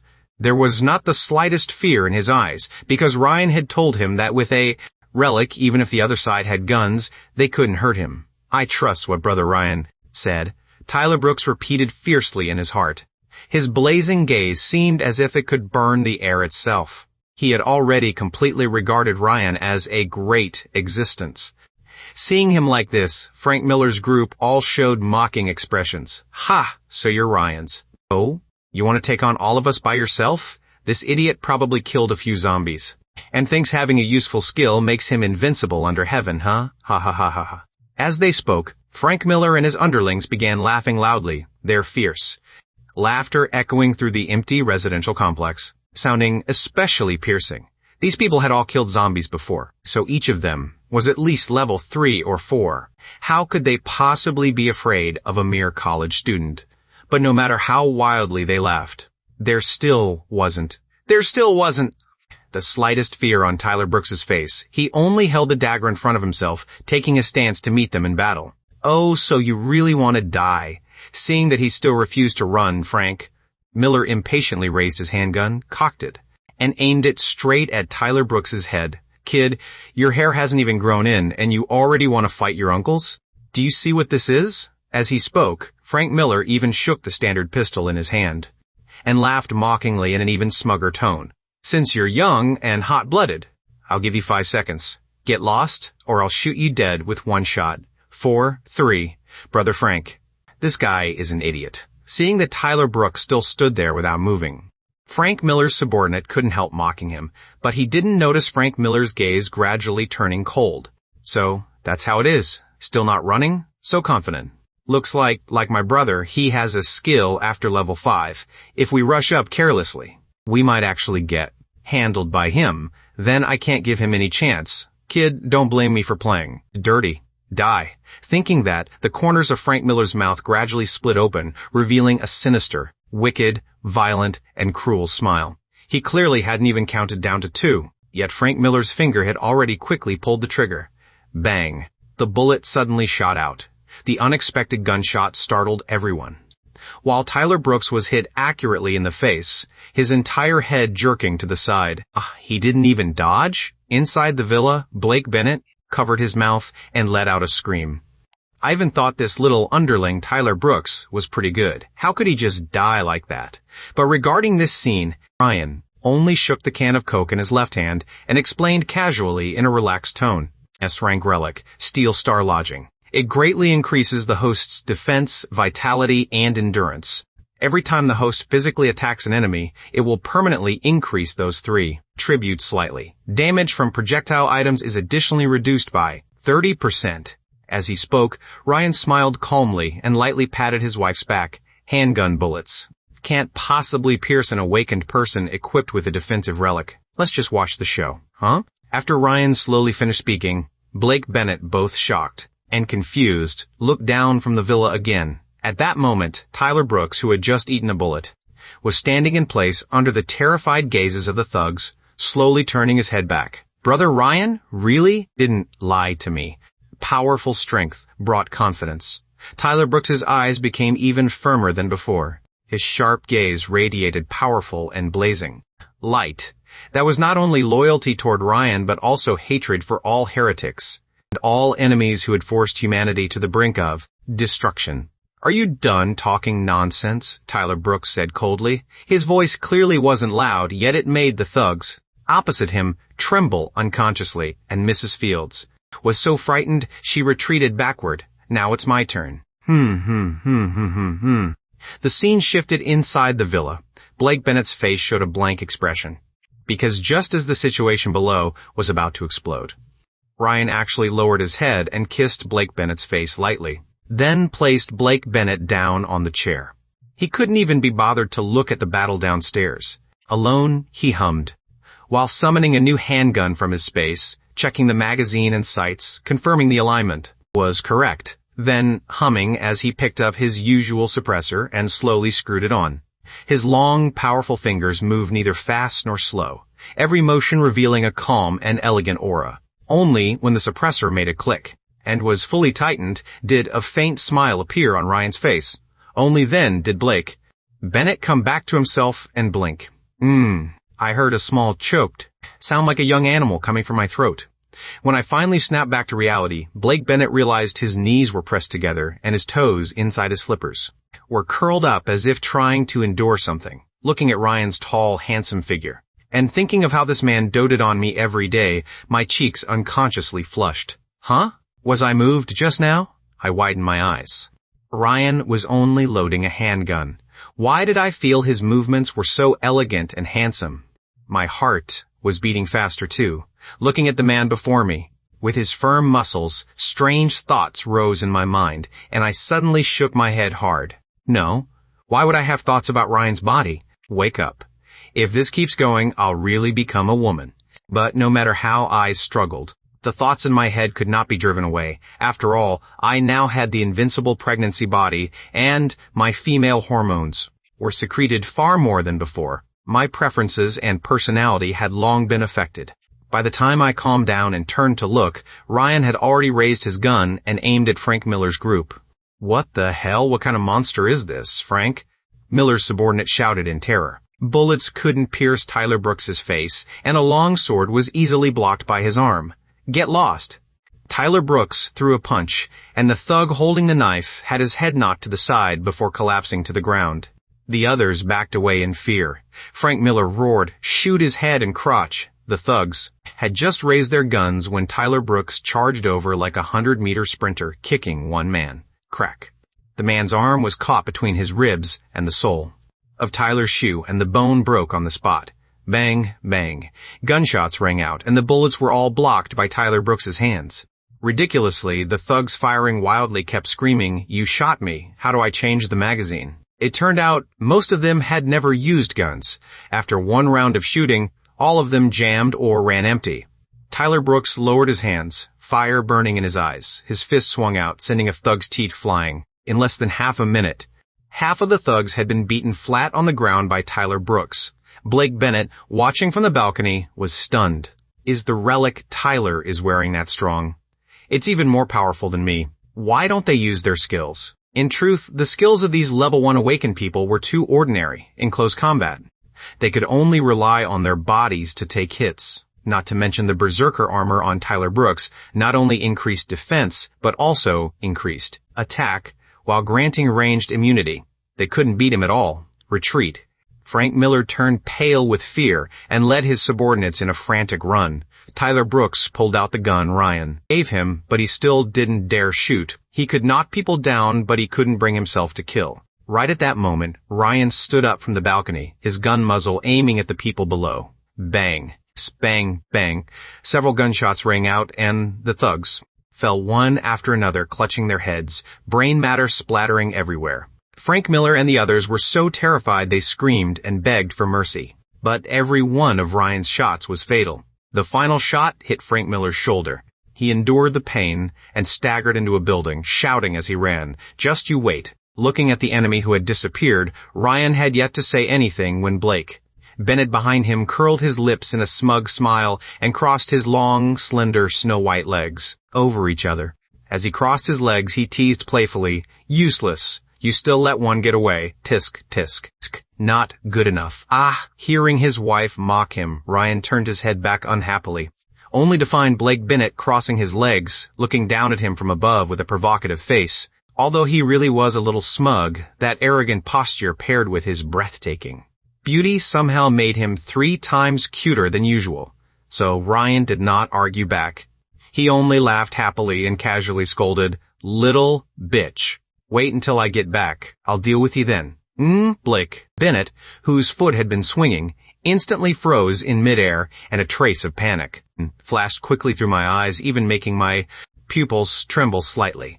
Crap, I accidentally said what I was thinking. But this can't be blamed on me. Ryan really did miss the shot. He was the one who let the fish slip away.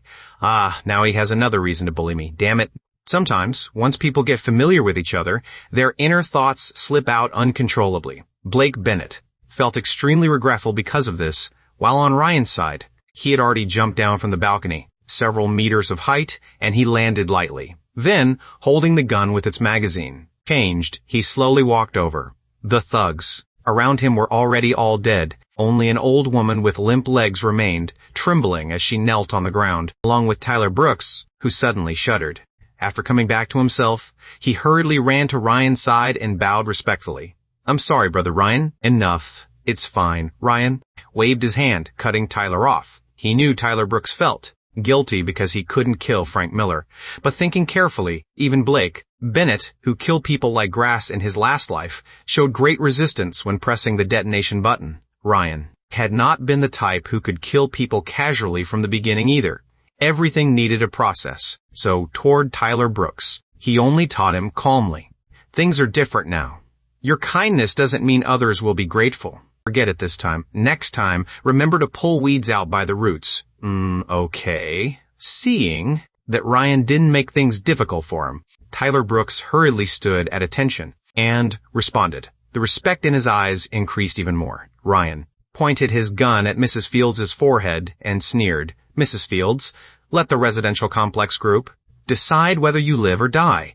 The old woman knelt and cried, begging for mercy, then pretended to be pitiful in the group. "Everyone, help explain for me. I was forced." The group instantly exploded with someone angrily cursing. "This old hag stole my instant noodles yesterday. She led gangsters into the complex. Her identity was exposed, and the entire screen filled with +1s demanding she be shot dead." Mrs. Fields was so anxious, she started cursing loudly, only for Nora Quinn to reply that we would much rather watch you go to hell. Seeing that the tide had turned against her, Mrs. Fields hugged Ryan's leg.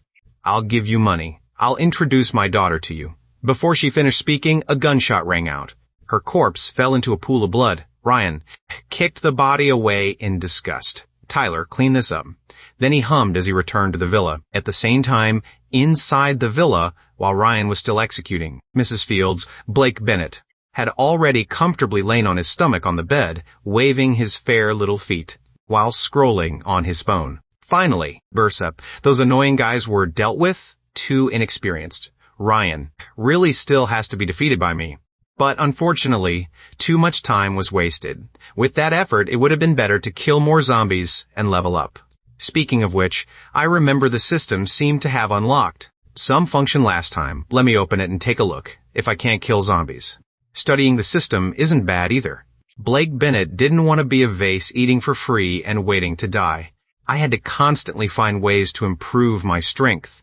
Only then could I defeat Ryan in the future and become a powerful and handsome Demon Saintess. Here it is, Awakened Coin. Shop. My current Awakened coins are 263. Too few. Blake Bennett couldn't help complaining in his heart. You had to know. Ryan spent over 20,000 just to teleport.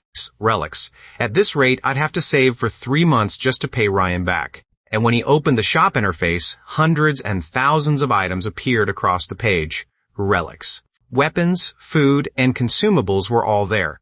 As expected, any equipment item had a starting price of several hundred, even several thousand. Relic-type items were even more expensive, and even a powerful recovery potion needed 200 awakened coins. To Blake Bennett, this was simply a luxury among luxuries. Too expensive. I can't afford any of it. Blake Bennett scratched his head gloomily, but very quickly. An item glowing red caught my gaze, making Blake Bennett narrow his eyes and look closely before reading aloud to himself, SS Rank Relic, Divine Flowering Device. Selling price, 150,000 awakened coins. Increases all attributes by 30%. Randomly strengthens one projectile-type skill of the host, causing it to release 3 additional streams of magic when used, while consumption increases by 20%. SS rank. When Ryan returned home, he immediately felt something strange, because as both wife and maid, Blake Bennett had not gone downstairs to greet him, but was instead sitting on the bedroom bed, posing like a villainess, crossing his fair legs and revealing a smug smile, swinging his feet in the air while looking at him as if he were trash, with contempt, his face full of disdain for others. Ha ha ha ha ha. Blake Bennett narrowed his eyes, and made a contemptuous sound, while Ryan saw me like this and frowned. In confusion, stepping forward and reaching out to embrace Blake Bennett's body. Unexpectedly, Blake Bennett slapped his hand away with a backhand. Smack. What level do you think you are, daring to touch? Me? Do you want to be beaten? Ryan said this in surprise. Of course, he was only joking. He just didn't understand why Blake Bennett before him seemed like a small villain drunk on success. In short, he looked extremely annoying. Did this woman take the wrong medicine? Ryan secretly muttered. In his heart, suspicion appearing in his eyes. Seeing him like this, Blake Bennett spread his arms, revealing an extremely smug smile, then shook his head while helplessly explaining, TSK, TSK, Tesk. This is what it means to be ignorant. You only know how to use despicable methods to threaten others. Let me tell you, that SS rank relic you dream of is in my shop. If you want it, hurry up and remove the collar and let me go. Otherwise, As Blake Bennett spoke, he didn't forget to raise his foot, using the soft sole of his foot to arrogantly step on Ryan, showing how noble his status was. But regarding this, Ryan only narrowed his eyes. His gaze turned cold, and then he grabbed Blake Bennett's foot with a backhand. Huh? Blake Bennett froze after his right foot was caught. Before I could react to what had happened, my body quickly slid downward. By the time I came back to myself, I had already turned into a strange posture, the sole of my foot facing the sky, my right leg forced high up. No matter how hard I tried, I couldn't pull my foot back. After struggling for a while with no result, Blake Bennett could only shout in both anxiety and anger. What are you doing? Let me go. My shop has an SS rank relic. If you keep touching me, I won't give it to you. Are you stupid? If you don't give it to me, so what? Ryan. Her eyes smiled playfully, looking at the adorable creature making a fuss on the bed. He didn't feel even slightly angry. Instead, it was like he was teasing, a pet, provocatively shaking that foot in the air. Silly woman, you seem to have forgotten something. Even if the SS rank relic is obtained, it'll be for you to use. And you have no money, so you can't afford it at all. Right now, you should be the one begging me, shouldn't you? Huh? As soon as those words came out, Blake Bennett suddenly woke up and widened his eyes. The way his pupils trembled looked both panicked and funny. Damn it, I only focused. On the words SS rank and forgot, Ryan's relic slots are already full. Speaking of which, why have I been getting carried away so easily lately? It feels like my brain isn't very flexible. Whenever I see Ryan, I inexplicably want to teach him a lesson. Don't tell me a female body affects intelligence too. Probably. Wait, could it be that I'm thinking? A drop of cold sweat slowly slid from Blake Bennett's forehead, and an unpleasant guess quietly rose in my heart. One pregnancy makes you stupid for 3 years. But very quickly, Blake Bennett shook his head hard. Impossible. Absolutely impossible. If that really is true, I'd rather die. I absolutely cannot accept that kind of humiliation. I'm the man who wants to become king and expand his harem. Thinking this, Blake Bennett's eyes gradually became firm. But at that very moment, Blake Bennett suddenly felt his body become light. It turned out his left leg had also been grabbed by Ryan. Seeing that more than half his body was about to be dragged off the bed alive. Ah, bastard, let me go. Didn't you say you wanted an SS rank relic? Do you think I really want it? If you don't let go, I won't cook for you anymore. Blake Bennett was so furious he nearly broke down and could only flail his arms wildly, trying to twist his body free from Ryan's restraint. But in Ryan's eyes, all of this was nothing more than a child throwing a tantrum. So you don't want this relic, right? Sure enough. After hearing that, Blake Bennett hesitated for a moment, while a provocative smile appeared on Ryan's face. Your mouth says you don't want it, but your body is very honest. Your guilty look is really too easy to read. If you want it, say it out loud. Obediently beg your master. Hearing Ryan's laughter grow even smugger, the angry flush on Blake Bennett's face deepened more and more. Damn, Ryan. He's actually using this method to tease me. Every time, he treats me like an idiot and toys with me. If this can be tolerated, what can't be tolerated? But if I don't have a good relic, it'll be very hard to beat him later. Does that mean I'll have to be bullied by him for the rest of my life? Damn it, the more I thought about it, the stronger Blake Bennett's resentment became. I bit my lip. My aggrieved, resentful appearance, extremely adorable. But seeing Ryan's arrogant, smug face, the words of pleading just wouldn't come out of my mouth. Although Ryan was indeed handsome and rich, Blake Bennett simply didn't want to be looked down on by him as some silly wife. I don't want it. Buy it if you want. Blake Bennett turned his head away and said with a face full of disdain, as if thinking that doing so would let him escape Ryan's teasing. Unexpectedly, in the next second, Ryan curled the corner of his mouth and said something extremely forceful. Wrong answer. I have to punish you, crazy woman. Thus, 1 minute later, the farce ended. Blake Bennett corrected his mistake obediently and knelt on the bed like a maid, his obedient posture completely lacking the smug air from earlier. Only his face was still full of resentment. As for Ryan, he placed his hand on Blake Bennett's head. He could use the inspection function to directly check the shop information, so naturally he could also see that relic. It really is an SS rank. Relic, Ryan muttered to himself. Even he, at this moment, revealed a bit of surprise. It's an item in the red slot. Your luck is really good. What's the red slot? Hearing Ryan's words, Blake Bennett asked curiously. That item really was red just now. I thought it was because the quality was too good. Regarding this, Ryan patiently explained to his wife. Everyone's shop has one red slot. The item in the red slot always refreshes as high grade or above. It refreshes once a day and it is always discounted by 70%. Once you buy it, the red slot will not refresh a new item for a period of time. In other words, it's just an irregular discount product. So that's how it is. After hearing the explanation, Blake Bennett blinked. But very quickly, I realized something, and hurriedly reminded Ryan with pleasant surprise. Then let's hurry and buy it. After all, who knows when the next SS rank item will refresh? Not to mention it's discounted. Buying it won't be a loss. What you're saying isn't wrong. Hearing Blake Bennett's suggestion, Ryan thoughtfully touched his chin, looking somewhat hesitant. In my last life, for so many years, I never heard of the red slot refreshing an SS rank item. You only received the shop skill yesterday, and on the second day, it already refreshed. Such an opportunity really is rare, but the effect of this relic feels a little strange. As he spoke, the two of them looked at the relic's effects again. SS rank relic, Divine Flowering, increases all attributes by 30%, randomly strengthens one projectile type skill of the heart, causing it to release 3 additional streams of magic when used, while consumption increases by 20%. It looked very powerful, but it was random enhancement, and it had to be a projectile type skill, so whether it could be used was still hard to say. That's true. After hearing this, Blake Bennett, who had been a little excited, immediately deflated.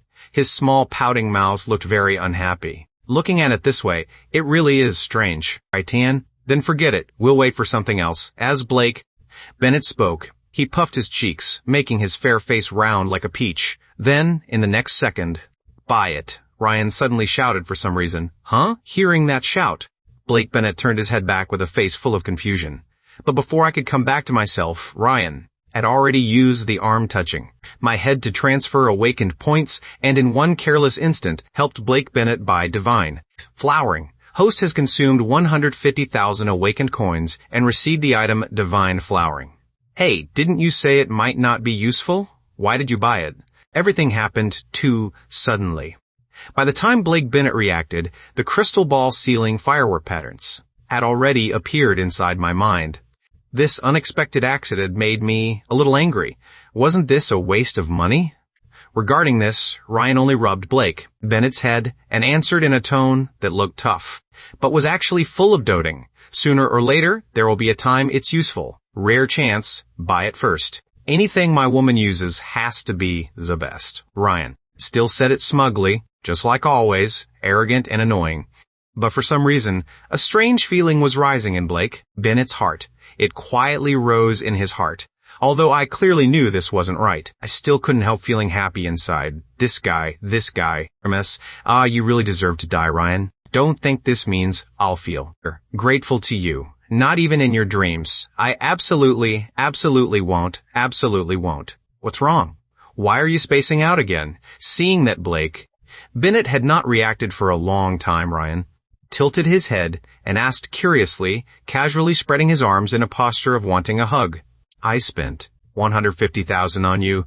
This time, I was truly emptied out. Don't you plan to thank me a little? Come here and hug me. Creak, creak, creak. Looking at the man before him, Blake Bennett made a terrifying teeth-grinding sound between his lips. But after all, he had spent 150,000. That was more than half of Ryan's assets from his previous life.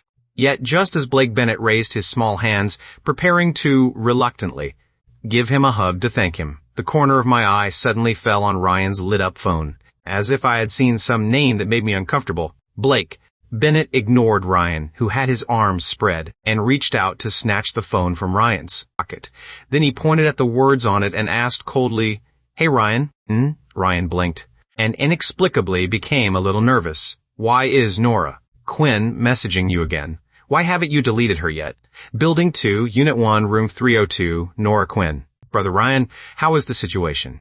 Were all those bad people just now driven away by you? You're so amazing. You're not hurt, are you? I'm really worried about you. Do you need Nora to come take care of you? I studied nursing before. I'm very good at taking care of people. In exchange, just treat me to the lobster from last time, okay, brother?" Those were the words displayed on the phone. Blake Bennett put on an angry expression. As my destined enemy, even if he opens a harem, he must definitely choose a beautiful girl with both virtue and talent, as well as a pure personality. This kind of woman who looks like an advanced green tea expert at first glance is simply unworthy of Ryan. How could I let just one bitch drag down the level of my destined enemy? Jealous? What a joke. There's absolutely no such thing. I simply don't want my opponent to become cheap. Otherwise, defeating him won't give me any sense of glory. How could I possibly be jealous of a woman? Thinking this, Blake Bennett very easily convinced himself, but though slightly. Puffed cheeks looked extremely resentful. just like a young girlfriend throwing a tantrum. Why haven't you deleted her yet? Blake Bennett couldn't help asking again. Ryan saw me like this and could only scratch his hair, helplessly explaining, I just forgot. Besides, whether I delete her or not doesn't affect anything. She's just a passerby. Looking at Ryan's evasive eyes, Blake Bennett still felt something was wrong, and inexplicable irritation began in his heart. This kind of woman, this kind of bitch, actually dare send such ambiguous messages to my Ryan. Unforgivable. No, she must be deleted. As he spoke, Blake Bennett prepared to open WeChat and block her. Seeing this, Ryan hurriedly reached out, wrapping an arm around Blake Bennett's slender waist, while trying to snatch the phone back. Wait, listen to me first. His solid arm easily embraced that soft, slender waist, followed by the body fragrance lingering in his breath. Blake Bennett's body was always so soft and sweet. His rosy, plump face was like a peach covered in dew during harvest season, making Ryan love it so much every time he hugged me that he didn't want to let go. Mwah. Ryan couldn't help biting my cheek. But precisely that made Blake Bennett become even more unrestrained and start bristling. Ah, look at you, you're even snatching your phone back. You just don't want to delete her, you man who forgets loyalty when he sees beauty.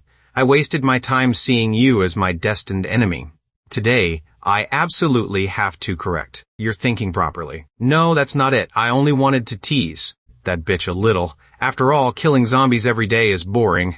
It would be a shame to delete her. What Ryan said was indeed the truth. In the apocalypse, most of the time was spent at home, so one had to find some entertainment somehow. Unexpectedly, when Blake Bennett heard this, his eyes turned cold.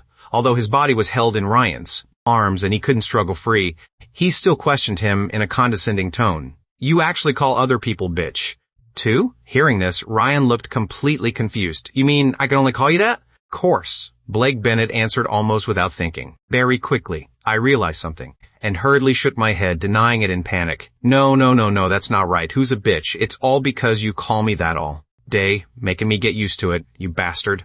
Ryan, go die. As he spoke, Blake Bennett had already raised his hand and swung a punch, smashing it hard toward Ryan's chest.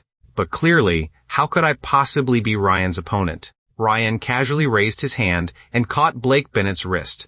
Then, with a slight force, he pulled Blake Bennett into his arms and rubbed his cheek hard against mine like I was a weak kitten. While rubbing, he said dotingly, Fine. From now on, I'll only call you little. Bitch, if you want to delete Nora Quinn, then delete her. I have no objections. Is that good enough? That's more like it. Hearing this, Blake Bennett nodded in satisfaction, and the corner of his mouth couldn't help curving into a smile. But very quickly, I tilted my head again, revealing a confused expression. Something still seems wrong somewhere. Forget it. The scene shifted to the other side where Nora Quinn and Chloe Miller were indeed still eagerly waiting for Ryan's message. Don't look at how skillful and natural she seemed on WeChat. In truth, her home had completely run out of ammunition and food. There were no vegetables or meat left, only rice mixed with spicy sauce to eat. I already hinted. This clearly, I've never been this humble with any man before. As long as Ryan is a man, he'll definitely let me go over. It's not like I don't understand apocalypse stories. A strong man like Ryan, how could he not want to open a harem? Men are all cheap, all thinking about having wives and concubines in groups. Even Ryan definitely won't be able to refuse. Thinking of this, the corner of Nora Quinn's mouth curved smugly, and a cold light gradually shone in her eyes. That self-righteous, big-chested woman couldn't possibly think she could win a man's favor just by relying on those 2 lumps of flesh, right? Just wait and see. My skills aren't exaggerated. When the day comes that Ryan gets tired of you, that will be when I become the mistress of the villa. A mere Ryan will sooner or later become a toy beneath my skirt. Ahaha. Thinking this, Nora Quinn's expression grew even smugger. But just as Nora Quinn was imagining whether she should eat lobster or steak for dinner, Chloe Miller beside her weakly raised her right hand and pointed at the phone. Nora. Hearing the call, Nora Quinn hurriedly looked at the phone. And in the next second, her smug expression instantly turned into shock. Her wide-eyed expression as she stared at the phone was full of disbelief. You're not worthy. Get lost. Simple, direct, plain, and easy to understand. Ryan's WeChat only replied with those 5 words. Nothing else. Not worthy. The corner of Nora Quinn's eye began to twitch, and anger made her hand tremble uncontrollably. not worthy to eat lobster. Or not worthy of Ryan. Men who pursue me could line up from the train station to the commercial district. And he actually dares say I'm not worthy, says I'm not worthy? Ryan, don't reject the face I'm giving. You don't really think I can't live without you, do you? Just wait, bastard. There are men who have killed zombies and have levels much higher than yours. When I find someone reliable, I'll definitely come back and take revenge on you, Nora. Quinn typed like she had gone mad. She couldn't stand that the backup tire from back then actually treated her like an idiot to mock and tease her. But this still wasn't what made her angriest. What was even more infuriating was that the moment she sent that long string of messages, a bright red exclamation, mark, actually popped up. You have been blocked by this user. Ryan, you dog bastard. An extremely miserable scream echoed from within the residential complex. Unfortunately, no matter how she screamed, no one paid any attention, and she couldn't even summon a single zombie. But speaking of which, how many awakened points do you have left? The scene returned to the villa. Blake Bennett had finally deleted Nora Quinn, and felt refreshed. He was lying sideways on the bed, chatting with his sister on WeChat while kicking his little feet non-stop at Ryan. Ryan, sitting at the edge of the bed, clearly didn't care about Blake Bennett's feet, and completely treated it as a back massage. When he heard Blake Bennett's question, he also grew curious about his remaining assets, so he hurriedly opened the system interface to take a look. A little over 40,000 left, but I still have quite a few weapons and various items, Ryan said very calmly, as if he didn't care about money at all. But unexpectedly, the moment he finished speaking, Blake Bennett, whose feet had still been kicking, immediately turned his head back, in shock, and looked at Ryan with terrified eyes. What? Only 40,000 left? Why so little? Didn't you survive in the apocalypse for several years? In your last life? You still think it's too little? Hearing that, Ryan became so angry he couldn't stand it, and could only angrily explain to Blake, Bennett, isn't it all because I spent it on you? In my last life I wasn't a warlord, or the lord of some survivor base. I was only a mercenary, who relied on taking missions to earn living expenses. For an ordinary person, saving 300 system coins in a year was already extremely difficult. Being able to save 200,000 already made me very strong. And you still dare look down on me? As he spoke, Ryan turned and pinched the back of Blake Bennett's neck, pretending to be angry as he pressed me down onto the bed. Hurry up and apologize to your master. You wasted so much of my money and still haven't brought out the relics full effect. It's all because you were too lazy yesterday and failed to reach level 10. Ryan thought his furious appearance looked very realistic, but Blake Bennett had clearly grown close with Ryan and knew he was only joking. So Blake Bennett's lips curved upward, revealing a smug and seductive smile. Even while his neck was being pressed, he still mocked arrogantly. With only that little money, even if another SS rank item refreshes next time, we won't be able to afford it. If we miss it, who knows how long we'll have to wait again. You really are useless, huh? As soon as those words came out, the atmosphere immediately quieted quite a bit. When Blake Bennett turned his head in confusion and glanced over, he realized Ryan had already clenched his fist, his expression not looking good as he ground his teeth and said, "Before I went out earlier, I think I said I was going to teach you a lesson. Good thing you reminded me. Now I remember." A few more drops of cold sweat appeared on Blake Bennett's forehead, and an ominous feeling rose from the bottom of my heart. In the next second, my body was dragged over alive, and at the same time Ryan's angry voice echoed throughout the villa. "You want to be beaten, right? You can't tell, master, from servant anymore, can you? Let's see if you dare next time." As he spoke, Ryan had already raised his hand high, while at the same time, Blake Bennett, who was lying across Ryan's lap, let out a terrified scream. "Wait, only this is not okay. Ryan, you really dare do it? I'll kill you." That's how it is. 2 hours had passed since the gangsters were dealt with, and at this moment, Ryan was standing in front of a device, explaining seriously to Blake Bennett, "This machine is a stupid product I was tricked into buying in my last life. The monster-killing experience gained inside it is only 1%. And it also requires buying energy crystals from the system to charge it. I originally planned to leave it in my space to gather dust. But since we're not going out today, you can use this machine to improve your practical combat skills a little. The remaining energy inside should be enough to last a few days." The device had a white shell, and the inside was soft. It looked like a hibernation pod from a science fiction movie. Lying inside should let one enter the so-called virtual environment. As for this miraculous item before him, Blake Bennett only rubbed his butt, while saying with a face full of displeasure, "If you had something this good, why didn't you take it out earlier? Wouldn't this mean I could level up at home? It's only 1% experience. Even if you exhaust yourself, you won't kill much," Ryan complained somewhat speechlessly, while Blake Bennett had already lain inside, put on the helmet, and closed the pod door. Inside, for some reason, it felt like the cockpit of a mecha. "Since you gave me a new toy, I'll forgive you this time. Since it can simulate combat environments, then I want to challenge 10,000 zombies and directly train myself into an apocalypse master." Thinking that, a smug look had already appeared on Blake Bennett's face. Ryan outside saw that I seemed very interested, so he stopped caring and returned to the room to change. But before he could close the room door, Blake Bennett's voice came from the living room again.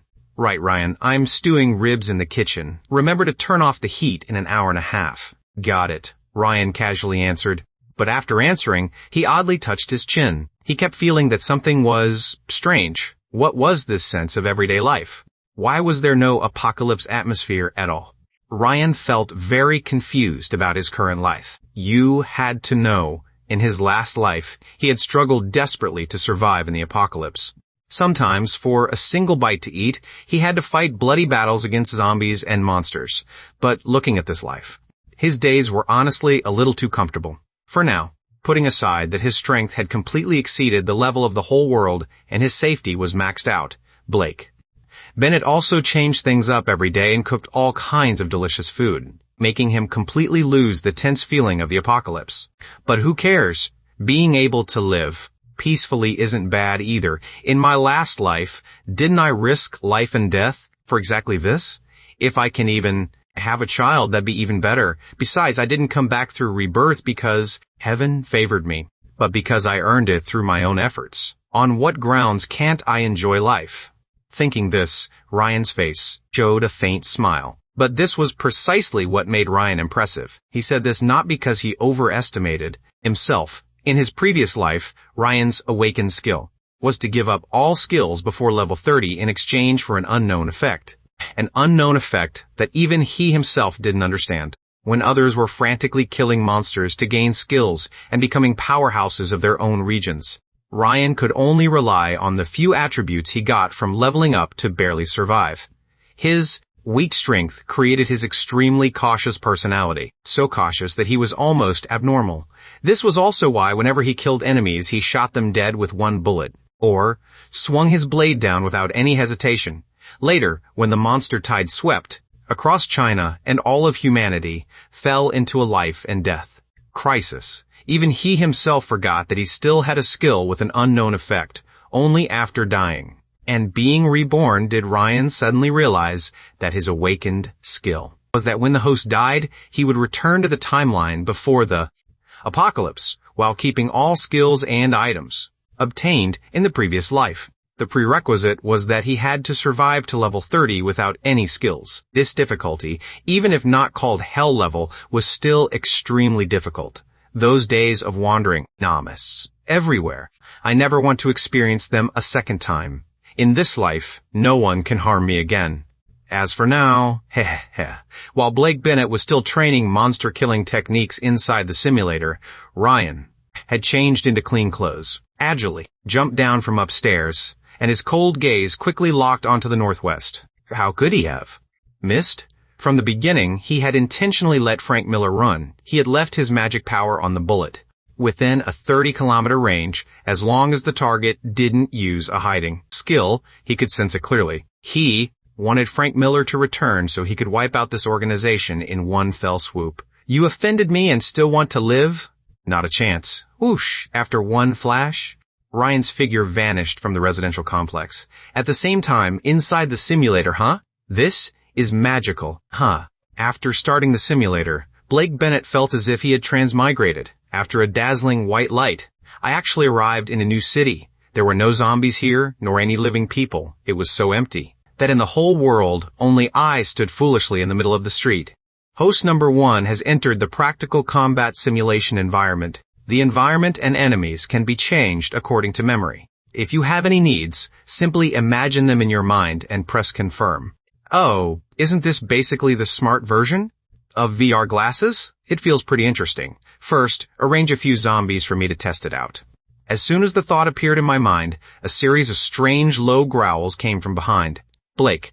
Bennett hurriedly turned around to look and discovered that several staggering zombies had really emerged from the street corner. They look quite real. Oh no, I should say they look exactly real. Thinking this, Blake Bennett's eyes turned cold. He took a fighting stance and charged forward, as expected. Level 8 Blake Bennett, equipped with an SS rank, relic, crushed, and killed all these ordinary zombies. A left hook sent the obese zombie's jaw flying, and another rising dragon punch sent the security guard zombie bearing its fangs and claws flying. The suit-wearing zombie still wanted to sneak attack from behind, but Blake Bennett turned and kicked high, sending it flying several meters, his toes drawing an elegant arc through the air, making his thigh and the ground form an angle of nearly 160 degrees. The flexibility and elegance of his body were displayed to the extreme at this moment. Movements like this, for Blake Bennett, were simply nothing. I'm too handsome. Thinking this, Blake Bennett's face also showed a smug smile, but very quickly, the system's notification extinguished that enthusiasm. Host number 1 has killed virtual ordinary zombie. Number 3 and received 0.03% experience. That's way too little. Hearing the system notification, Blake Bennett couldn't help cursing. But thinking about it, that made sense. After all, this was only a training simulator. Having experience to gain it all was already not bad, so what more could he demand?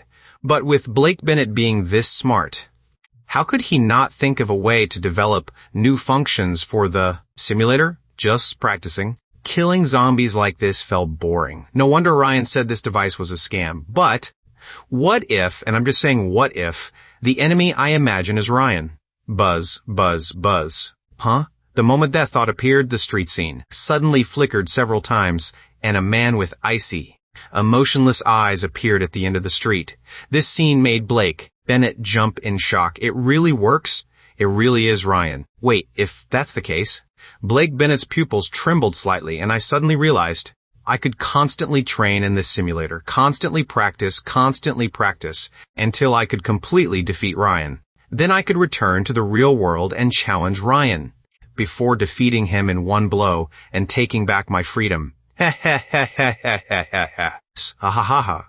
Just thinking of that arrogant, untamable man being trampled under my feet made Blake Bennett unable to stop trembling, a strange, sickly smile appearing on his face, his clear black eyes also flashing red. My entire body and mind were so excited by this that I could hardly endure it. Ryan, oh, Ryan, you never expected there would be a time when you miscalculated. With this device, sooner or later I'll find a way to defeat you. No matter how many times it takes, I'll keep trying. One day, I'll step on you too. As for now, simulator, begin. Let him attack me, Blake Bennett said extremely smugly, not forgetting to put on a fighting stance as he spoke, looking as if he wanted to decide superiority with Ryan. But in the next second, whoosh, after a strange sound of tearing through the air, Blake Bennett's field of vision flew straight into the sky. All the scenery flashed by rapidly, the entire world spinning, until a second later, a thud suddenly sounded by his ear. Blake Bennett felt the back of his head hurt badly, and at the same time, he saw his headless body standing not far away. I got killed instantly? When? I didn't even see it clearly. Blake Bennett screamed in terror inside. Fortunately, the simulator would reduce the fear and pain of death to a certain degree. Otherwise, Blake Bennett would probably have lost his mind from having his head cut off right now. Attention, host has entered a fake death state. If you die in the virtual world, you will immediately be ejected from the simulator, and a small portion of mental strength will be deducted. Please use the reset function to restore your body. So that's how it is. Hearing the simulator's notification, Blake Bennett couldn't help silently thinking in his heart, but before he could say the two words reset in his mind, the virtual Ryan's body had suddenly appeared before my head, then raised his right arm, condensing magic power and aiming at my head. His icy gaze held no trace of mercy, like a killing god flying from hell to the human world. Black energy kept flashing in his palm like a compressed laser cannon from a science fiction film, giving Bennett no chance to react at all. Damn it, wait for me a second. Boom, click. This was the sound of the simulation pod door opening. Blake Bennett, drenched in cold sweat, removed the helmet and sat up with a spring, touching his face several times. Only after confirming it had not been burned to pieces did he mutter in a terrified voice, "Was that real or fake?" Even then, he still had to finish me off. Is he cautious to the point of being abnormal? Squeak, squeak, squeak. On the ruined street, an ugly rat suddenly emerged from the sewer. Its fur was filthy, its eyes blood red, and its disgusting, enormous body was twice as large as before the apocalypse, with a strange black aura radiating from it. One glance was enough to know it was nothing good. Animals in the city would also evolve. This thing-carrying plague and dark energy was searching for food on the street. Whether severed limbs or bloodstains that had not yet dried, they were excellent tonics for monsters. Very quickly, a pile of remains gnawed by zombies, until only bones were left, entered its sight. The rat's eyes immediately shone with an even stronger red light. It didn't care that zombies were still wandering nearby and charged forward bloodthirstily. Then, squeak, squeak, squeak. The rat had just lunged into midair when it was caught by a pair of large hands. It was the wandering zombie beside it that had discovered it. The rat panicked and began struggling desperately, twisting its body while gnawing on the zombie's fingers. Its sharp teeth bit the zombie's fingers until white bone was exposed. A horrifying sight, with fresh blood continuously flowing along the pale knuckles. Unfortunately, zombies had no sense of pain. How could it care about whether a few fingers were good or bad? The zombie only knew that the rat was a rare piece of wild meat, and that its abundant dark energy was the material needed to help its body evolve. While the rat was still painfully struggling, the zombie abruptly opened its bloody mouth. With a sharp, miserable cry, the rat's body was split in half by the zombie's teeth, its upper half swallowed alive, disappearing completely. Whoosh, whoosh, whoosh. The abnormal sound quickly made several zombies and mutated animals nearby turn their heads. Their beastly survival instincts let them know that this zombie was evolving. Sure enough, the zombie's body began to swell, and fresh red muscles tore through its rotting skin, causing the zombie's aura to suddenly surge. But before it could finish evolving, a black blade light suddenly flashed past and split the zombie's body in half. Blood gushed out, internal organs spilled all over the ground. Of course, zombies did not know fear, but this was enough to attract the nearby monsters, to turn their heads. A dozen low growls sounded simultaneously. In a few breaths, the surrounding area became filled with sinister, low roars. A large number of creatures hidden in the dark looked toward the figure in the middle of the street, their eyes full of greed and bloodlust, just as zombies would prey on one another. All kinds of monsters in the apocalypse were originally natural enemies. There was no friendliness between species. Eating flesh with abundant energy was the fastest path for these filthy things to evolve. Ryan, who had come looking for Frank Miller's territory, was no different from a source of high-grade nutrition in their eyes. Ryan held the black longsword, and under the moonlight, that tall and upright figure seemed like a bloodthirsty demon holding a black blade. The corners of his mouth lifted slightly, and a cruel smile appeared on Ryan's face, without using a single skill. These small monsters are indeed somewhat troublesome. This rotten body, with only level and attributes, has made me in my previous life suffer countless hardships, and when I was ambushed, I didn't have the strength to resist at all. But now it's different. Every bit of pain I suffered will make me stronger, and I will never be brought down by the same thing a second time. As Ryan muttered, the rotting creatures in front of him, Hull, had already quickly gathered into a monster tide. Several fierce black dogs had their mouths full of blood and their sharp claws scraped across the ground, raising a sharp, ear-piercing sound. Several gray-black birds circled in the sky, looking like vultures waiting for an opportunity.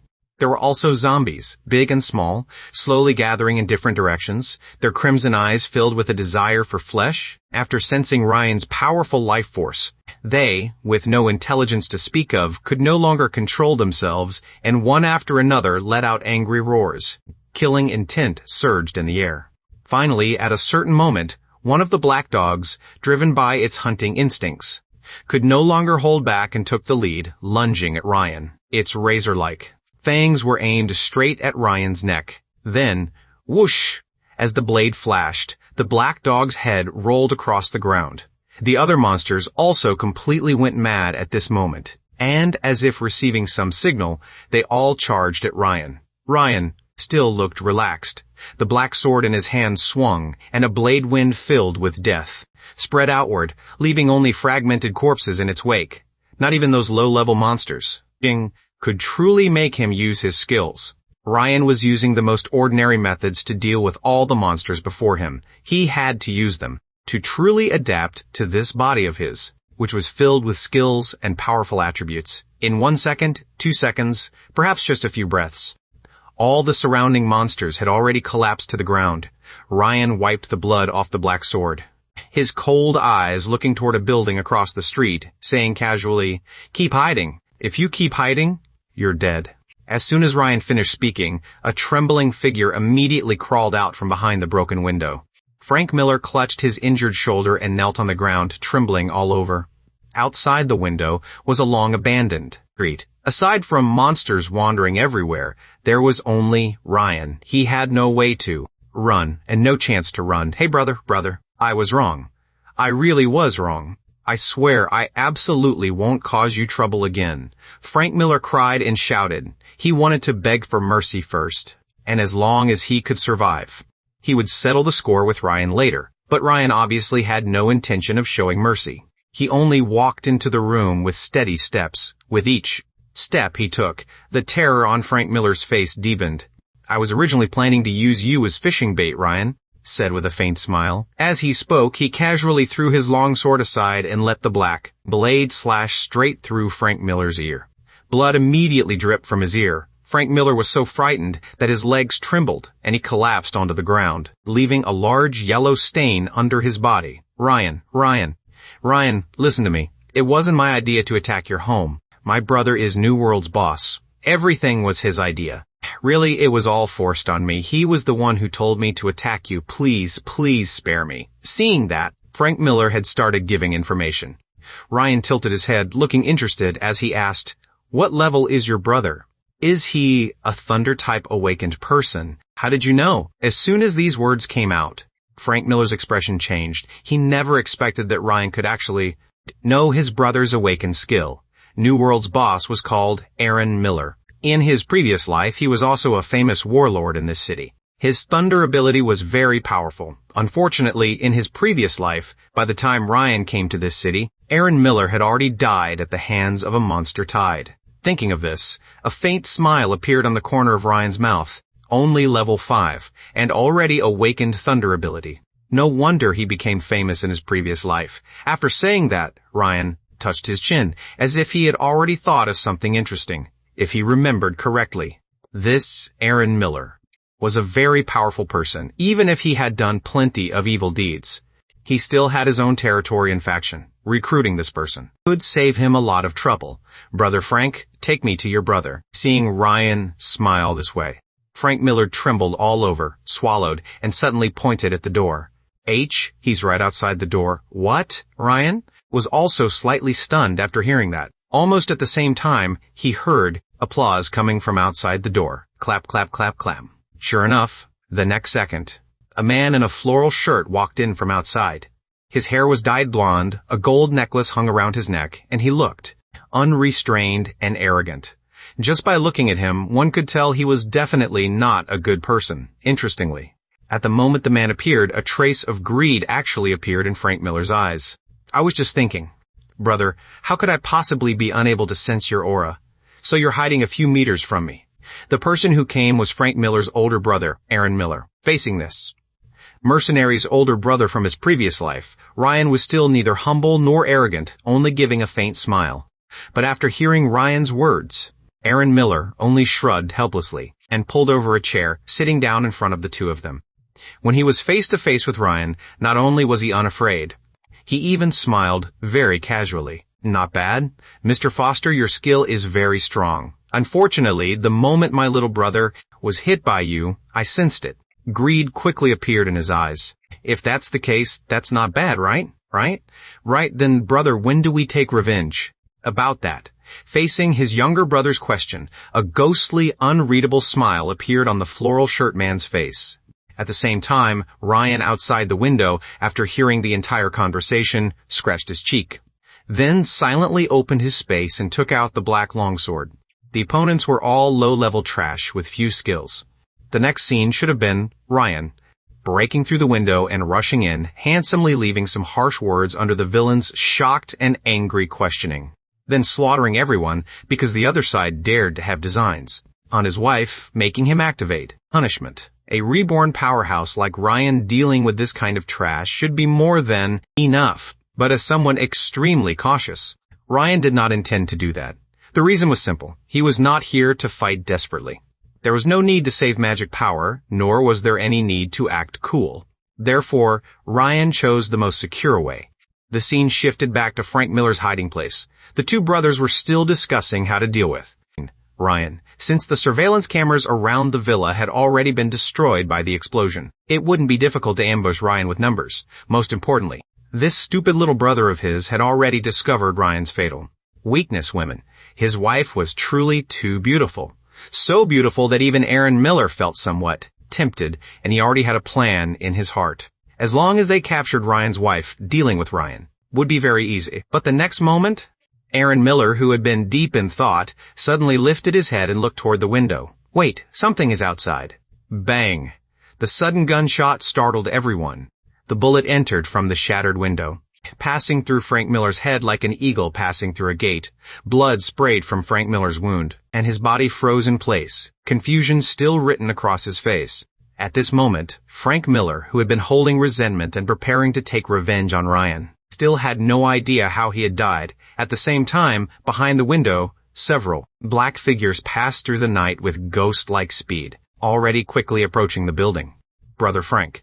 The surrounding underlings let out frightened screams, and their attention was immediately drawn to Frank Miller's corpse, so no one noticed that Ryan had already approached the door in 3 quick steps, then kicked the whole door open. Boom. The door was broken open by brute force, and Ryan immediately raised his gun and aimed at Aaron Miller. His hand moved far too quickly, so quickly that Aaron Miller didn't even react. The underlings in the room were completely stunned. They had just seen Frank Miller die suddenly, and in the next second, Ryan had already charged in from outside. How could such terrifying speed be something human could possess? Only Aaron Miller's pupils suddenly contracted at this moment. The next second, a layer of dark blue lightning appeared all over his body. As crackling electric sounds rang out, Ryan's finger finally pulled the trigger. But unfortunately, the bullets actually froze 3 inches from Aaron Miller's body. The black bullet was wrapped in electric arcs, constantly spinning. Yet no matter how it spun, it still couldn't advance another half-inch. However, Ryan was not surprised at all. He only gave a calm smile and casually threw away the pistol. Aaron Miller hadn't expected that Ryan would actually dare throw away his gun, the weapon with the most suppression power. But in the next moment, Ryan's right hand was already aimed at Aaron Miller, and the black magic power in his palm gathered into a small black ball of light, ready to fire. The crisis of death instantly made Aaron Miller's scalp go numb, and his hair stood on end. If he used his ability to block bullets, he would definitely be blown apart by the magic power. If he used his ability to block the magic power, he would be shot to death. This guy was too ruthless. From the moment he appeared, his moves had all been fatal. Wait.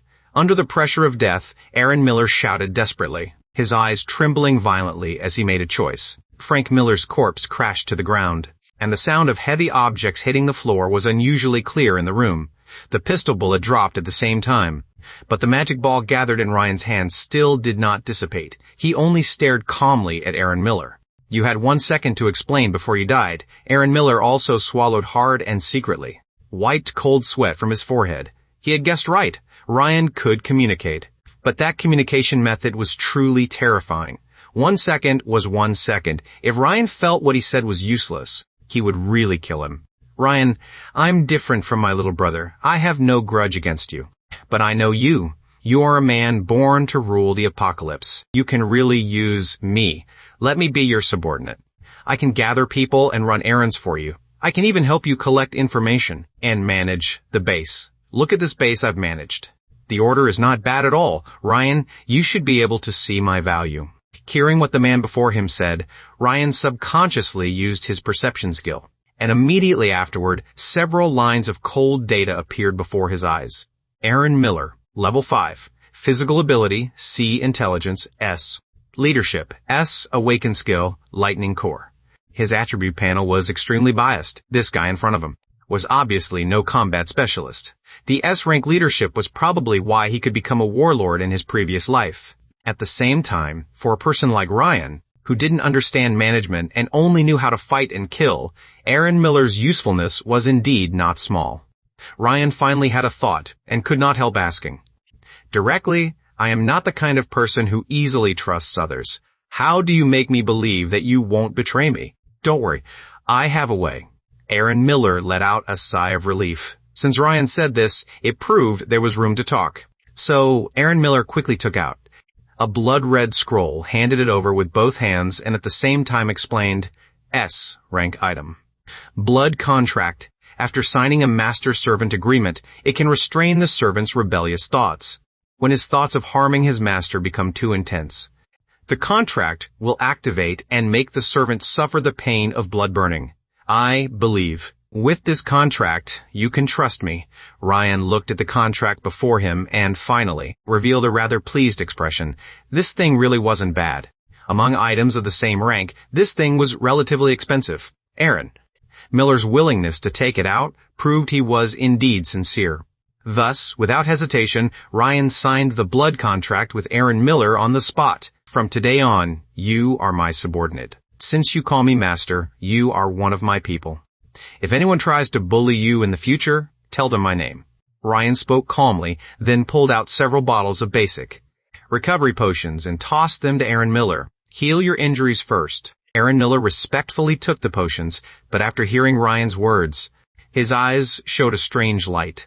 Looking back on his past, he had always been the boss. No matter when, everyone he faced was either an enemy or a subordinate, but this was the first time someone called him one of my people. There seemed to be an inexplicable sense of warmth. It felt pretty nice. Aaron Miller thought this in his heart, and his attitude toward Ryan became more sincere. By the way, my base has a few extra beauties. If Master likes them, I can have them delivered to your villa. I guarantee. They are all high quality. What does that mean? Ryan immediately frowned, revealing a slightly cold expression. I'm not interested in other women, and my wife gets jealous easily. I don't want to anger her. After saying this, Ryan turned and walked out with a cold face, not even bothering to look at the people around him. As for the remaining thugs around him, Aaron Miller would handle them himself. Seeing Ryan leave directly, Aaron Miller touched his chin with a thoughtful expression. So that's how it is, it turns out. Master is henpecked, but that makes sense. Someone who could make Master like her so much must be a very terrifying woman. Should I visit the mistress later? Aaron Miller thought in confusion. As for Ryan, who had already walked out of the building, he stood in the street full of monster corpses and reached out to catch a snowflake. Snowing? The inexplicable heavy snow carried an ominous chill. It happened to land on Ryan's face, melting into droplets of ice. Ryan blinked and looked up at the sky. A dark, oppressive, deathly silent sky, filled with drifting white snow. This was the extreme cold weather arriving, and it was also the 4th day of the apocalypse. The high temperature and plague stage had just passed, and the global temperature would now drop sharply. After this came a long period of cold weather. Maybe I should go home, he muttered. As if thinking of something, Ryan curled the corner of his mouth and leaped directly into the air, quickly disappearing into the snowy night. Half an hour later, inside the villa, damn it, I lost again. Blake Bennett crawled out of the pod, drenched in sweat.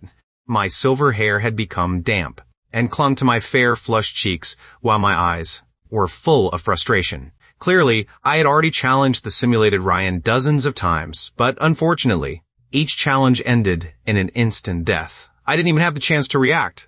Damn it, is the gap between me and Ryan really that huge? I've already linked to Ryan and gained his attribute boost. But why can't I even survive one move? Damn it, I'm really unwilling.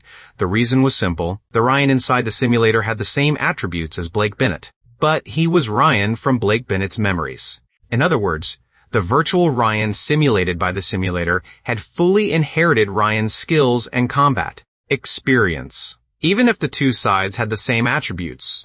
Blake Bennett still would have absolutely no chance of beating Ryan.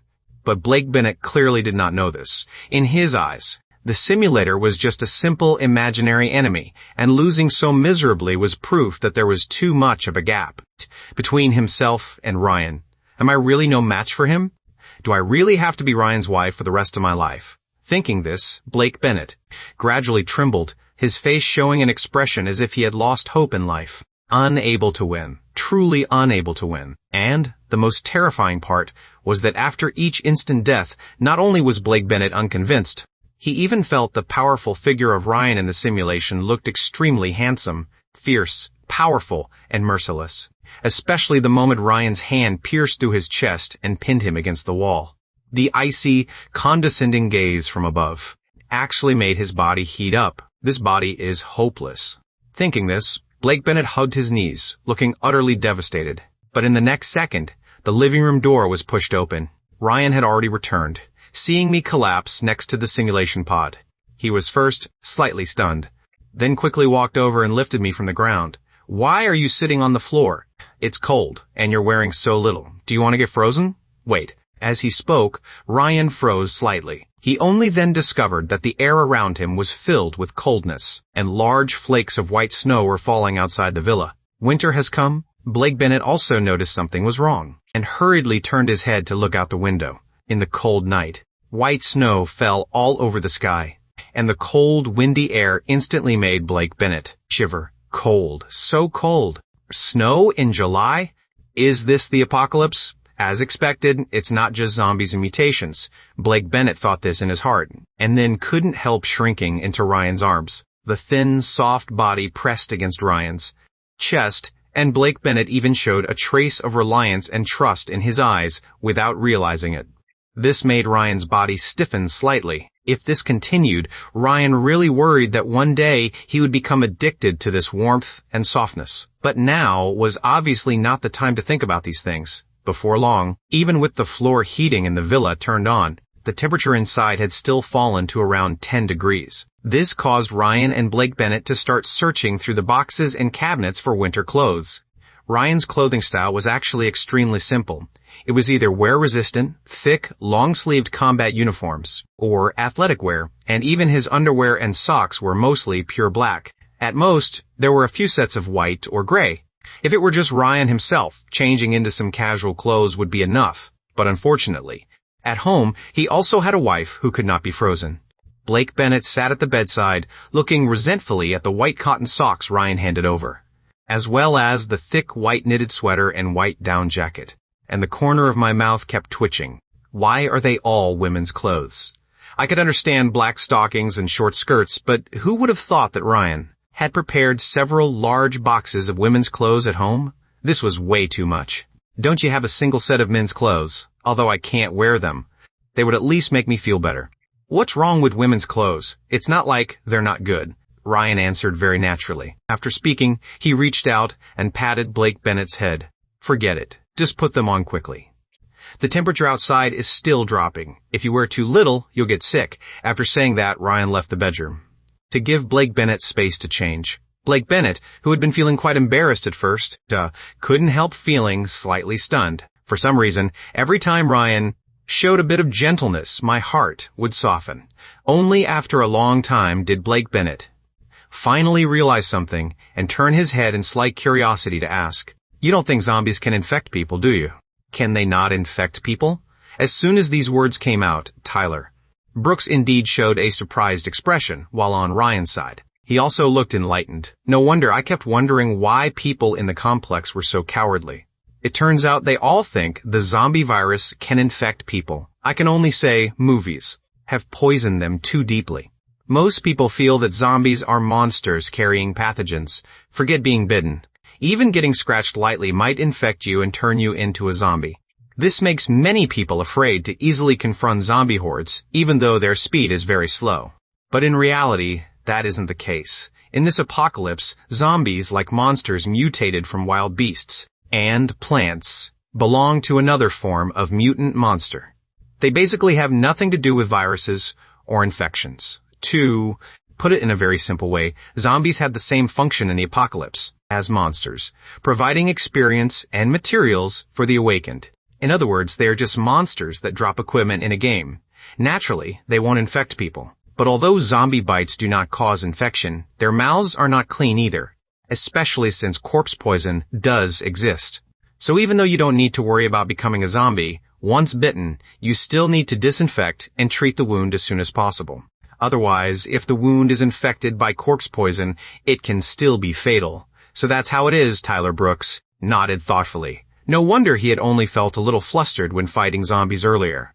It turned out he had always been frightened by movies, but since he wouldn't become a zombie from getting bitten, then what was there to be afraid of? With the relic Ryan had given him, ordinary zombies couldn't bite through his skin anyway. Thinking this, Tyler Brooks seemed even more motivated. He immediately stood up, tightened the long knife on his waist, and said to Ryan seriously, "Don't worry, Mr. Foster. I'll go clear the monsters in the residential complex now. I definitely won't let these zombies threaten everyone's safety. No rush." Ryan helplessly waved his hand and said, "It's getting dark now. It's very dangerous outside at night, and the temperature is still dropping. The monsters outside will soon decrease a lot. There'll be plenty of chances to kill monsters in the future. There's no need to throw your life away now. Speaking of which, your level has already reached level 4. It's pretty fast." Huh? Hearing Ryan's praise, Tyler Brooks immediately showed an excited expression. He scratched his head and answered honestly, "It's all because of the relic Mr. Foster gave me. Without that relic, I wouldn't have been able to beat so many monsters. Plus, when I was cleaning corpses outside, I ran into a few lucky monsters. So, I leveled up." After saying that, Tyler Brooks also told Ryan his skill. The skill Tyler had awakened was not special. It could only strengthen his physical strength and increase the power of his next attack in a short period of time. It was considered one of the most common and basic skills. After listening, Ryan nodded calmly. In the early apocalypse, this kind of strength-enhancing skill was actually fairly useful. But because Tyler's level was low and he didn't have much awakened energy, the effect naturally wasn't very obvious yet. Only after reaching level 5, he would be able to unlock a new skill. And every 10 levels after that, he would unlock one new skill. Only then would awakened people gradually widen the gap between themselves and ordinary people. Ryan silently thought this in his heart. Then he seemed to think of something and tossed 2 energy crystals to Tyler Brooks. "Charge your equipment when you need to. Don't be reluctant. As for food, I put some instant noodles and canned food in the shed. Don't starve yourself." Okay, Tyler Brooks nodded hard, his eyes toward Ryan becoming even more respectful. In his view, Ryan was simply the most trustworthy person in the apocalypse. After seeing Tyler Brooks leave, Ryan returned to the bedroom. When he pushed the door open, Blake Bennett had already changed clothes. A thick white knitted sweater covered his upper body, while white cotton socks wrapped around his long, slender legs. The down jacket was placed beside him. Because it was still warm indoors, he had not put it on yet. His soft silver hair fell loosely over his shoulders, and his fair face was faintly flushed from the warmth. His whole person looked like a delicate snow spirit sitting on the bed. Ryan froze for a moment, then walked over and reached out to touch Blake Bennett's head. Cute, but before he could touch him, Blake Bennett raised his hand and slapped him away. "Don't touch my head. I'm not a child," Blake Bennett said fiercely. But because he was now wrapped in fluffy white clothes, this fierce expression carried no intimidation at all. Instead, it looked even more adorable. Ryan couldn't help laughing, then sat beside him and asked, "Are you still cold?" "A little," Blake Bennett answered honestly, then immediately felt something was wrong and hurriedly added, "But I can endure it. I'm a man. Don't underestimate me." "Very manly." Ryan nodded seriously, then reached out and pulled Blake Bennett into his arms. "Since you're so manly, then help me stay warm." "You bastard." Blake Bennett's face instantly turned red, and he struggled twice. But because Ryan's embrace was too warm, after struggling for a while, he stopped moving and only muttered resentfully, "I'm only doing this because I'm cold. Don't misunderstand." "I didn't misunderstand," Ryan answered with a smile, but his hand still gently rubbed Blake Bennett's back. The wind outside grew louder, and the snow became heavier. The entire city was swallowed by endless white, and the apocalypse finally showed another cruel side. At night, the temperature continued dropping. Many survivors hiding in their homes began to feel fear. They had food, but no heating. They had blankets, but no sense of safety. In the residential complex group, messages asking for help gradually appeared. Does anyone have extra quilts? My child is freezing. The power in our building went out. Does anyone know what to do? It's too cold. I feel like I'm going to freeze to death. Looking at these messages, Ryan remained silent for a long while. Blake Bennett also leaned over to look at the phone. After reading for a while, he couldn't help whispering, "Are we going to help them?" Ryan looked at him and asked back, "Do you want to help?" I don't know. Blake Bennett lowered his head. "I just feel that if we can help a little, maybe we should. But I also know that if we give too much, they might become greedy." Hearing this, Ryan's gaze softened slightly. At least now, Blake Bennett was still different from the Demon Saintess in his previous life. He still had sympathy, and he still knew how to hesitate. That was enough. Ryan thought for a moment, then sent a message into the group. The temperature will keep dropping tonight. If you have no heating, gather in the stairwells or rooms with fewer windows. Use clothes and blankets to seal gaps. Don't light charcoal indoors without ventilation. If anyone has children or elderly people freezing badly, come to Building 2's storage room. Tyler will leave some blankets and emergency supplies there. After sending the message, Ryan put the phone down. Blake Bennett blinked at him, and the corners of his mouth lifted slightly. "So you're not completely heartless." Ryan pinched his cheek and said, "I only don't want them to freeze to death before they can kill zombies for me." Hard mouth, Blake Bennett muttered, but his eyes were obviously smiling. The next morning, the snow still had not stopped. The entire residential complex was buried under a layer of white. Zombies moved much slower in the cold, and many weaker mutated insects had even frozen to death. For survivors, this was both a disaster and an opportunity. Ryan decided to take Blake Bennett and Tyler Brooks out to hunt. Before leaving, he gave Blake Bennett a thermos of hot water and stuffed several heat packs into his pockets. Blake Bennett held the thermos, his face full of disdain. "I'm not a child. You don't have to prepare this much for me." "Then give it back." Ryan reached out. Blake Bennett immediately hugged the thermos tightly and turned away. "No. Since you already gave it to me, it's mine." Ryan smiled helplessly, then helped him put on the white down jacket. The fluffy hood framed Blake Bennett's face, making him look even more delicate. Even Tyler Brooks, who had come over, froze for 2 seconds after seeing him. "Sister-in-law, you look really pretty today." "Shut up. Who's your sister-in-law?" Blake Bennett's face flushed red, and he raised his foot as if wanting to kick him. Tyler Brooks immediately stood straight and looked innocent. Ryan, on the other hand, laughed in a very good mood. "All right, stop making trouble. Today's target is the supermarket on the east side. There should still be supplies there, and there may also be Stage 2 monsters." Blake Bennett immediately became serious after hearing Stage 2 monsters. "Can I level up today?" "If you don't slack off, you should reach level 10, Ryan answered casually. Hearing the words level 10, Blake Bennett's eyes immediately lit up. "Once I reached level 10, I could unlock a new skill. Maybe this time, I'd get a truly powerful offensive skill. Maybe I could finally find a way to defeat Ryan." Thinking this, Blake Bennett's fighting spirit instantly rose. "Ryan, just you wait. Sooner or later, I'll make you kneel and call me master." Dreckle. The collar around his neck suddenly flashed with electric light. Blake Bennett's body stiffened. Then he slowly lowered his head and said in humiliation, "I was wrong, master."